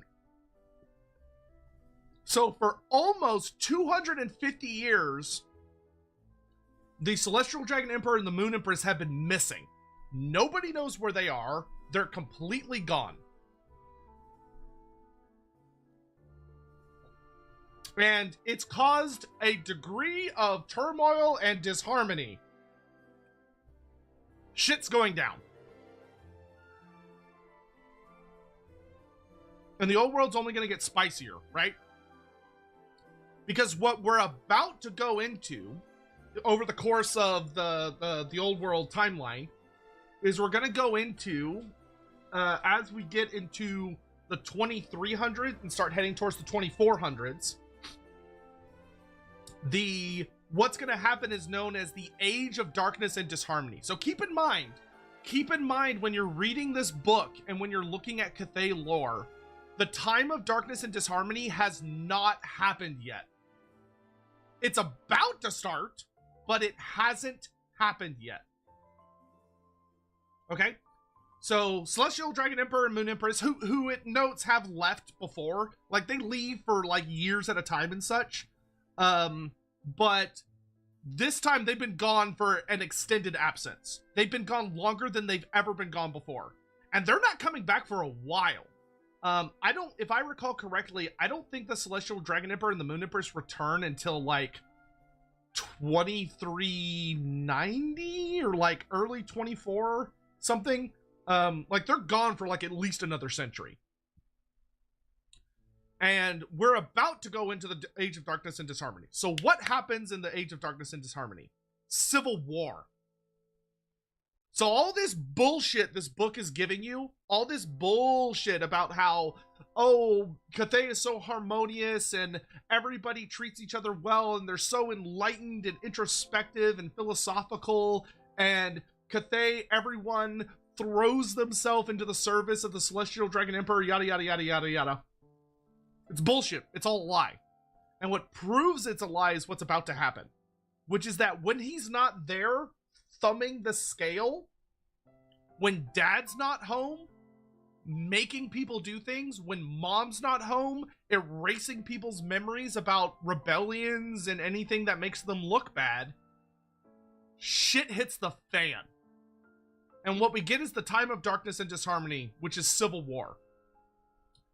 And the time of darkness and disharmony has the dragon children start fighting amongst themselves. So Miao Ying starts fighting Li Dao, starts fighting Zhao Ming, starts fighting Yin Yin, starts fighting Yuan Bo. The children start fighting. And amidst their fighting, another force rises up, takes advantage of the chaos, little c chaos, and takes over the Celestial City. The Monkey King. And the Monkey King shows up one time in this book. Only once. He shows up precisely once. And the one Monkey King moment that shows up is at the very end of the book. In the magic items, we get a mention of him that is very vague. And it's just the Monkey King's wisdom, which is a huge and ornate club studded with jewels and wrapped with precious metals. The Monkey King's wisdom is a huge and brutal weapon, which basically is a joke that the Monkey King's wisdom is a giant stick you beat people to death with. Right? So, there's nothing about the Monkey King in here, basically, other than a kind of a joke at his expense. But the Monkey King is what basically rocks Cathay to its core, because the Skaven of Clan Eshin convince him to invade Grand Cathay, which he does. He takes over the throne, which he does, and nobody can stop him. He defeats the various children. because they aren't willing to fight together. And when he takes over the Celestial City, he declares himself Emperor of Grand Cathay, and he turns to basically the general of the Skaven that's dealing with him, and he says that guy is now like an official position, and like raises him up. And that is enough of an insult that the 5 dragon kids put aside their differences, they unite together, and they fight the Monkey King all at once. So it's the Monkey King resting on his throne being a big goofball, being a troll, with the Skaven doing their best to try and manipulate him, though I suspect it's probably a 2-sided manipulation. And they aren't able to beat him. They're able to fight him, but what it builds up to is Dad and Mom come home. The Celestial Dragon Emperor returns, and with his return, the Monkey King goes, oh shit, this is no longer a stalemate, I need to get the hell out of here. And he flees back to the Mountains of Heaven. And the time of darkness and disharmony is brought to an end. And we basically go towards the modern Warhammer Fantasy timeline.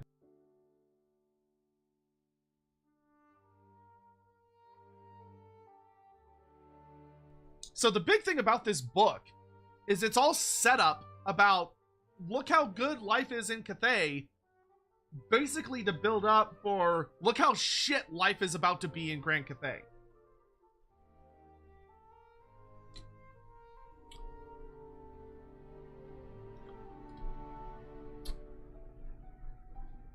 Alright, so some other things that were of interest here. That's kind of funny. Is that Shenyang is noted to be kind of racist.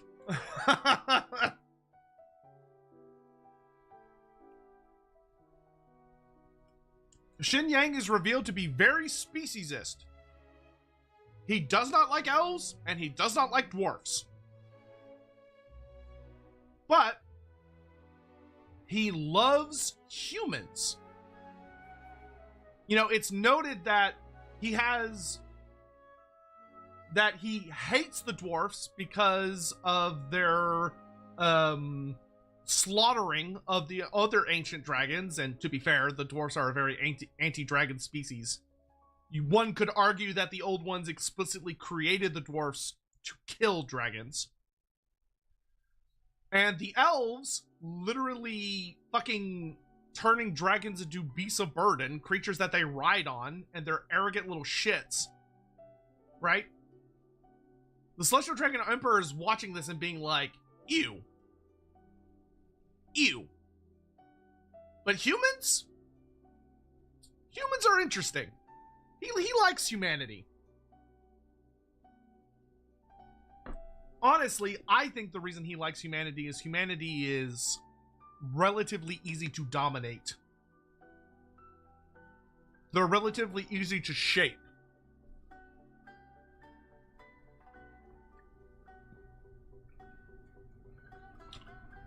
They do what he tells them to do.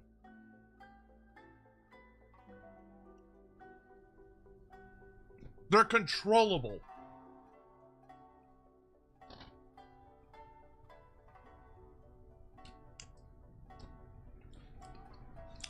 What's interesting is I don't think the Celestial Dragon Emperor, like, loves humanity in the sense that, like, we might think. I think he loves them in the sense that someone loves a nice dog. Right? A good pet. A useful tool.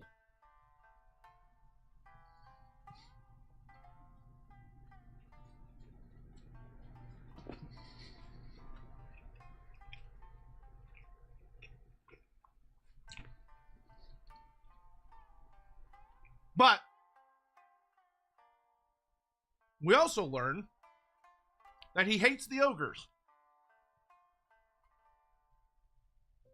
One of the actually very, very, very interesting developments here is that we learned the Celestial Dragon Emperor actually tried to deal with the ogres twice.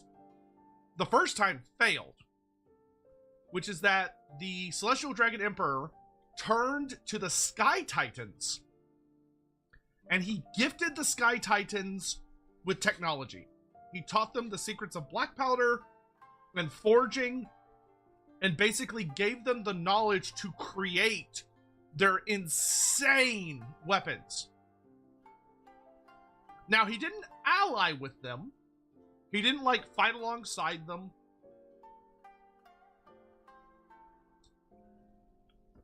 Instead, the ogres, who were a useful tool for a while, the ogres were like a very, very useful tool for him against chaos. They were a useful tool for thousands of years, but eventually they started getting too big. They started roaming too far. They started becoming uncontrollable. Because we know ogres, right? Ogres cannot be controlled. They're wanderers. They bulk against slave masters. They refuse to be told what to do. They're bullies. And they would not conform to Xinyan's version of harmony. His control. So what does he do? He goes to the Sky Titans and he gives them guns. Unfortunately, this is not enough. And despite the fact that the Sky Titans make insanely, incredibly powerful weapons, the Sky Titans do not commit to a war against the Ogre Kingdoms.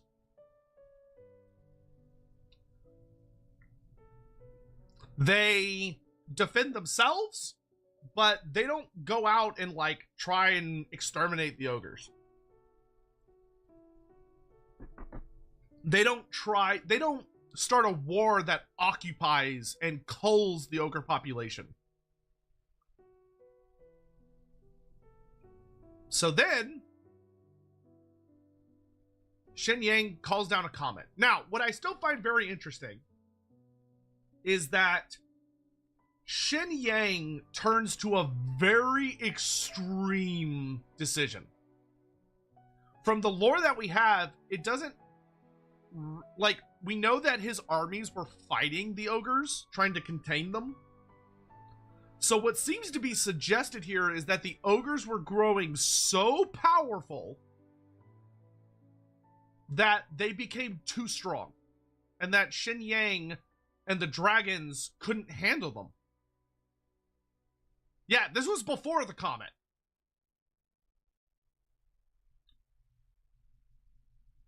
So, the ogres are such a powerful, prolific race that the armies of Grand Cathay are not good enough to stop them.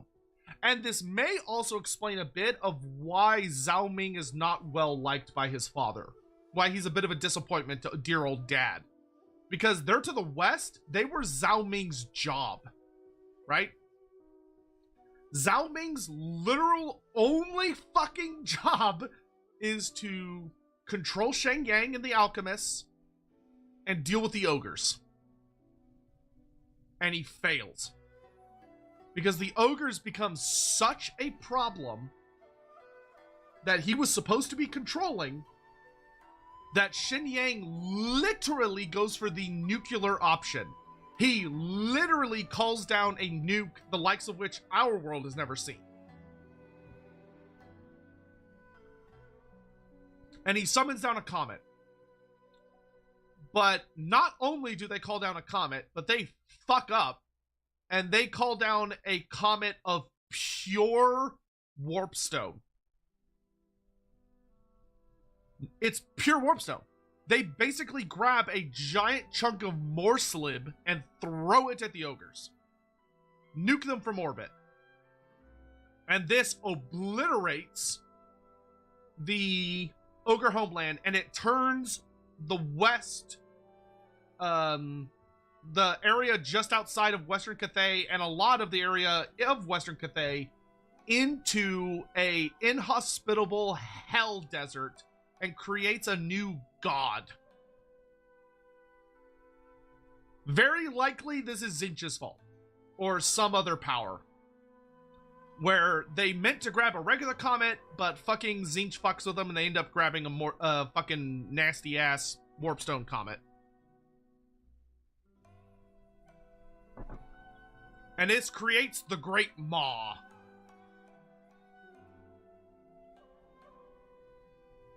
And unfortunately, while this does save Western Cathay, which once again implies that Western Cathay was under threat by the ogres, it causes the ogres to go up into the Mountains of Morn and they massacre the Sky Titans. The Sky Titans are basically exterminated. Supposedly, one's still out there, but as a species, they're wiped out.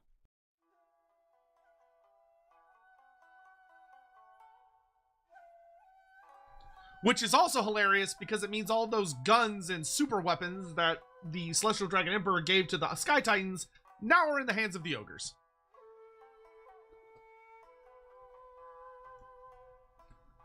Whoops.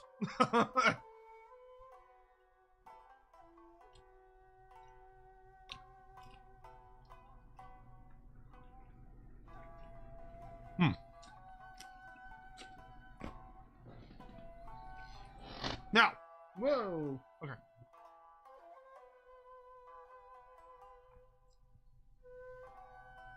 Here we get one of my favorite new lore chunks as well. So, it's confirmed that at this point, while exploring to the west of Cathay is now kind of impossible, without sending like entire fleets of sky lanterns, Shen Yang confirms, much to my delight, confirms everyone's fan theory, which is that he turns to Yin Yin and he says, "Yin Yin, go explore the world." And Yin Yin, the sea dragon, the youngest daughter, the youngest child, ever adventurous and inquisitive, goes out into the world. Everybody's favorite fail daughter goes on a grand adventure to explore the world, meet lots of different races and factions. She goes on to meet and establish connections with Nehekara, the High Elves. She meets everybody. Meanwhile, Zhao Ming, as we know, goes on to start mining rare materials and alchemical ingredients from what is now known as the Warpstone Desert, but also establishes a safe travel path through the Warpstone Desert, which will come to be known as the Ivory Road, which allows him to hilariously eventually run into the dwarfs. And Yin Yin, at this time in her life, is very, very successful. Yin Yin not only has a great successful exploration of the world, she runs into the High Elves and she establishes trade agreements with the High Elves. She establishes a treaty with the High Elves that allows the Cathayan fleets to go wherever they want. Because most of the time, the High Elves do not allow other races to sail where they please. The High Elves are very, very strict about where they allow other races to sail, and if they encounter you not on one of their approved routes, they will sink you. They will attack you. But not Grand Cathay. Yin Yin actually argues like a really, really good deal. Which shows that when she wants to be, she can be reasonably diplomatic.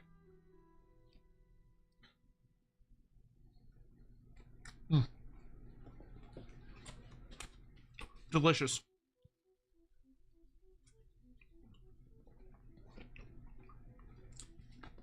Yeah, she's not a girl failure yet. She will become one, but she's not yet.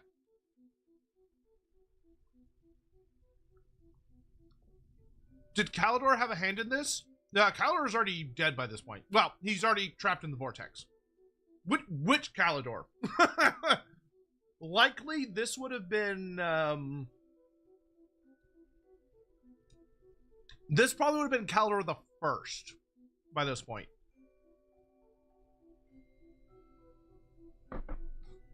Or Belshazzar. It either would have been Phoenix King Belshazzar or Calidor the First. It was probably Belshazzar, actually. Yeah, Yin Yin hilariously says that the High Elves named the dragon ships after her, which is very funny because that's definitely not true. No, Finnebar's not king for a long time. Yin Yin encounters the High Elves before the fall of Nehekara.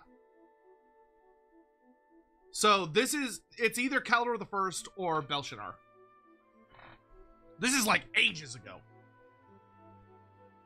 But we also know that Yin Yin establishes relations with Nehekara, and that Nehekara and Grand Cathay become very, very close.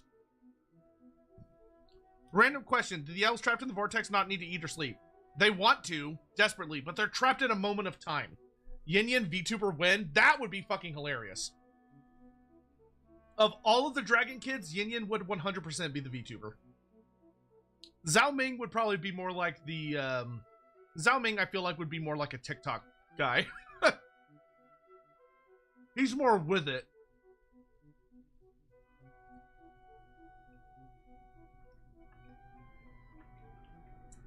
Yeti, I want Yin Yin to either... Yin Yin should be a ranged character. I'm personally hoping she has a really big bow.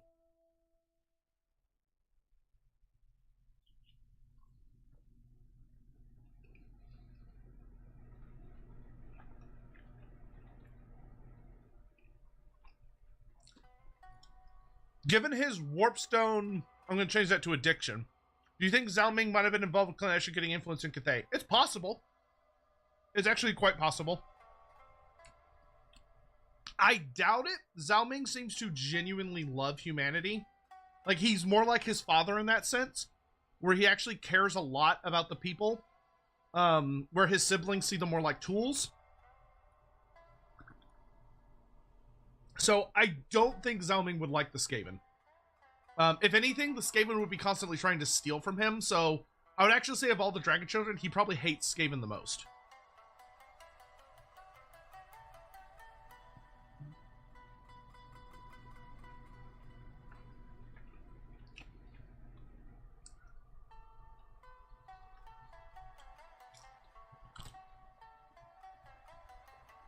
So, okay, I want to eat some food, so my food doesn't get super cold, so I'm going to eat for a couple minutes, but what I would like to see from y'all,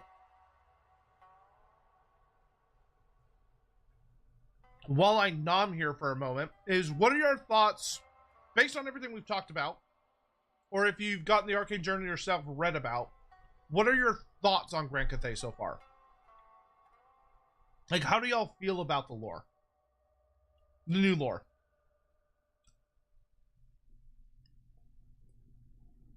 Also, we should do a poll just for funsies.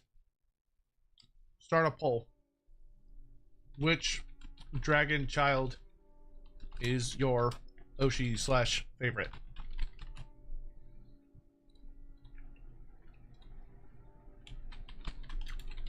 Zhao Ming, Miao Ying, Yin Yin. Ooh, I only have 4 options on YouTube. I guess we'll do Yuan Bo. We'll leave Li Dao out because we haven't really talked about him today. You don't have to participate in the poll, but if you want to, just for funsies, you can.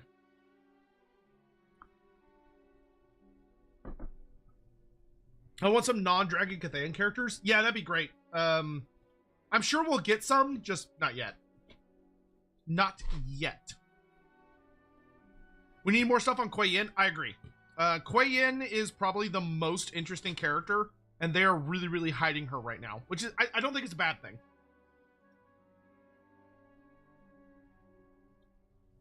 Poor Fire Dragon, always chosen last. Shush, shush, shush, shush, shush, shush. Shush, shush, shush, shush, shush, shush, shush. Is there lore about the other 3 kids that disappeared / died? Yeah, okay, so of the non-playable, so to speak, dragons, Shiyama is dead, the spirit dragon. Also the death dragon. The light dragon, Shinzu, has vanished. So Shinzu, we know she's very young. She's not the youngest, but she's one of the youngest. She vanished into the Northern Chaos Waste. We don't know why, but she went to the Northern Chaos Waste in search of something. Whether she went looking for her parents or she went looking for some artifact or whatever, we have no idea. But we know she went to the north for some very important but unexplained reason. Then The other two are complete mysteries, but I have theories. So the only dragon child that we don't know the name of, who is bound to one of the winds of magic, is the Shadow Dragon, which is perfect, by the way. That is, like, that's such good writing, to be honest. The Shadow Dragon is the most mysterious, which makes perfect sense because Olgu is all about obfuscation and mystery and things hiding in the shadows and yada yada yada. The Shadow Dragon is a total mystery. We know nothing about them. My theory, my personal theory, which I feel really good about, is that the Shadow Dragon is fled and is in Nippon. I think the Shadow Dragon is going to later be revealed to have fled to Nippon and has set itself up there as the Dragon of Nippon and is working against his family. Because we know Nippon is gonna have a dragon because it's Japan and Japan has dragons. It's gonna have a dragon. And I bet it's the Shadow Dragon. But I think he's going to be very anti-Cathay. And there's going to be a story there. And I'm really, really excited about it. So there's going to be some kind of mystery dragon over in Nippon. It's going to be the Shadow Child. Working against his parents for who knows what reason. Then the last one is almost assuredly the child that fell to chaos. So actually you're correct, Fire Snake. It's probably a boy. Yeah, because then it would be 4 girls for 4 boys. That's correct. I would agree. That's most likely the case. So it's almost assuredly a boy. So the Shadow Dragon is probably he probably fled to Nippon, is doing stuff. The 9th dragon is almost I would be really sad if it's not Flame Fang. Flame Fang is almost assuredly the 9th child, and is likely wasn't bound to any one of the winds and had the potential to be the most powerful, but ends up falling to chaos.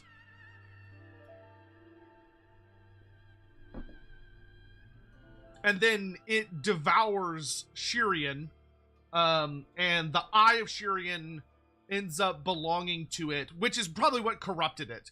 The 9th dragon child probably took the Eye of Shirian, got corrupted by it, becomes a horrifying chaos dragon that unleashes absolute hell, and then eventually is either killed or driven to the Southern Chaos Wastes, where it finally faces off against Archaon and is killed.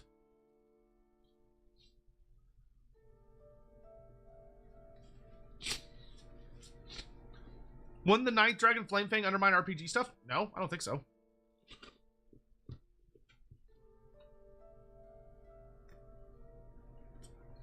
How would that undermine RPG stuff?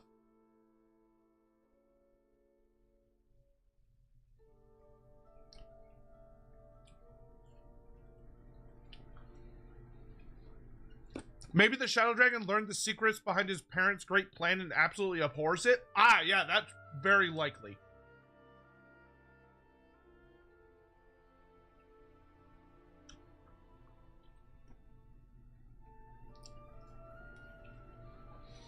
Also, that works well because that establishes how fucking scary Archaon is. For Archaon to kill one of the 9 dragon children would show just how horrifically powerful he is.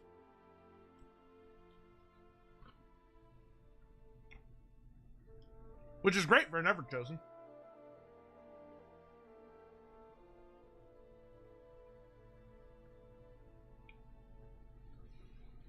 Can any old world dragon shapeshift? No, not that we know of. It's not impossible, but none that we've ever heard of.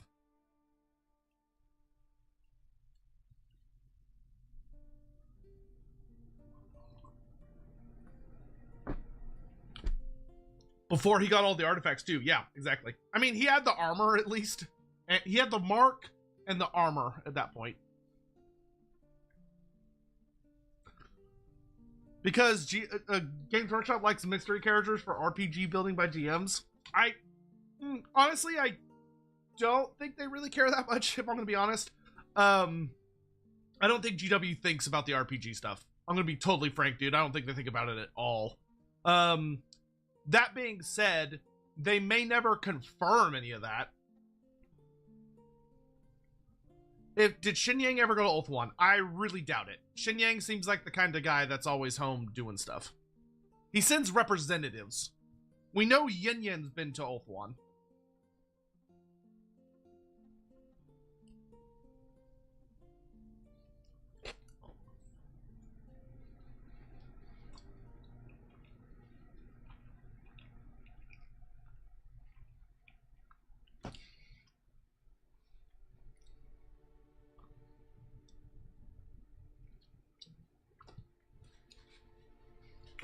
Plus, like, when it comes to RPG stuff, the RPGs could just make shit up, right? Like, the RPG could always be like, oh, there was a secret 10th child. And it's like, okay, whatever.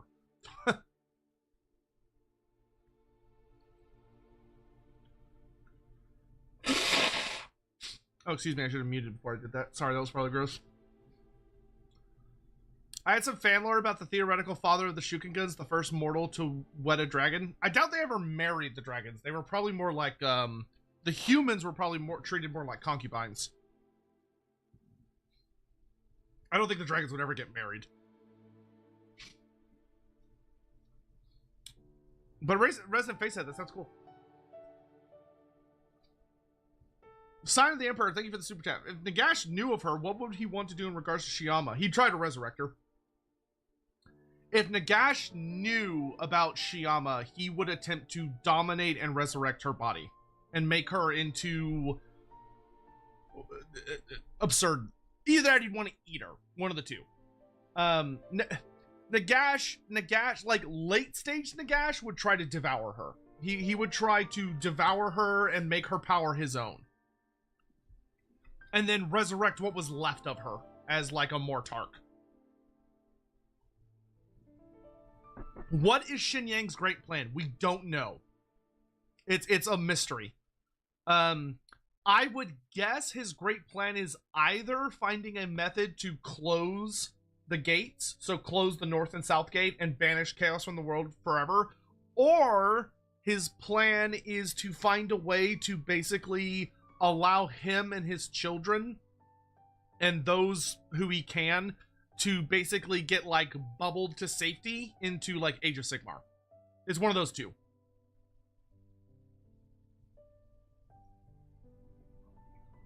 Why are shadow users always the brats? Because shadow magic lends itself well to manipulators and schemers.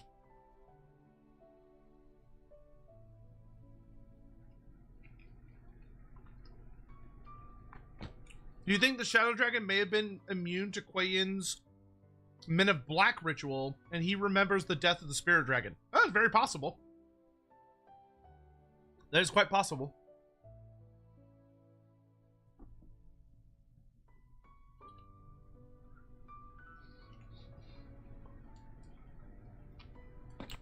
Will they expand on Jade Vampires eventually? Yes. Yes, they will.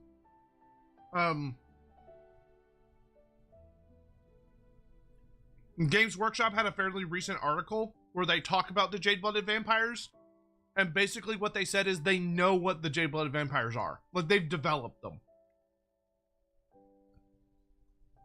Which, if GW has developed it, that means that they eventually will probably use it for something. They just haven't told us what it is. Anything new about... No. Nothing new in here about Jade Vampires. The only thing that GW has confirmed about Jade Vampires is they said they're not body horror. So they're not like guts hanging out and like skeleton stuff and like super nasty looking. And they're also not, what are they called? Jingxi? They're not the hopping vampires. So they're not the stiff hopping vampires, and they're also not super body horror. That's the only two things we know about them. And they also misspelled Herakte's name. Are the Jade-Blooded basically another major bloodline? Yes. Yeah, they're Herakte's get. So you have the Lamians from Neferata, the Blood Dragons from Abarash, etc. The Jade-Blooded are the descendants of Herakte. Which Games Workshop spelled wrong in the article.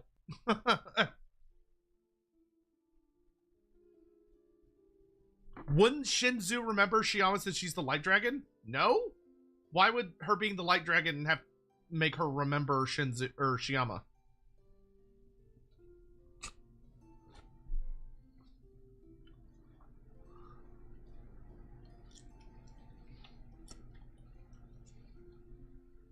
GW called him Hakate? Yeah. Which is wrong. But I mean, maybe they're gonna rename him to Hakate, but that is not his original name.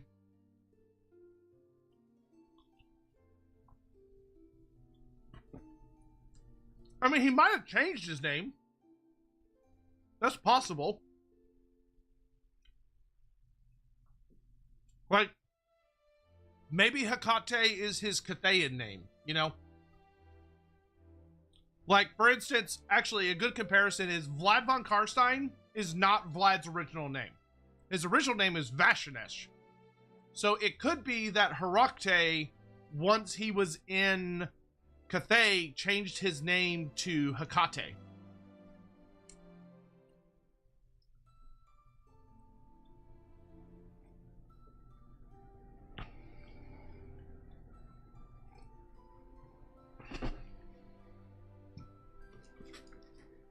Hard to say.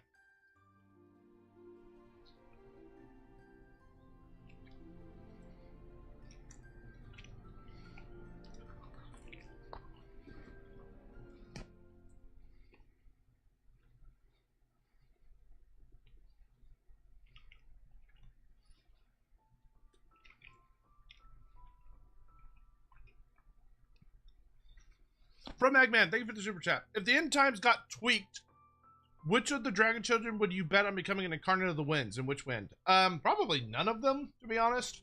In a best case scenario, probably Zhao Ming, the metal dragon. Having Zhao Ming be the incarnate of metal would fix the goofy ass storyline with like the dwarfs becoming an incarnate. Or maybe Li Dao. It would probably either be Zhao Ming or Li Dao. Because both, well, I mean, even honestly, they've got some good options because Yin Yin, Lore of Beasts, Li Dao's Lore of Fire, and Zhao Ming is Lore of Metal. And the original incarnates for Metal, Fire, and Beast were all really dumb. Like, Greenskins getting an incarnate, stupid. Dwarfs becoming incarnates, stupid.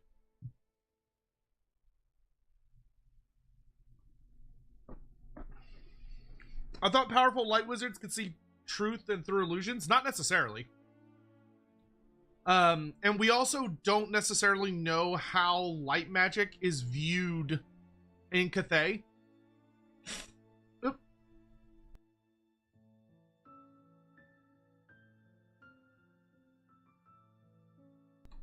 Because, like, consider how different the interpretations of some of the winds are from a Cathayan perspective, right?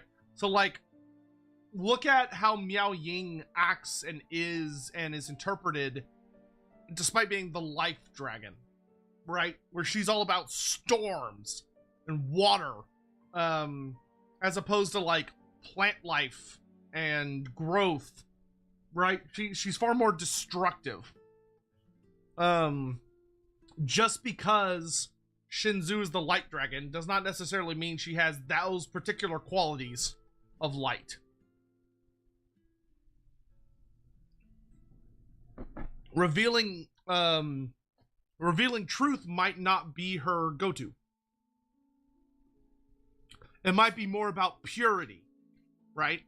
purity and hope as opposed to seeing truth and burning away falsehoods. You've not talked about Li Dao yet. To be fair, there's not a lot to say about him. Li Dao gets the least amount of lore in this book. Like, Li Dao and Yuan Bo are barely talked about. Like, they exist, but they're barely talked about. We get a lot of lore on Yin Yin, which is hilarious because she's the only dragon child that doesn't actually have a banner on the map, and it's kind of like ignored. We have a lot of lore on Yin Yin. We got a lot of lore on Miao Ying, and we got a lot of lore on... We got some lore on Zhao Ming. Li Dao and Yuan Bo got dick. They got absolutely nothing.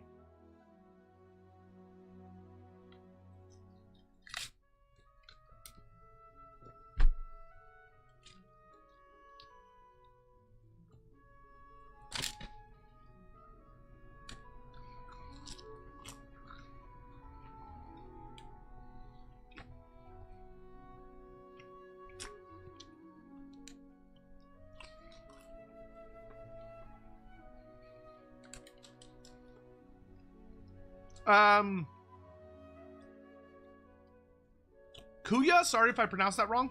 Kuya, yeah, I would agree. The Shen Yang and the Moon Empress will never have tabletop minis. Never. Ever, ever, ever. Never, never, never, never, never. Unless they're in Age of Sigmar. If they were in Age of Sigmar, they would have minis. But outside of Age of Sigmar, no, they will never have minis. They're too big. They're too big, too powerful.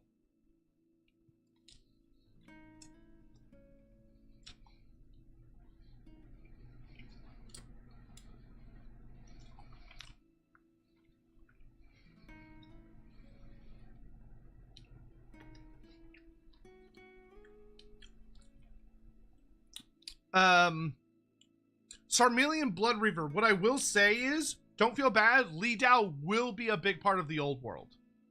That's 100% confirmed. Li Dao will be a big part of the old world because he actually has a relevant banner and relevance on the map. Yin Yin doesn't. But Li Dao will have a part to play. Just not yet.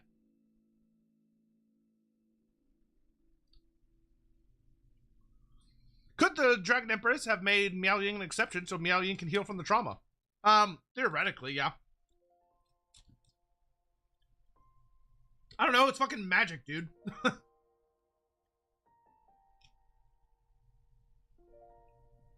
How plausible is it that Dracothi and Shen Yang are the same entity? I would say it's completely impossible. Personally. They are not very similar. Other than they're both celestial dragons. But they're very, very different interpretations of the term celestial dragon.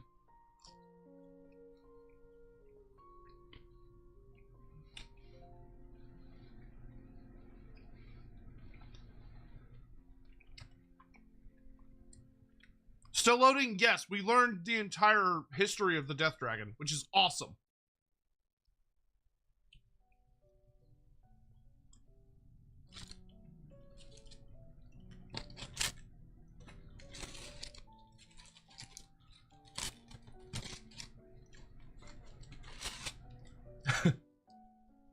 Yeah, how does Kuei Yin's ritual work? I don't know, the fucking Speed Force. Whatever.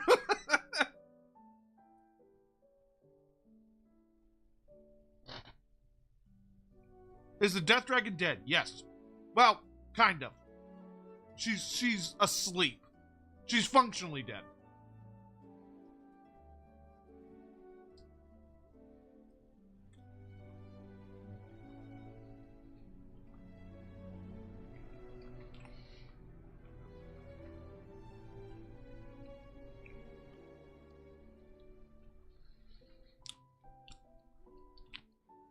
Well, so Resident Face said, we know that Li Dao helped build the Great Bastion, according to legend.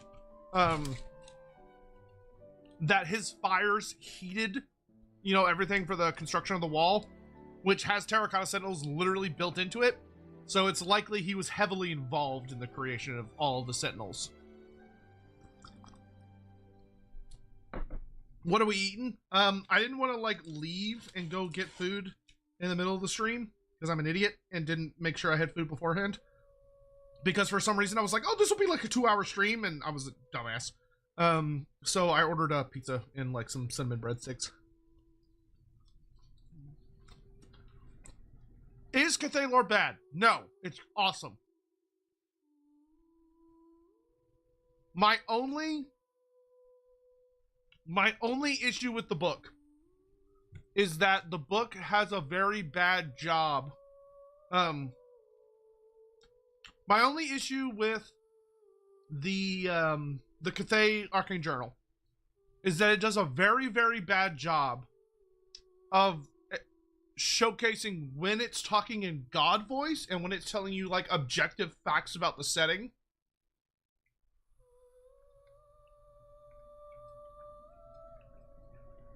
And when it's doing Cathayan opinion / propaganda stuff. And you could see that in how people are reacting to the book, where a lot of people hate the book because they feel like it, a lot of people hate the book because they feel like it's saying Cathay is just like the best thing ever. And it's because it is, but those parts are, propaganda. And you could prove it using other parts of the book. And that was kind of just bad writing on Games Workshop's part. Like, they should have made that more clear.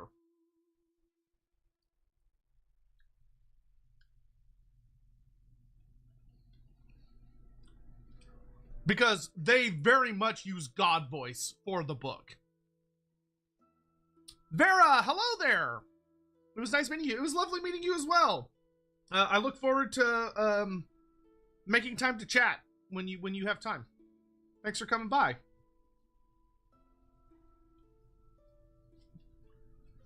Off topic, what is your opinion on the orcs of Middle Earth? That is super off topic. I don't know, they're cool, I guess. They're fun.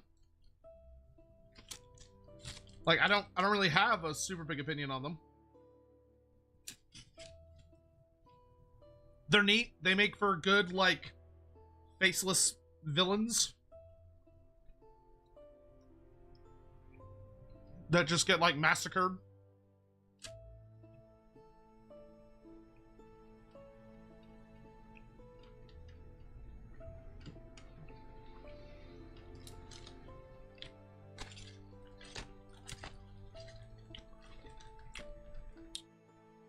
Would I rather have Shiyama or Shinzu in the game? Neither, because they're both inactive. You cannot have Shiyama or Shinzu or the other two because they're not active. Like they're out. To say otherwise is you're setting yourself up for failure. But they have a meat menu. That they do. That they do. Meat's back on the menu. The what?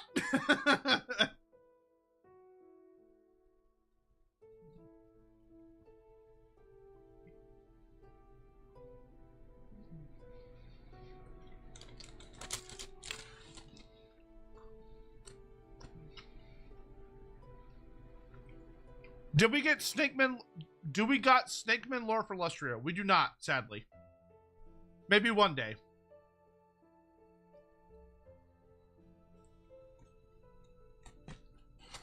Unless you count Blood Bowl, in which case in Blood Bowl we do have a Snake Man for Lustria.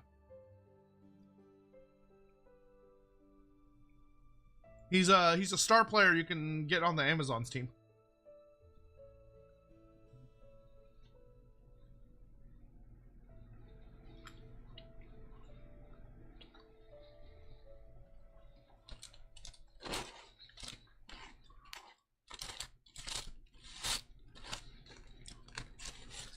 Funny enough, the only thing that I would say is a slight criticism of the Orcs of Middle Earth is it sounds like Tolkien never really, like...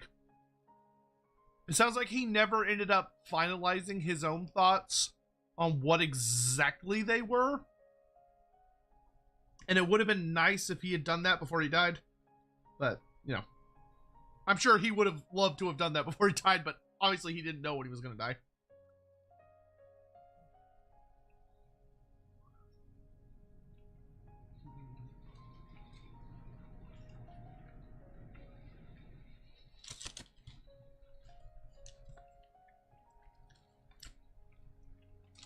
Because to my understanding, it's a bit of a debate on what exactly they are.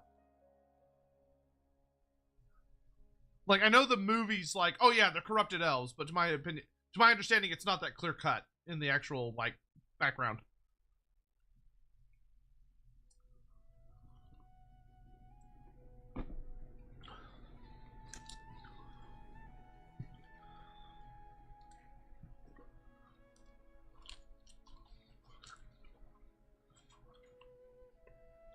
Does Cathay have any units, anything that's not in Warhammer 3? No. No, no, no, no. Well, that's not true. Yes. Yeah, Cathay did get access to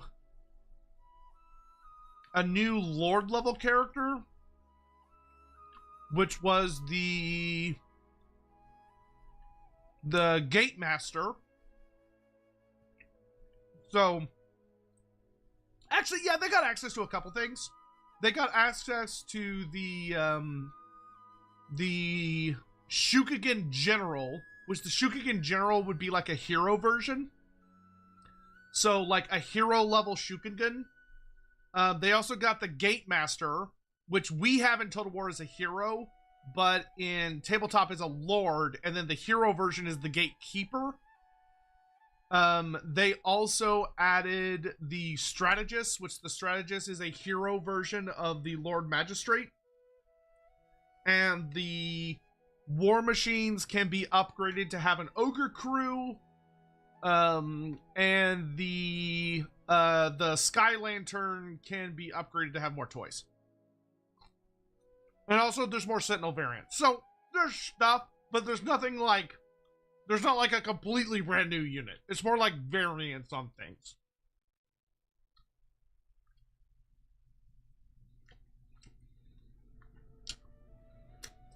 Yo, Fizzbuzz, what's up? How you doing?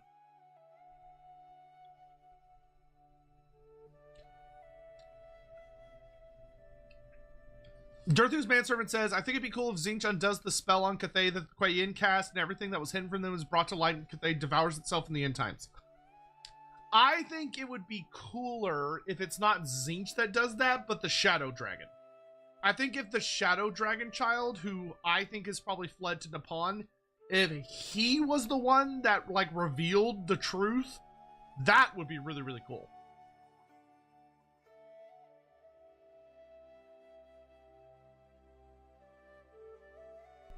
What are the Sentinel variants? The Sentinel variants that got revealed in this book are the Terracotta Sentinel, which we already have in Total War. Though they're actually better than the ones in Total War because the Terracotta Sentinel and Tabletop have regeneration, which is nuts. There's the Jade Sentinel, which can cast magic. The Obsidian Sentinel, which is super hardcore magic resistant. The Granite Sentinel, which has significantly better defenses and armor. And the Warpstone Sentinel, which we have in Total War as a Regiment of Renown.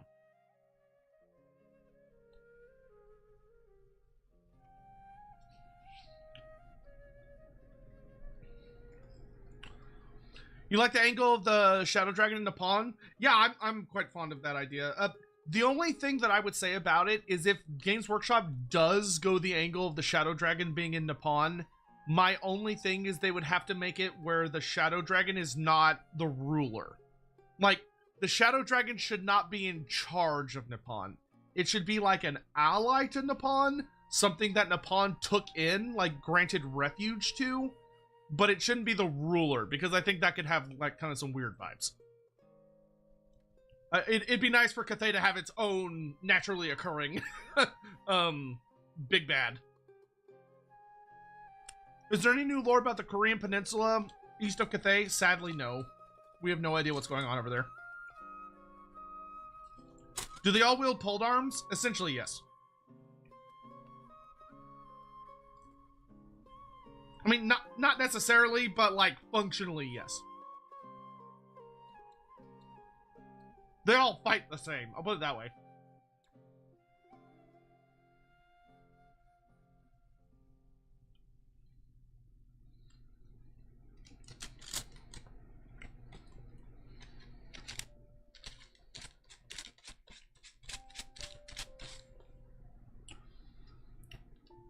From Eggman, I don't mean to be the bearer of bad news, but I highly doubt that Creative Assembly is going to add in the other Sentinel variants. I don't think they're going to do that.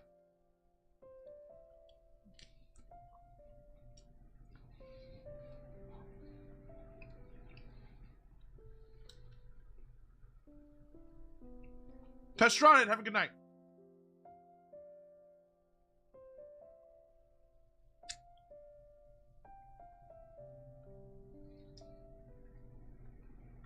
Do any of the dragons hate their dad? I don't think so.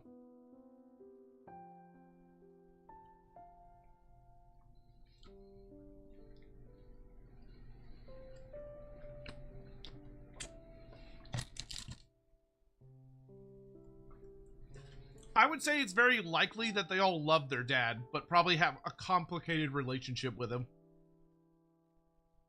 It'd be nice for the Skylanders and Total War to get some love. Yeah, I would really, really love for the Skylanders to have a little more oomph. Like the ones in Tabletop having the ability to have different weapons. So like they can either have the crane gunners or they can have shotguns. And they also drop bombs. I don't know why the ones in Total War don't drop bombs. I think it would be completely fine for the Total War Skylanders to drop bombs.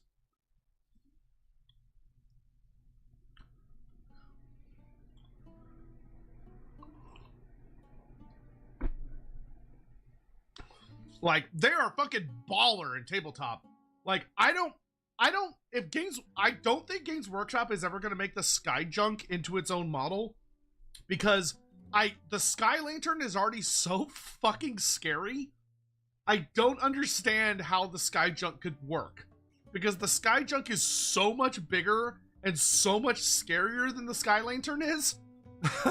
Like, the Sky Junk would be fucking insane. It would be so busted. Why is the Sky Lantern so slow in Total War but fast in the old world? Because of the way flying rules work. I will note that the Sky Lantern in Tabletop can also be charged by, like, melee units on foot. Like, it can just be charged and attacked in close combat. Whereas the one in Total War can't. It actually flies the entire time. So that is probably the reason why.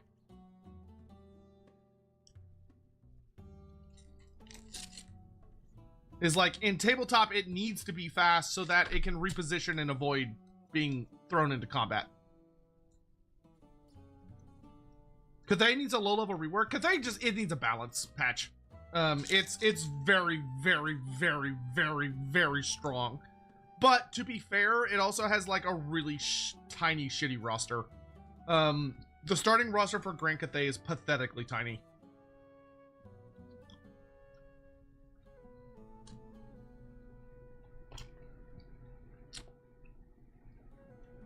How do you make a dwarf airship distinct from a big Cathayan airship?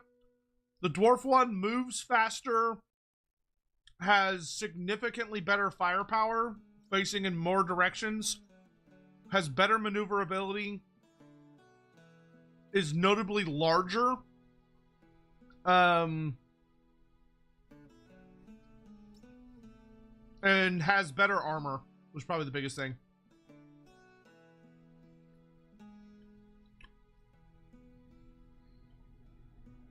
It also only takes like one dwarf to crew most dwarf airships, whereas the Cathayan ones need like fucking like 5 or 6 guys on them.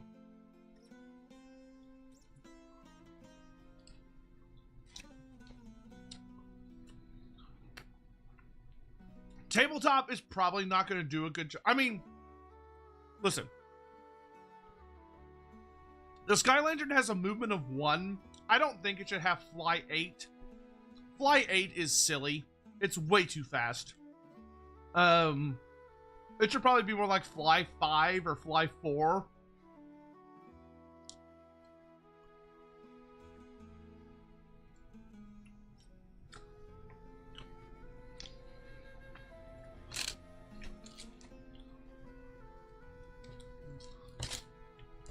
Like, the silliest thing about it is that it just moves too fast. Like, ain't no way that thing's Fly 8. Ain't no fucking way.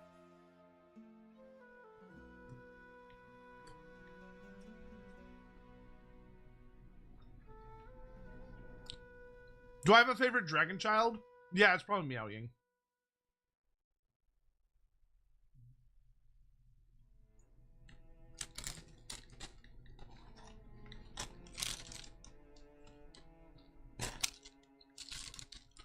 Do you think we'll get Yang Sing, the other unique sentinel, Cathay and Sentinel, as a legendary hero eventually?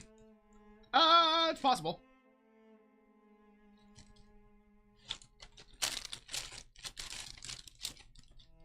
I mean, it's certainly possible.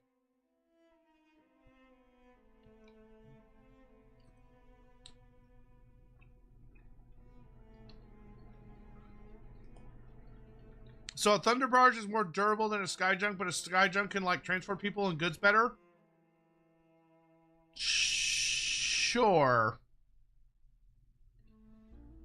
Well, actually, what I would probably say is that a Sky Junk is much easier to reproduce or mass produce compared to a Thunder Barge, because it's made of a lot lighter materials. Thunder Barges are like fucking nuts. They're like bristling with weapons. A Sky Junk has a front-mounted rocket launcher, which is very impressive. And like a shit ton of people on it. But it's significantly slower and is much more vulnerable to like melee assault from other flyers. Compared to a Thunder Barge, which would be significantly better equipped to deal with like flying attackers.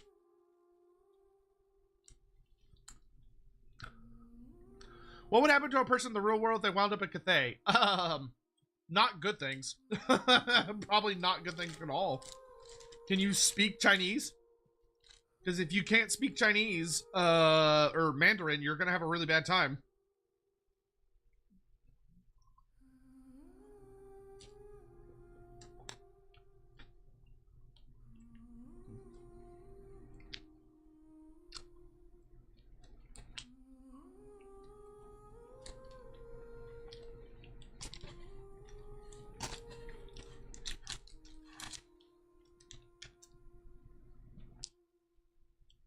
Super Ego, how you doing?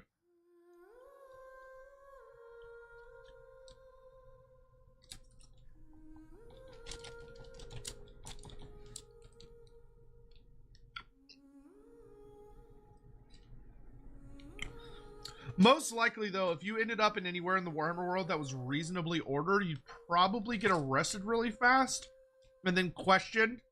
And either A, they would think you're a heretic and they'd kill you. B, they think you're insane and throw you in their equivalent of a mental institution. Or C, you would get really, really lucky and they would have you speak to a very powerful and knowledgeable wizard or entity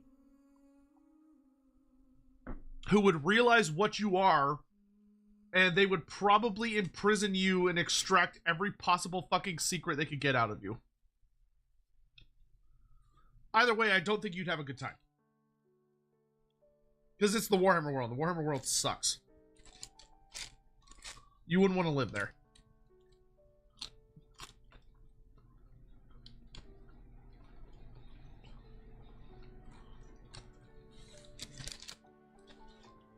What is Yin Yin's ship called? I don't think we know that.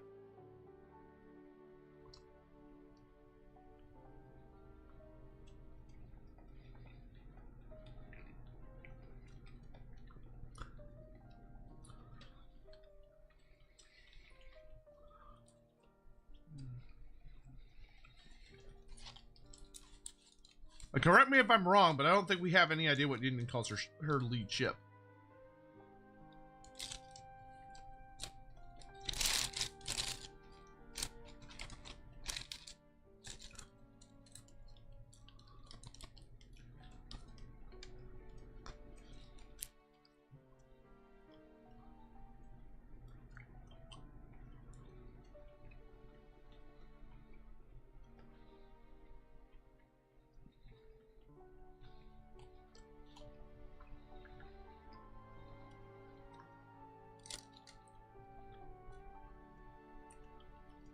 If Karl Franz and Lord Croak had a conversation, what would it be about? Karl Franz would just be screaming in agony as Lord Croak uploaded images into his brain, made his head explode.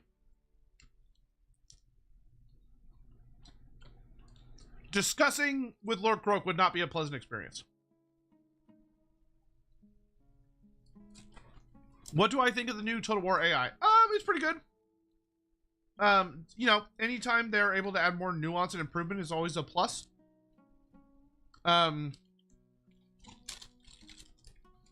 It's still not perfect. I don't think it ever will be perfect, but I am happy with the direction it continues to move in.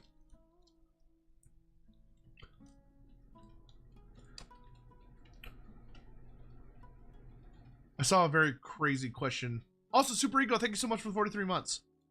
Where the hell did it go? Did somebody just ask about elf breeding? I could have sworn I saw somebody ask about elf breeding.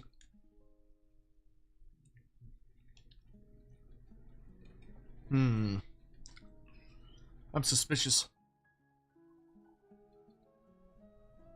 Maybe I just saw what I wanted to see. Oh, I know, there it is. Cindy Taylor, do the Aesir, Druchii, and hippies interbreed at all? Yes, it's not really interbreeding, it's just breeding. They're all elves. There is no, physically, there are no super realistic differences between a high elf, a dark elf, and a wood elf. They are elves. That's like asking, can a Bretonnian interbreed with an Imperial? What do you think?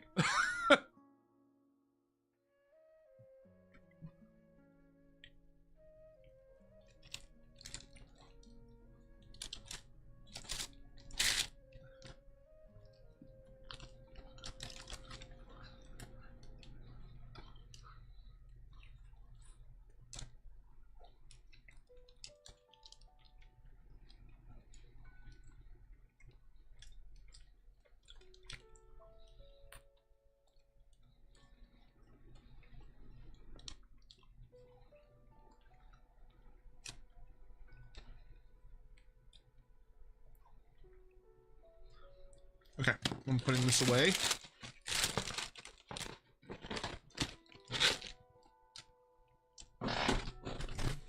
I am moving this out of my lap.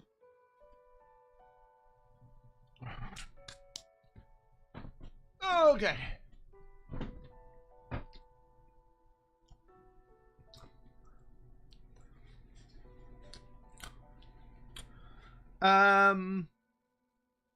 Wonder which of the dragons figured they could make hybrids first. Oh, I bet their mom knew first. Who was the first Shukengun? That's a great question. That would be a really fun story, actually. It's probably Shyama's. I bet Shyama had the first. And I bet the story of the first Shukengun would actually be kind of interesting because you would know the dragons would be very interested in testing their ability and just what they were capable of.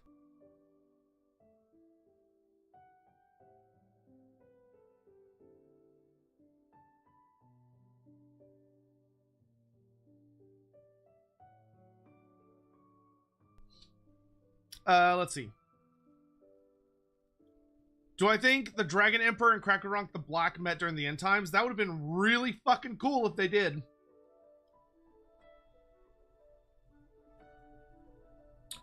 Can Shukengun will themselves to live longer like dwarfs or have a set lifespan? They're probably more like humans, so they probably have a specific amount of time they can live, but magic lets you cheat, and most of them are wizards.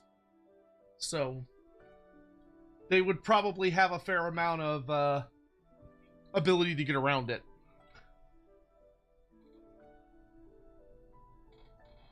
What would a dwarf do if it found an elf child abandoned? It would depend on the dwarf. It would depend a lot on the dwarf. I think the vast majority of dwarfs would either A, try to help it either take it with them to get it to safety, or they would do nothing. Like they would be like, it's not my problem. It's not my problem. It would depend on the dwarf. I do not think a dwarf would kill a random elf kid they found abandoned, I don't think they would try to kill it ever. I think they would either be like, this is not my problem, I'm not going to deal with this, I'm not touching this, or they most likely would try to help it.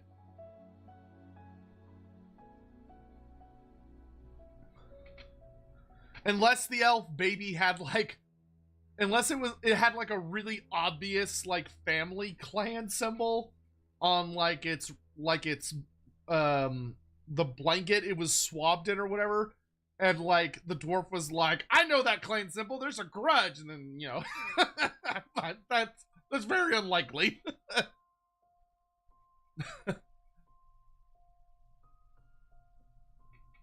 Just flatten the baby with the Book of Grudges. Are there any notable landmarks mentioned in the Arcane Journal? No, I don't think so. Other than, you know, like Wei Jin, like the capital. All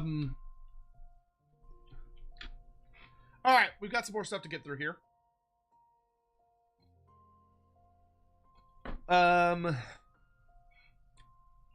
If you were transported to the Warhammer world, they could all understand you. I'd like to think you become the narrator. Oh, God. Dude, they would kill me so fast. Here's the problem, right? Is that unless there was some real fuckery involved, the very knowledge that I possess would make me prone to corruption. Like, it would definitely be that the things that I would know would harm me. Zhao Ming won the vote? Really? Oh, that's genuinely surprising. Good for y'all.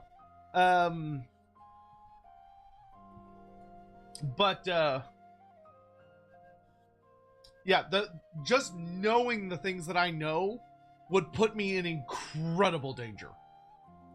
Of that knowledge could corrupt me.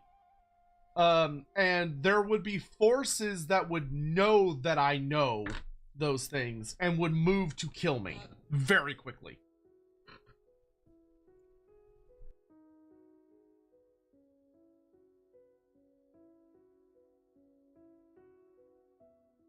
God, I hate allergies. All right, anyway, back to work here. So, where we left off. Nehekara. So, one of the big things, we learned that Xinyang really likes humanity, right? He doesn't like the dwarves, don't like the elves. So, he kind of takes a very, very big interest in humanity. This then leads to the situation with Nehekara, where Yin Yin goes out across the world, and she discovers another nation of humanity, which is Nehekara. And so she's able to come home and say, Dad, I found more humans. And they've got this crazy giant nation that they've built themselves out in this beautiful, beautiful, flourishing realm. And so Celestial Dragon says, oh, well, that's very interesting. Okay, we should send some representatives. So he sends a big group of representatives that go to Lamia and basically set up a relationship. Now, this actually ties in nicely to the story from the Nagash trilogy, which I fucking hate those books, but there are pieces of them that we can use with a little bit of effort. So the idea that Lamia has a Cathayan embassy that becomes established, and that there's trade and the sharing of arcane and technological advances between Nehekara and Grand Cathay is perfectly great and awesome. It's super cool. But this then builds up to that this flourishing relationship is going great. It continues to build for many, many, many years. And there's this rather hilarious dichotomy between the Nehekarans that are like super duper duper duper religious, right? They're from a Cathayan perspective, the Nehekarans are very superstitious and have a lot of very bizarre beliefs, and they worship this gigantic pantheon. And they are ruled by a religious cult that was established by some ancient king who just really, really didn't want to die from hundreds of years back. I apologize, I have to keep muting. My nose is running like crazy for some reason. Then we get a really, really interesting thing, which is that from the Nehekaran perspective, the Cathayans are fascinating. Because the Cathayans instead talk about an immortal Celestian dragon emperor. And the big thing is that the mortuary cult goes, you have an immortal emperor? Like you have an emperor that is incredibly powerful, is basically a god, and he's immortal, he can't die? And the mortuary cult is obsessed. And you get this is way post Cetra, because they have the mortuary cult. This is post Cetra by a lot. The mortuary cult was established by Cetra the Imperishable. So for the Cathayans, and Cetra was also the first of the priest kings. And it specifically notes that by the time Cathay arrives in Nehekara, they already have priest kings, and they already have the mortuary cult. So this is way after Cetra has already died. So the mortuary cult there is actually a fun little thing here where it says that Nehekara and Cathay initially have a positive relationship. That on the surface, they're bros. They have a very strong alliance. They even go to war side by side, where Grand Cathay actually marches out, sends out these big fleets that go to Nehekara, and they join the warriors of like Lamia, Nehekara, and then go up into the Darklands, and they are fighting and conquering the Southern Darklands. And we learn that thanks to the help of Grand Cathay, that the ancient Nehekaran Empire conquers all of the Southern Darklands and the coasts around the Sea of Dread into the Darklands, and goes all the way to the River Ruin. So Nehekara is fucking gigantic, right? This is Nehekara at its absolute peak, right before Nagash shows up. So this is like either Nagash's dad or like Nagash's grandfather. Like we're only a little bit before Nagash, but the Nehekara reaches its absolute pinnacle, where it controls the Southern Darklands all the way over to the River Ruin.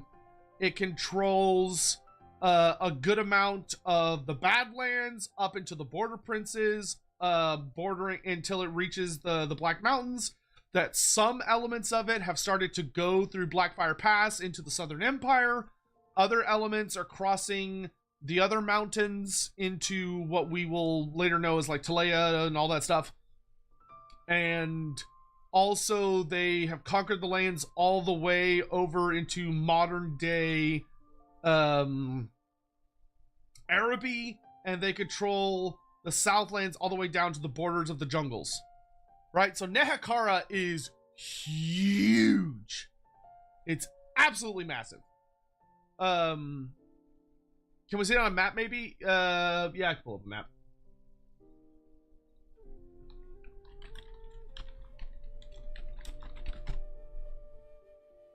So why don't we pull up this classic? This one's fun. And then if I open it in Microsoft Paint, I can draw on it. Oh god, no, fuck you, Paint. Oh god, it's so bright. I lied. Do Gimp. When did the vampire show up? Not yet. We're not to the vampires yet.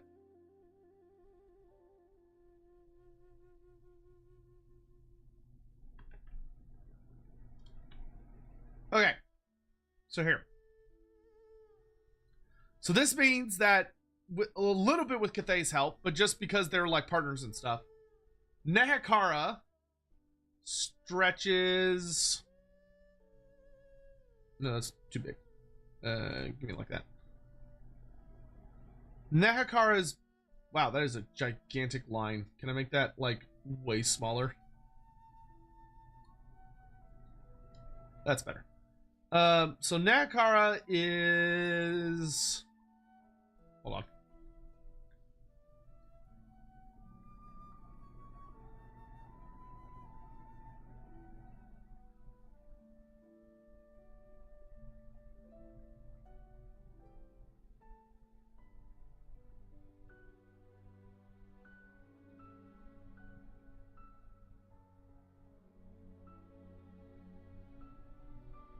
Something like that. That's vaguely what Nehekara is by the ballpark of this part of the timeline. So like huge, right? Like absolutely fucking titanic empire. Like holy mother of shit. Is the Copper Desert canon to be Nehekaran colony in Lustria? No, that's just fun for the fucking that's just like a fun part of the Total War. That's not an actual thing. And keep in mind, this does not include any colonies, right? So this does not include any like groups that sailed out and established colonies maybe somewhere else in the Darklands or on the southern coast or like somewhere on the coast of the Southlands. They probably never made it to Lustria. They probably stuck, but like they could have gone up as far as Norska, or other parts of the world. Like we know some of Nagash's Mortarch generals went like way further north and stuff. But anyway, so ton of shit. Crazy, right? Crazy. But anyway, so what was stopping Nehekara to go more south? Lizardmen. The lizardmen were a problem.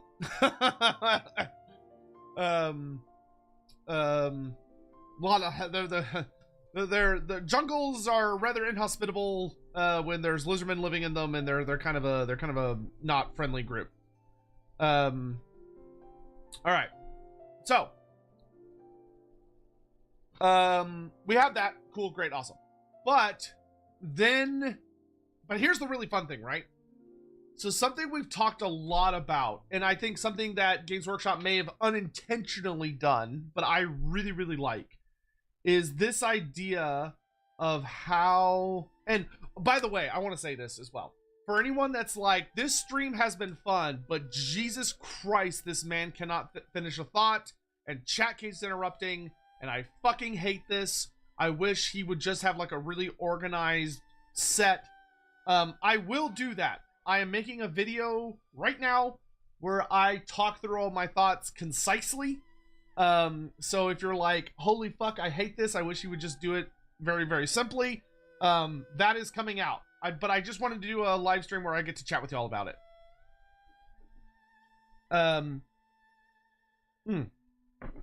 Anyway, so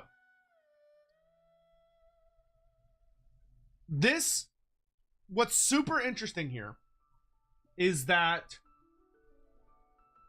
the mortuary cult is obsessed with the dragons of Cathay. They are genuinely obsessed with the idea of this immortal dragon emperor. So think about that. Think about what that's saying, right?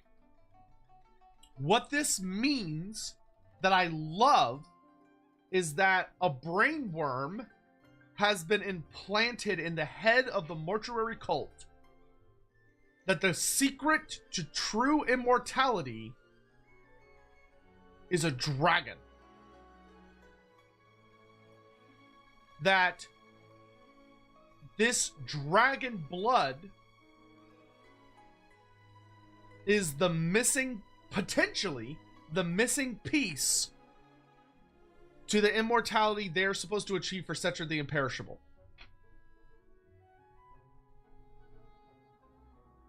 And what is it? I ask you, dear jurors, members of the jury, what ends up being the secret ingredient to perfect Nagash's elixir of immortality? Nagash, who is a member of the mortuary cult and takes all of the secret knowledge of the mortuary cult and combines it with all of the secret knowledge that he gets from the Dark Elves about magic and Dar and all that shit, combines it together. He creates the elixir of immortality, but his version is flawed because it comes with like the aversion to sunlight, etc., etc. Now, Nagash ends up curing himself because he just fucking dies and then kind of refuses to die, and then he drinks like horrific amounts of, or he eats like a stupid amount of warpstone, right? But the vampires, dragon blood, and not just any dragon blood, really, really serious shit, right? Like top of the line dragon blood, finely aged. This sets that up perfectly. The mortuary cult leading up to Nagash figured it out. They didn't get to test it because the Celestial Dragon Emperor, it specifically notes that despite their alliance, the representatives of Grand Cathay refused to teach anything to the mortuary cult about Shenyang's power and longevity. They refused to share the secrets of the dragons with the mortuary cult. So this ties in perfectly to the lore that we already have established for Nagash and the vampires and all that stuff. Isn't that fucking awesome? Isn't that like just beautiful? Just fucking beautiful. It works perfectly.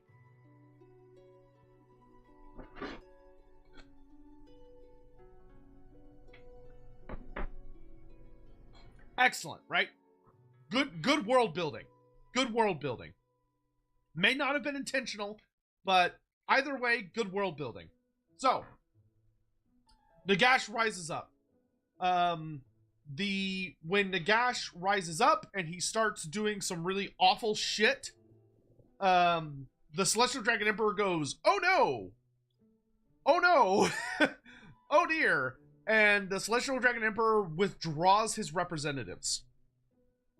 So this tells us, and once again does a nice, good job of fitting the lore together, Cathay completely withdraws from Nehekara. Completely. They abandon Nehekara, and they all retreat back to Grand Cathay, where they basically try to wait Nagash out. So the hope is very much played off of that they are really, really, really hopeful that they could just leave Nehekara alone, and Nehekara will sort out its own shit. And once Nagash just dies eventually, they can come back, right? And that's not what happened. Though during this era, this is the vague time that the Great Bastion is actually built. So the Great Bastion itself is properly constructed. As the Nehekaran and Grand Cathayan alliance collapses, and the Nehekaran Empire starts to shrink as it falls into civil war, and Nagash does all his horrible shit, and yada, yada, yada. So, then from here, Nagash completely takes over, does some super horrible things, and we get the true rise of Nagash. Because Nagash rules for a really long time, right? Nagash is around for like well over a century. And Shenyang watches from Grand Cathay as Nagash continues to grow in power and becomes horrible, but is eventually defeated, as he hoped, right? The armies of the 7 Priest Kings unite against Nagash, and he's defeated, and he is chased all the way back to the Black Pyramid, where the great final battle happens, and he is ultimately defeated, but isn't caught, and he vanishes. Nagash, as we know, retreats to where he will later found Nagashazar, and becomes way fucking stronger. And Shenyang watches then the true horror, which the true horror is Nagash the Great Necromancer. When Nagash reaches the height of his power, and Nagash becomes a god. You know, we've talked about this. Go watch the Nagash streams on Lorebeards. Go watch the multitudes of streams we've actually talked about Nagash. But Nagash truly becomes a god. And there's even a note that is actually quite wild, which is that despite the fact that Shenyang has fought the most powerful greater demons and demon princes imaginable, the idea of having to fight Nagash genuinely fills him with fear. Like, he is genuinely afraid of the idea of having to fight Nagash. Which is great. I think that's good. I think the idea of if this book had written that the Celestial Dragon Emperor like looked at Nagash and was like, oh, what a little bitch. Like, oh my god, he's so lame, or like, I can't believe humans fell to that, or yada yada yada. Like, if the Celestial Dragon Emperor had looked at Nagash and treated and just felt like meh, that would have been, I think, a really reasonable sign of not great writing, right? Pretty like, that's not great.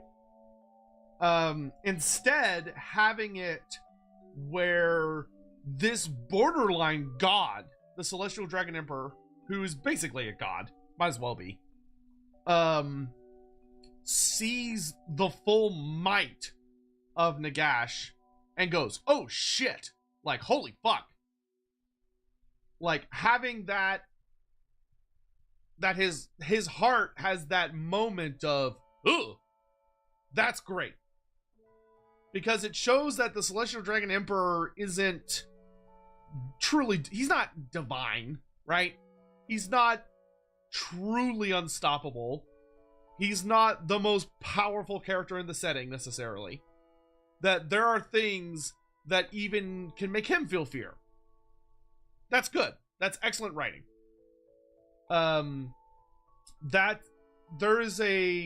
It's good that there are threats that exist in the world that the Celestial Dragon Emperor can look at, and at the idea of fighting it, he's given pause.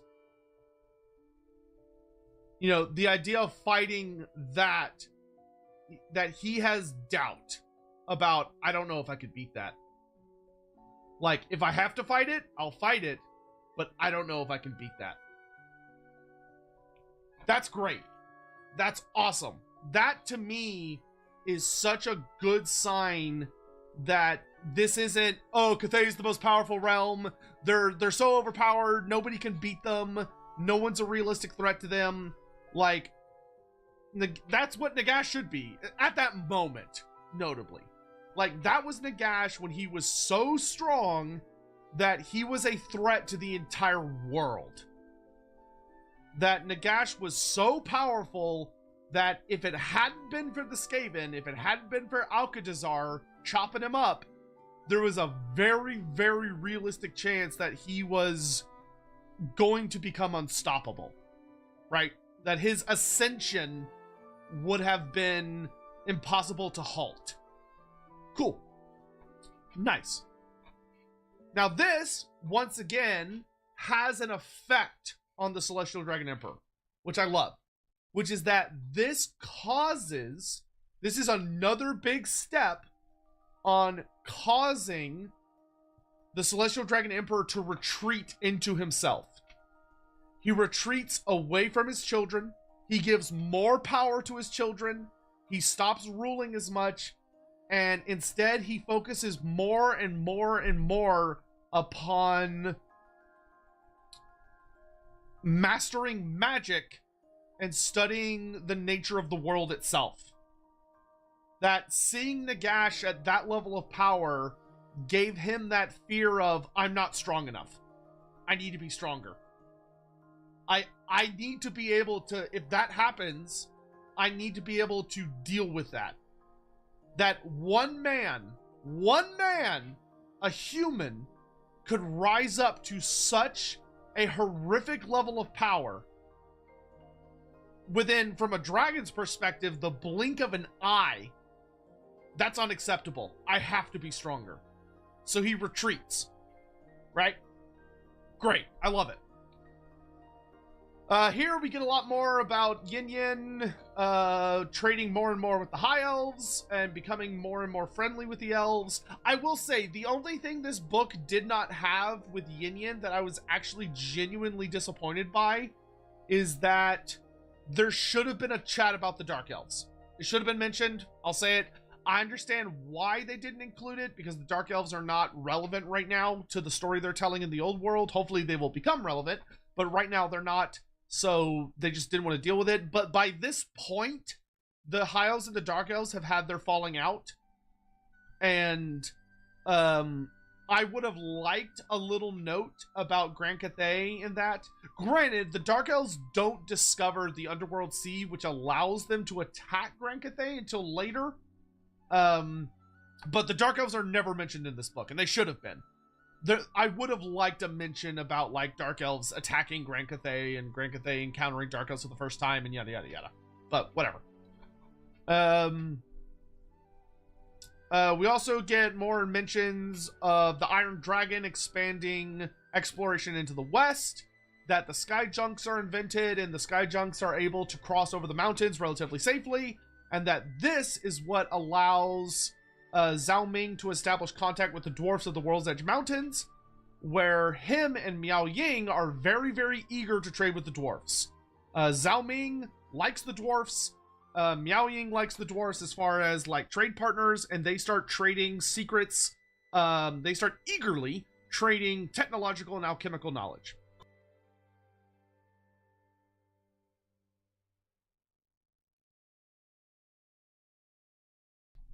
So, you know, you've got Miao Ying and Nan Gao being like, hey, look at these guns and black powder, and Zhao Ming being like, hey, look at all this alchemy, and the dwarfs being like, all right, cool, but look at all this steam power, and look at all these other technological marvels, and look at all this gold, and they're trading whatever.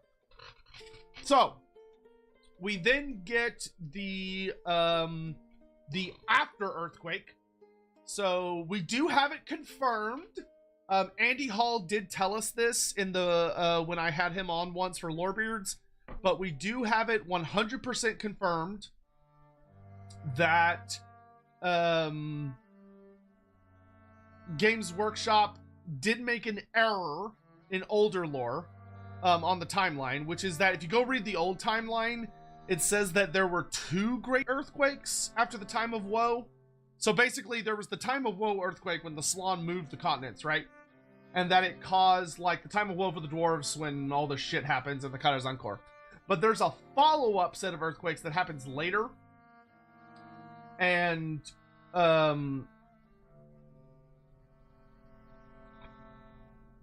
that there was supposed to be, like, one, like, connected one, but it got split into 2, like, small ones. Oh wait, no, sorry. Hold on. Let me rephrase. The Slann moving the continents is now caused one big earthquake that fucked over the dwarfs and Cathay simultaneously. That's what I meant to say.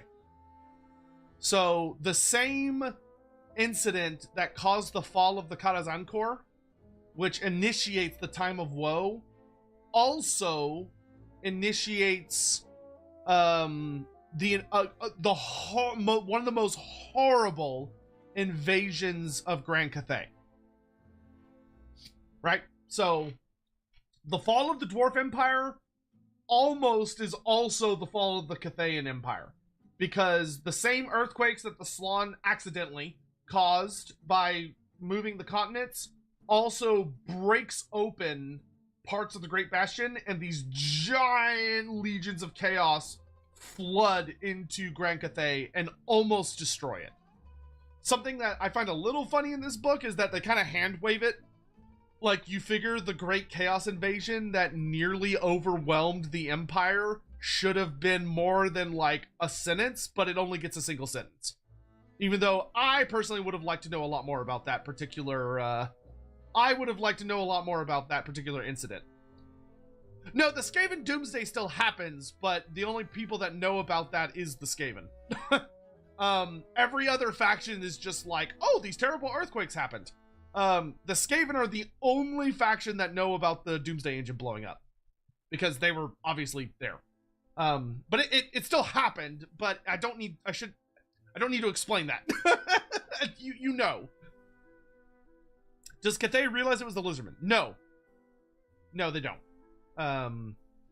I don't think anyone but the Lizardmen knows what the Lizardmen did, and I don't think anybody but the Skaven know that it caused the Skaven Doomsday Engine to explode, which made it more drastic than it should have been. Because the Lizardmen's ritual would not have caused all those earthquakes. Like, the Lizardmen's ritual would have caused some earthquakes and, like, some, like, disturbance, but it would not have been nearly as bad. It was the Skaven's Doomsday Engine exploding that caused the ritual to basically kind of go awry, and the tectonic plate shifted way more than they were supposed to.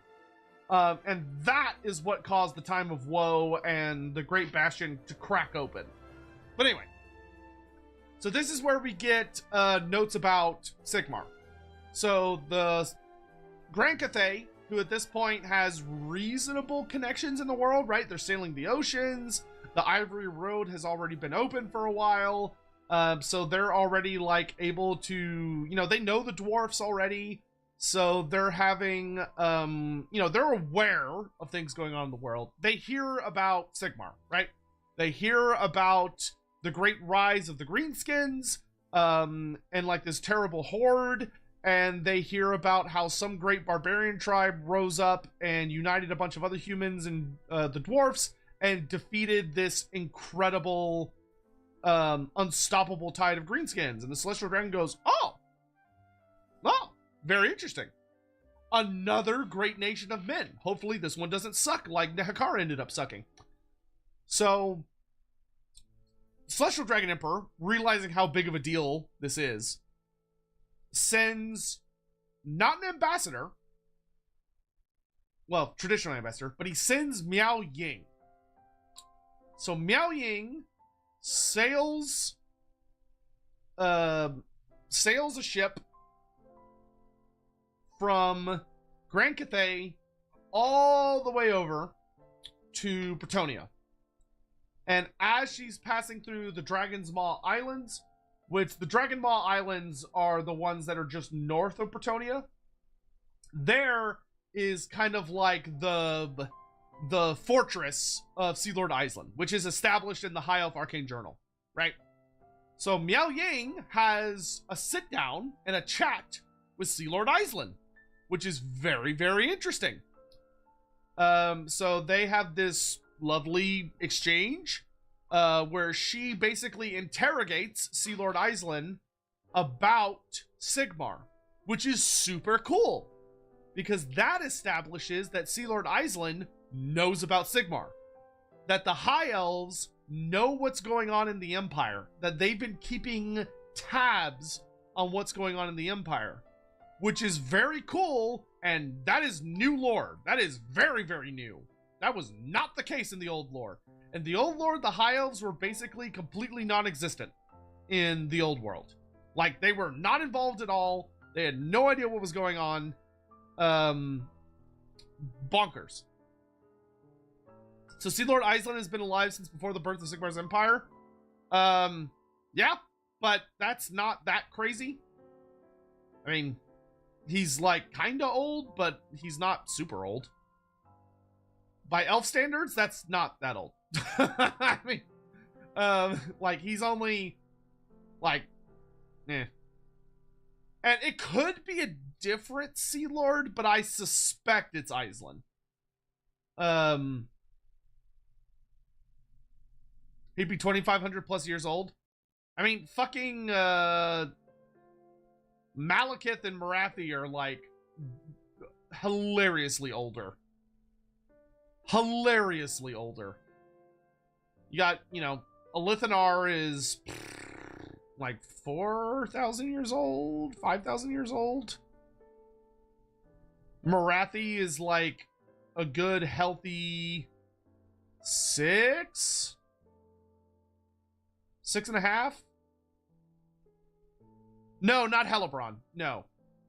That's not correct. Helebron was born in the colonies. So Helebron was born after the Cataclysm. Helebron's old, because Helebron's older than the Sundering. But it's very likely this is the same same Sea Lord.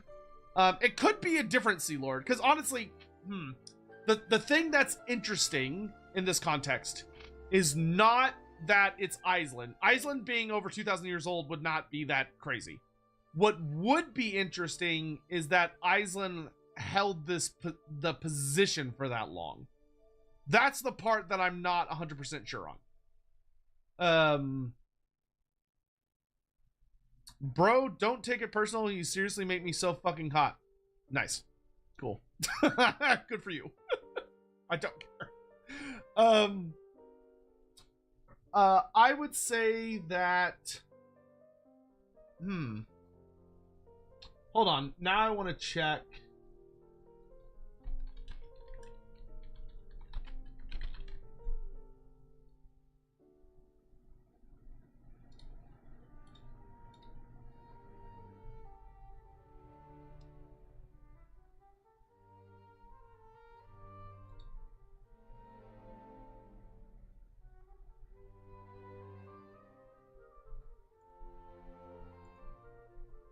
Hold on, I want to check something.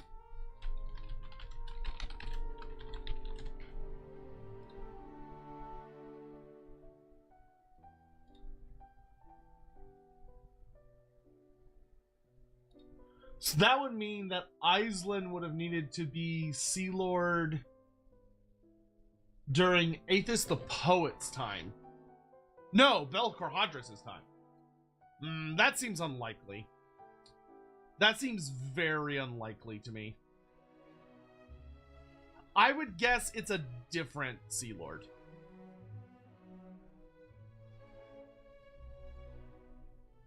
Because I want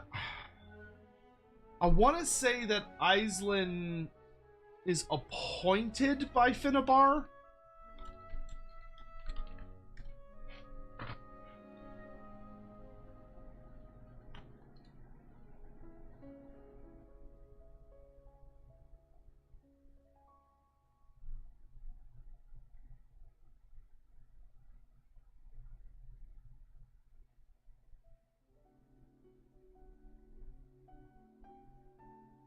Because we know that Island is already...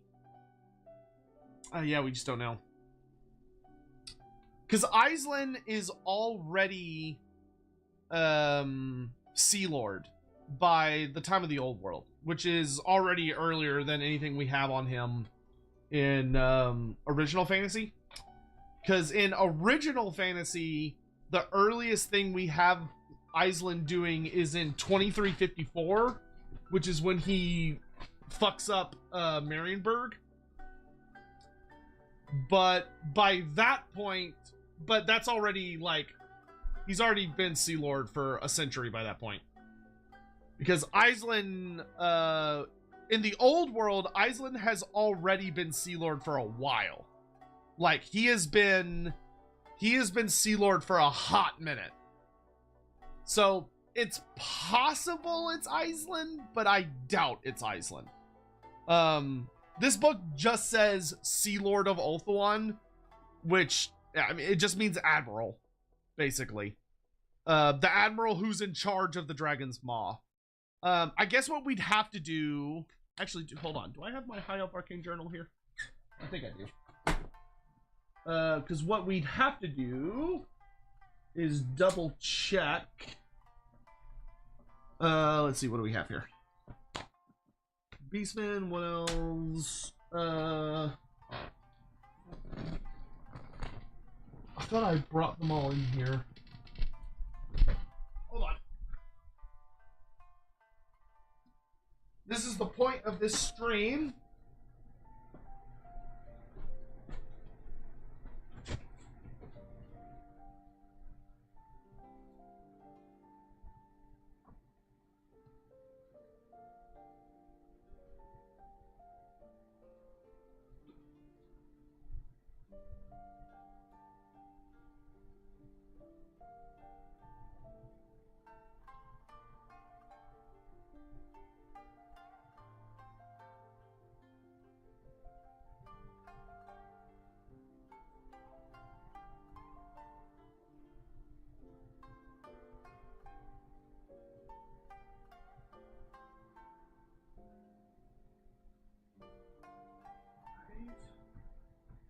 Six, seven. Who am I missing? Empire, Tomb Kings, Orcs and Goblins, High Elves, Dwarfs.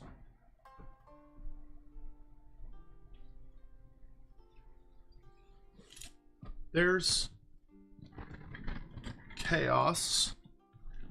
Right? Yeah. Who am I missing? Chaos, Beastmen, Wood Elves, High Elves, Dwarfs, Empire, Tomb King. Oh, where's my Bretonnian one? Doesn't matter. So if we look in here about the Dragon's Maw, let's see. Well, sales and system.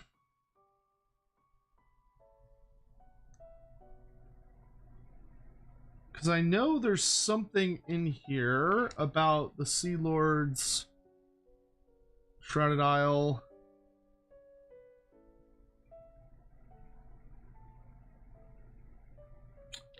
It's very interesting because Sea Lord Iceland is already older than we thought he was, according to Warhammer Fantasy lore. So, like the original lore. So, in the OG lore, Iceland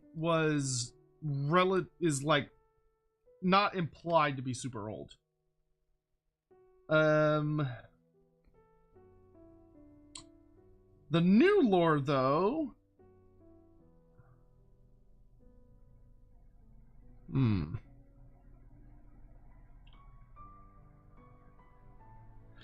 Excuse me.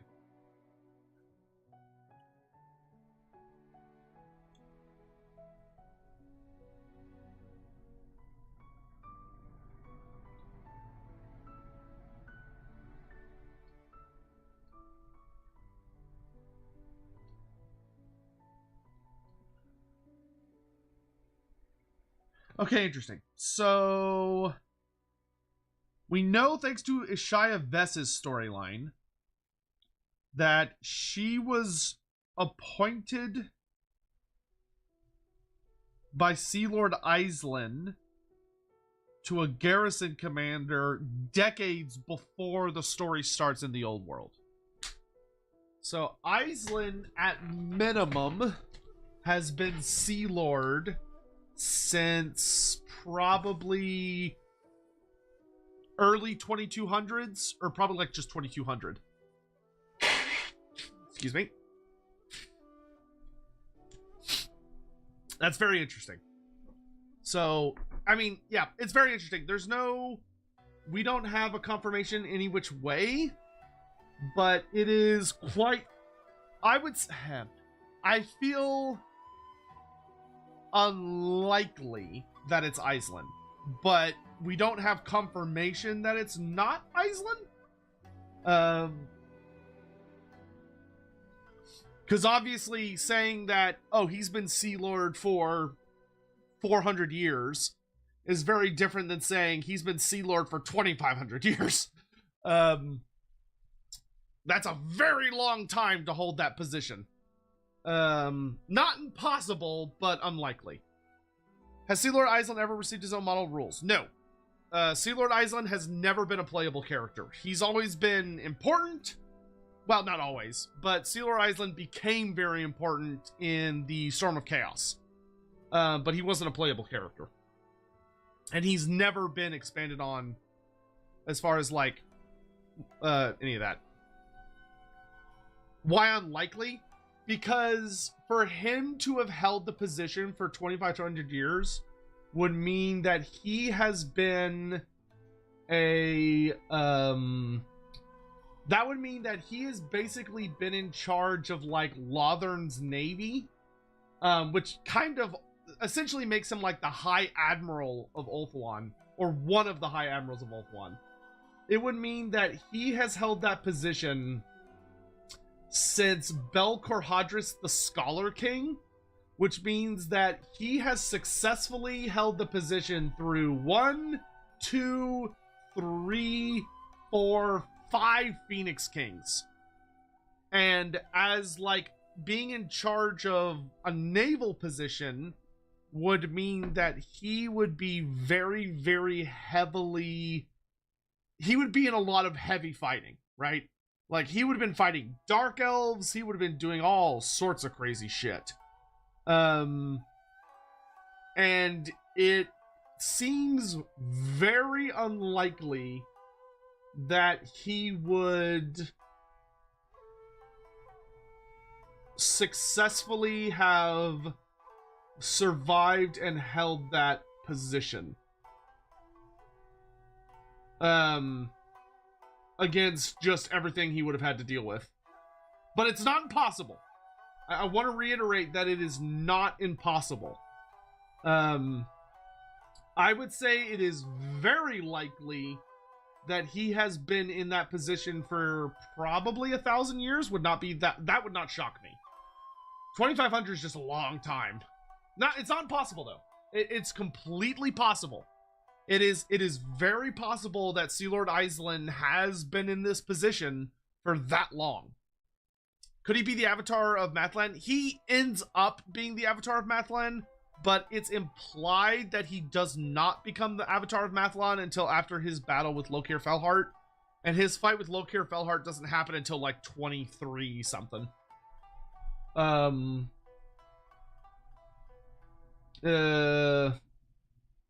no, not even that, 24. 2417 is when he becomes possessed by Mathlan. So, it's possible, but we don't know. That's actually just kind of an interesting thing. Jesus Christ. Do you think Iceland was possessed by Mathlan for... No. God, no. No. I don't... I am 99.9999999% sure that Mathlan does not become the avatar... Or that Iceland does not become the avatar of Mathlan until 2417 of the Imperial calendar. Do we know all the Elven avatars? No, not even close. We know some of them, but not all of them. Anyway, so Miao Ying talks to a Sea Lord, but the fact that the Sea Lords of Ulthuan were tracking Sigmar and like how things were developing there, very interesting. Definitely is a change to the lore, because in the old lore, it was very much that the High Elves paid zero attention to what was going on in the old world until Finnabar. That like they had a very they had very little idea what the hell was going on over there, outside of like being involved in very occasional incidents, but they like weren't really paying attention until Finnebar goes over there. Oh well, Finnebar's already been there. Never mind. No, Finnebar's already been there for a while. Wait, no, I'm stupid. Jesus, I'm getting my dates mixed up. Okay. Yes. The High Elves do not really pay attention to what's going on in the old world until Finnebar. Finnebar doesn't get there until 2,000 years after Sigmar's dead. Or the Empire's been established. So this lore saying that there was a Sea Lord who was tracking what was going on and had, like, knew enough to know what was going on with Sigmar and who Sigmar was, that's a very dramatic lore change for the High Elves. That's a big deal. Because that means the High Elves were significantly more aware of what was going on in the old world than they used to be, which I don't think is a bad thing. I think that makes way more sense, not less sense.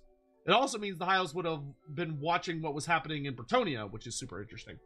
Anyway, so the Phoenix King at the time of Sigmar, the Phoenix King was Belcorhadris the Scholar King, who was a very, very cool king, and that his era was like one of the most peaceful eras. So this was like a really good time for the High Elves. Belcorhadris had a good run. He had a good run. It was a very peaceful time for the elves. Anyway, so Miao Ying learns about Sigmar from this mysterious Sea Lord, who very well may be Iceland. And then she sends ahead some heralds to announce her coming, to make sure that Sigmar will be there to meet her. And then instead of traveling to Marienburg by boat, she travels to Marienburg via Sky Lantern to show off. And in Marienburg, most likely, she meets Sigmar. And we learn that Sigmar makes a very good showing of himself. That she expects him to be a goofball barbarian, and instead, this is Sigmar the Emperor. This is Sigmar he actually knows how to talk to people, and is a very respectable figure. When exactly this happens during Sigmar's life, fucking impossible to say. I would guess, based on how they kind of talk about Sigmar, I would guess this is post Nagash. It's hard to say for sure, because it could be any point after the Battle of Blackfire Pass.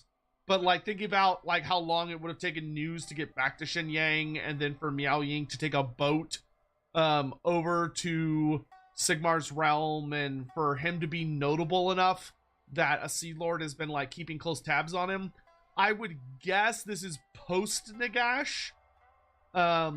It's probably pre-Morcar, but post Nagash, I would guess. But anyway, apparently it goes super duper duper well, and the Storm Dragon extends her father's friendship, offering wealth and knowledge in exchange for trade, and Sigmar accepts it, offering oaths of kinship, and then they banged, possibly. And then they banged.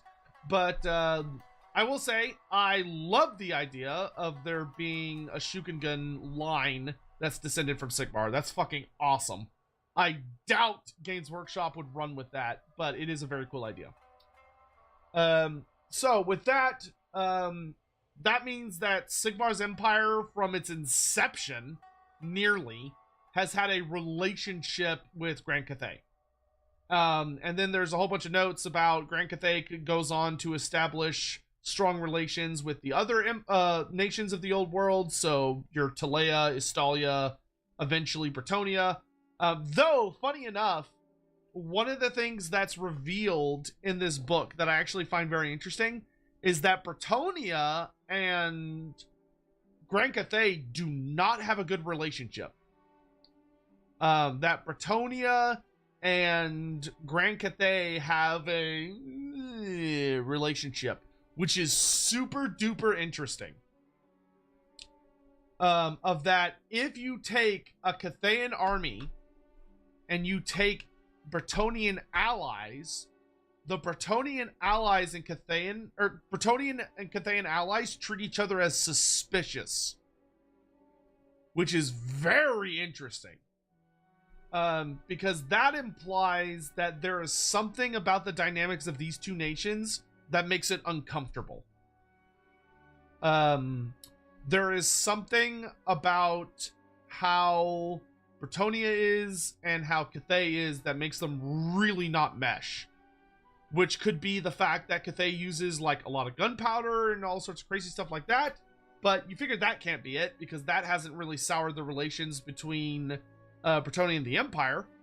So my guess, it would be the relationship between Bretonnians' faith and their relationship to the Lady of the Lake, aka Ladriel, is somehow causing conflict with Grand Cathay and how they feel about faith and gods. It's very, very interesting. I would also guess that the Bretonnian concept of chivalry probably does not jive very well with the Cathayans' aspect of harmony. Grail kids, can Grail Knights have kids? Yes. Grail Knights are not infertile. They can have kids.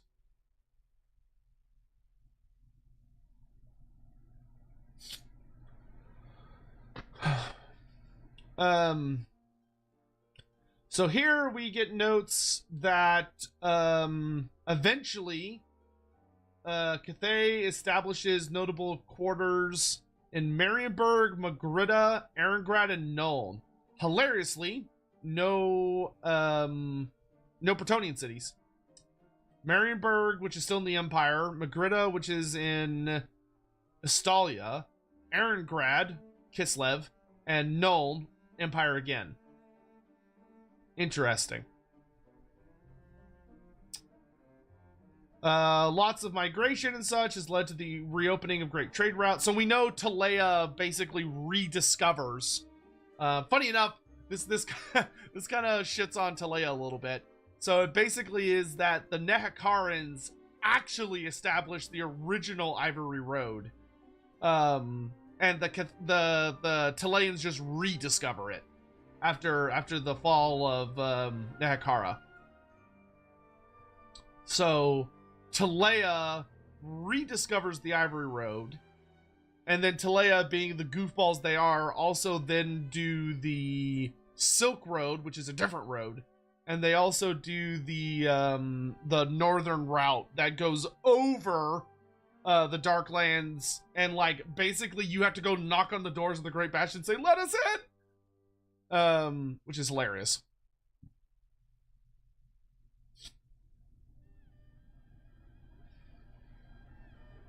Very interesting.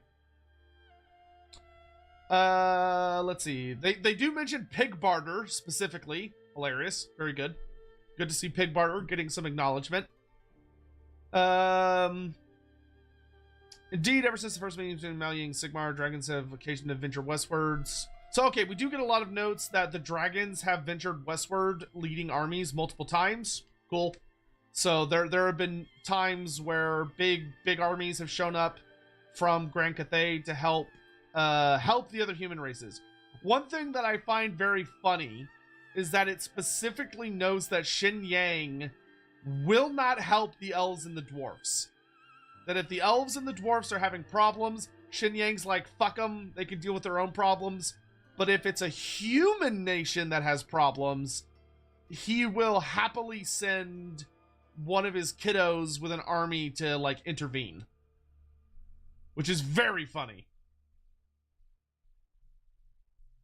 To me. I find that very funny.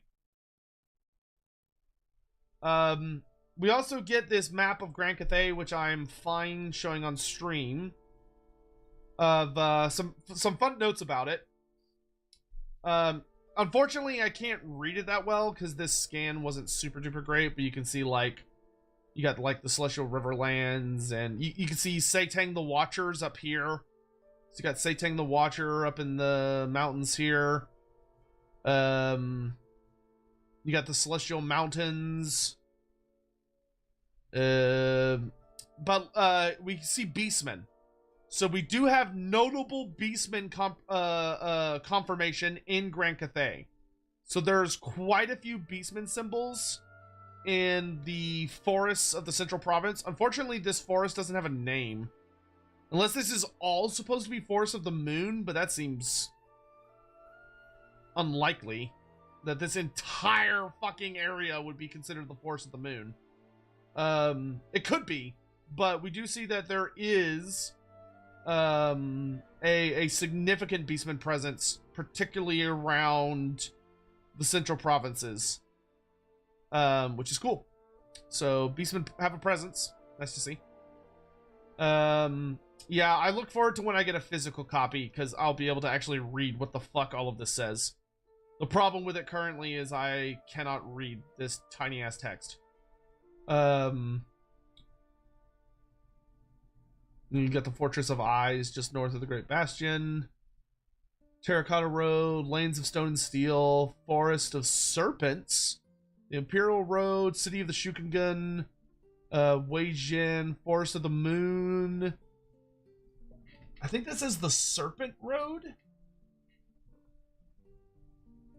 Pomei, Celestial Mountains, the Jade River. There's the Celestial Lake, Celestial Riverlands, River of Stars?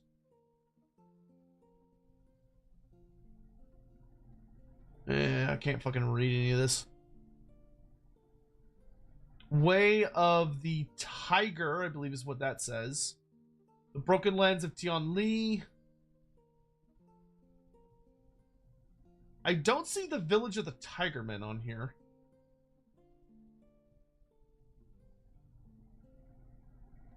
God, I wish I could read this. We got the Crane Peaks. The Forest of the something's down here. We know the Jungles of Xi'an are down here. So past this are the Jungles of Xi'an. That looks like it says the Shrine of the Nine Dragons. Over here, maybe? The forest is roughly in the shape of a crescent moon. Oh, that's not actually a terrible point.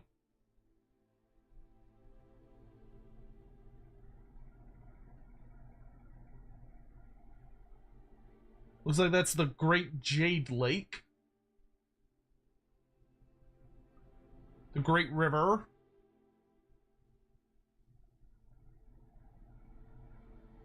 We'll look more at this when I actually have a physical copy. But anyway. So from there, we go to that Shenyang, yeah, cares a lot about humanity, which is quite interesting. A bit of an obsession with humanity.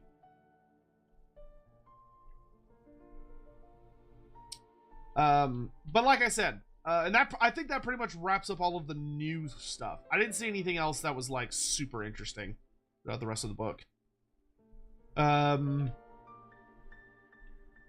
But that is Grand Cathay. Overall, I'm pretty pleased. Like I said, I am looking forward to the second book. So they've told us that the first book, the first Arcane Journal for Grand Cathay, is much more heavily focused on like the overall history of Cathay, and that's why it's mostly focused on Shenyang. The second book is more about what is Cathay doing right now. So the upcoming Arcane Journal that's probably going to be out in like a month or so, I would guess. That Arcane Journal completely revolves around the idea of what is going on at this moment. What is Miao Ying doing in the Empire? What's happening? What is going on in like 2287 or whatever fucking year it is? That is what the current situation is. So, yeah. Oh, that's really interesting. So someone on Twitter, oh wow, this was like just a minute ago. It notes, Simo said, I came in late so couldn't comment live. Yeah, you could have. But you replied you didn't know why Shenyang and the Moon Empress stopped at 9 children. Probably no particular reason in universe, but thematically it's probably meant to parallel the 9 sons of the dragon myth. Ah. Thematic. Very cool. Good. Should also know Chinese dragons don't just mate with other dragons or humans, they can mate with anything. The sons of the dragon are all hybrids of the dragons with something else, which is interesting in the context of the Cathay dragons and their shapeshifter legacy too. Yeah, it would not surprise me if we learn that some of the like draconic hybrids of Grand Cathay tie back to some of the dragon children. So for instance, the Longma, right? So the Longma are very suspiciously look like a dragon fucked a horse, right? And that could very well be the case, that one of the dragon children shapeshifted into some kind of horse creature and they ended up having the Longma. Now, it could be that the Longma are just a naturally occurring species. That's also completely possible. And we might have it where in Warhammer, they only mate with humans and that's it. That might be as far as it goes. Because from what we understand, the Cathayan dragons can only, and I actually had this checked with Andy Hall, that the Cathayan dragons can only turn into their human form and their dragon form.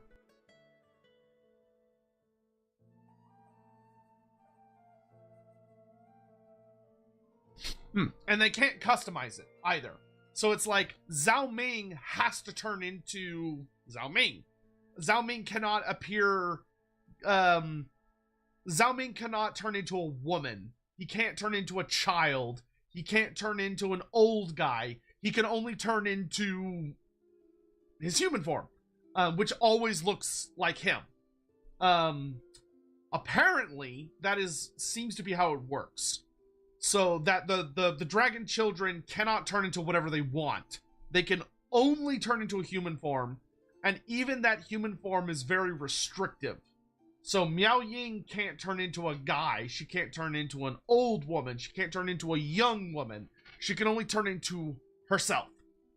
But Mom is different. Kuei Yin is specifically noted to be able to turn into whatever she wants. Kuei Yin, as we know, is a genuine shapeshifter. She's not a dragon. She takes on the form of a dragon.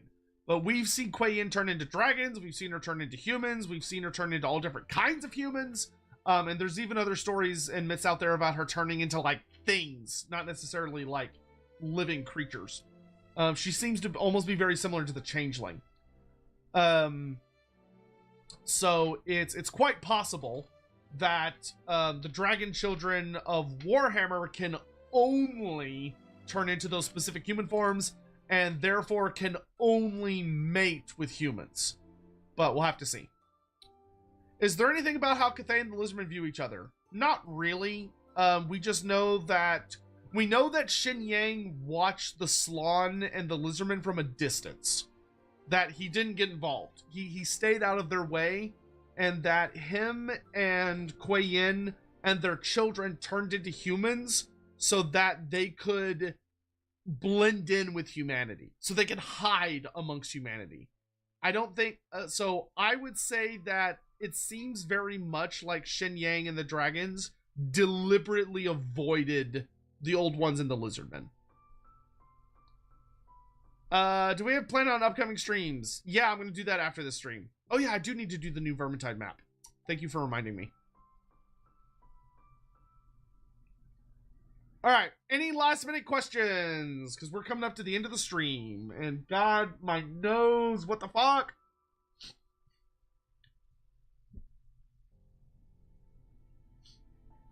Can they shrink? No. They turn into their normal human form. Will I do a Cathay Arcane analysis with Andy Law? Yes. Yes, there will be a Lorebeards episode where we talk about all the lore changes and additions and everything.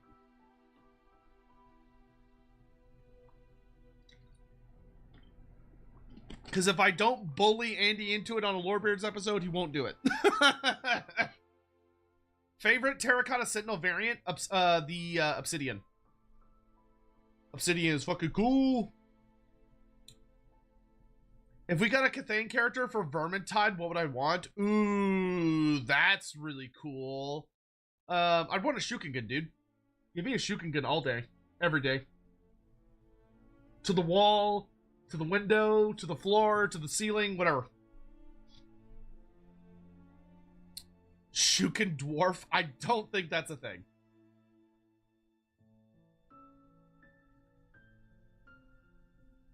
I'm pretty sure that the Grand Cathay definitely seems to have some pretty meh relationships towards the whole dwarves are obsessed with dragon killing aspect. How would the dragons feel about the fall of Kazvar? I doubt they heard about it. They probably don't know.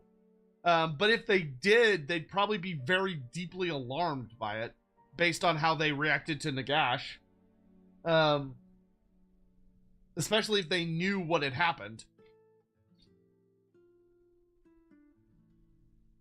Do you think Sigmar told Zhao Ming he fought Nagash? I mean, if he had fought Nagash by that point, yes. Well, she probably asked him about it, but we don't know when she met him. Because she might have met him, like, post, Blackfire Pass, but pre-Nagash. Or it might have been post-Nagash, pre-Morkar the Uniter. Or it might have been post-Morkar. We have no idea.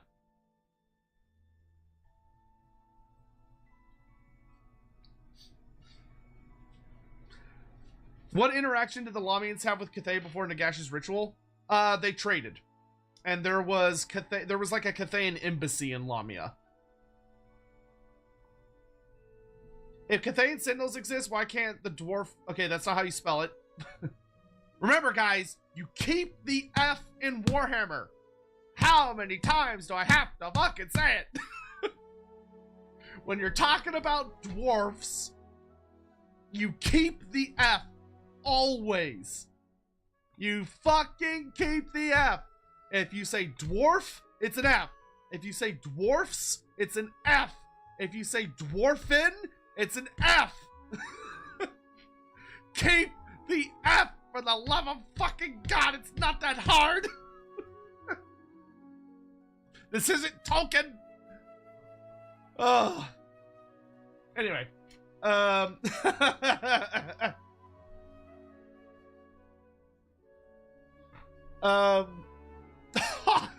You don't need to delete the messages. Just leave it. It's fine. We need to make that into like a shirt.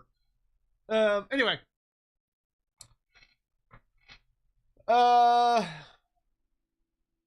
Is there a shot that the Emmerich X Shukagan meme could be true? Yeah, sure, why not?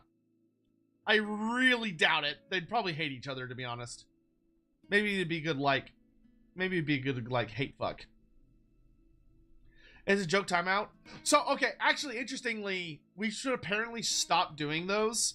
Because apparently, like, YouTube and Twitch, like, vaguely keep track of those systems. So, I was talking to some streamers about it at Offkai. Apparently, we're not supposed to do joke timeouts anymore. Because it can, like, get people in trouble. So, we're not supposed to do that anymore.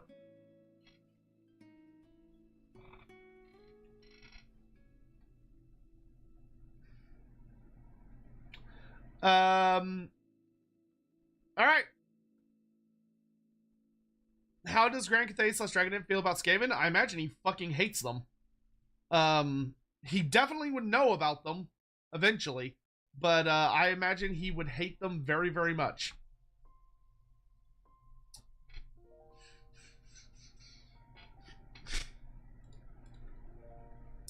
All right, but with that, what's a joke timeout? It's when you time someone out for like a haha funny. So you time someone out for like 5 seconds or 1 second. It's like a joke.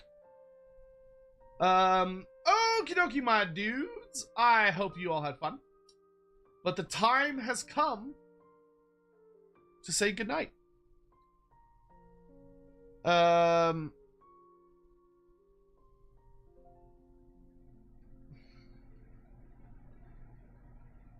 Answer the answer what question? Hold on, I gotta figure out where we're gonna go for a raid. Why don't we raid one of my new VTuber buddies? Because I've made some new VTuber buddies. I see just the target. Yeah, I see you, son of a bitch. We're coming for you. We're coming for you.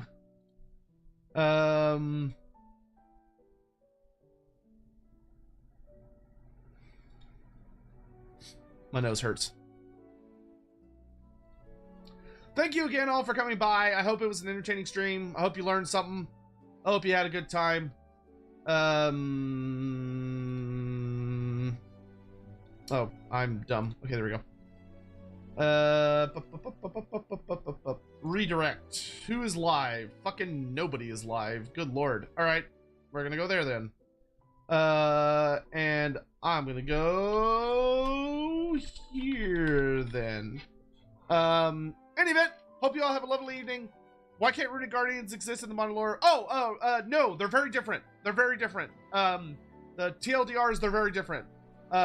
Runic Guardians require significantly more, they're powered by runes. They weren't crafted purely from magic in their makeup using sorcery. They're different systems.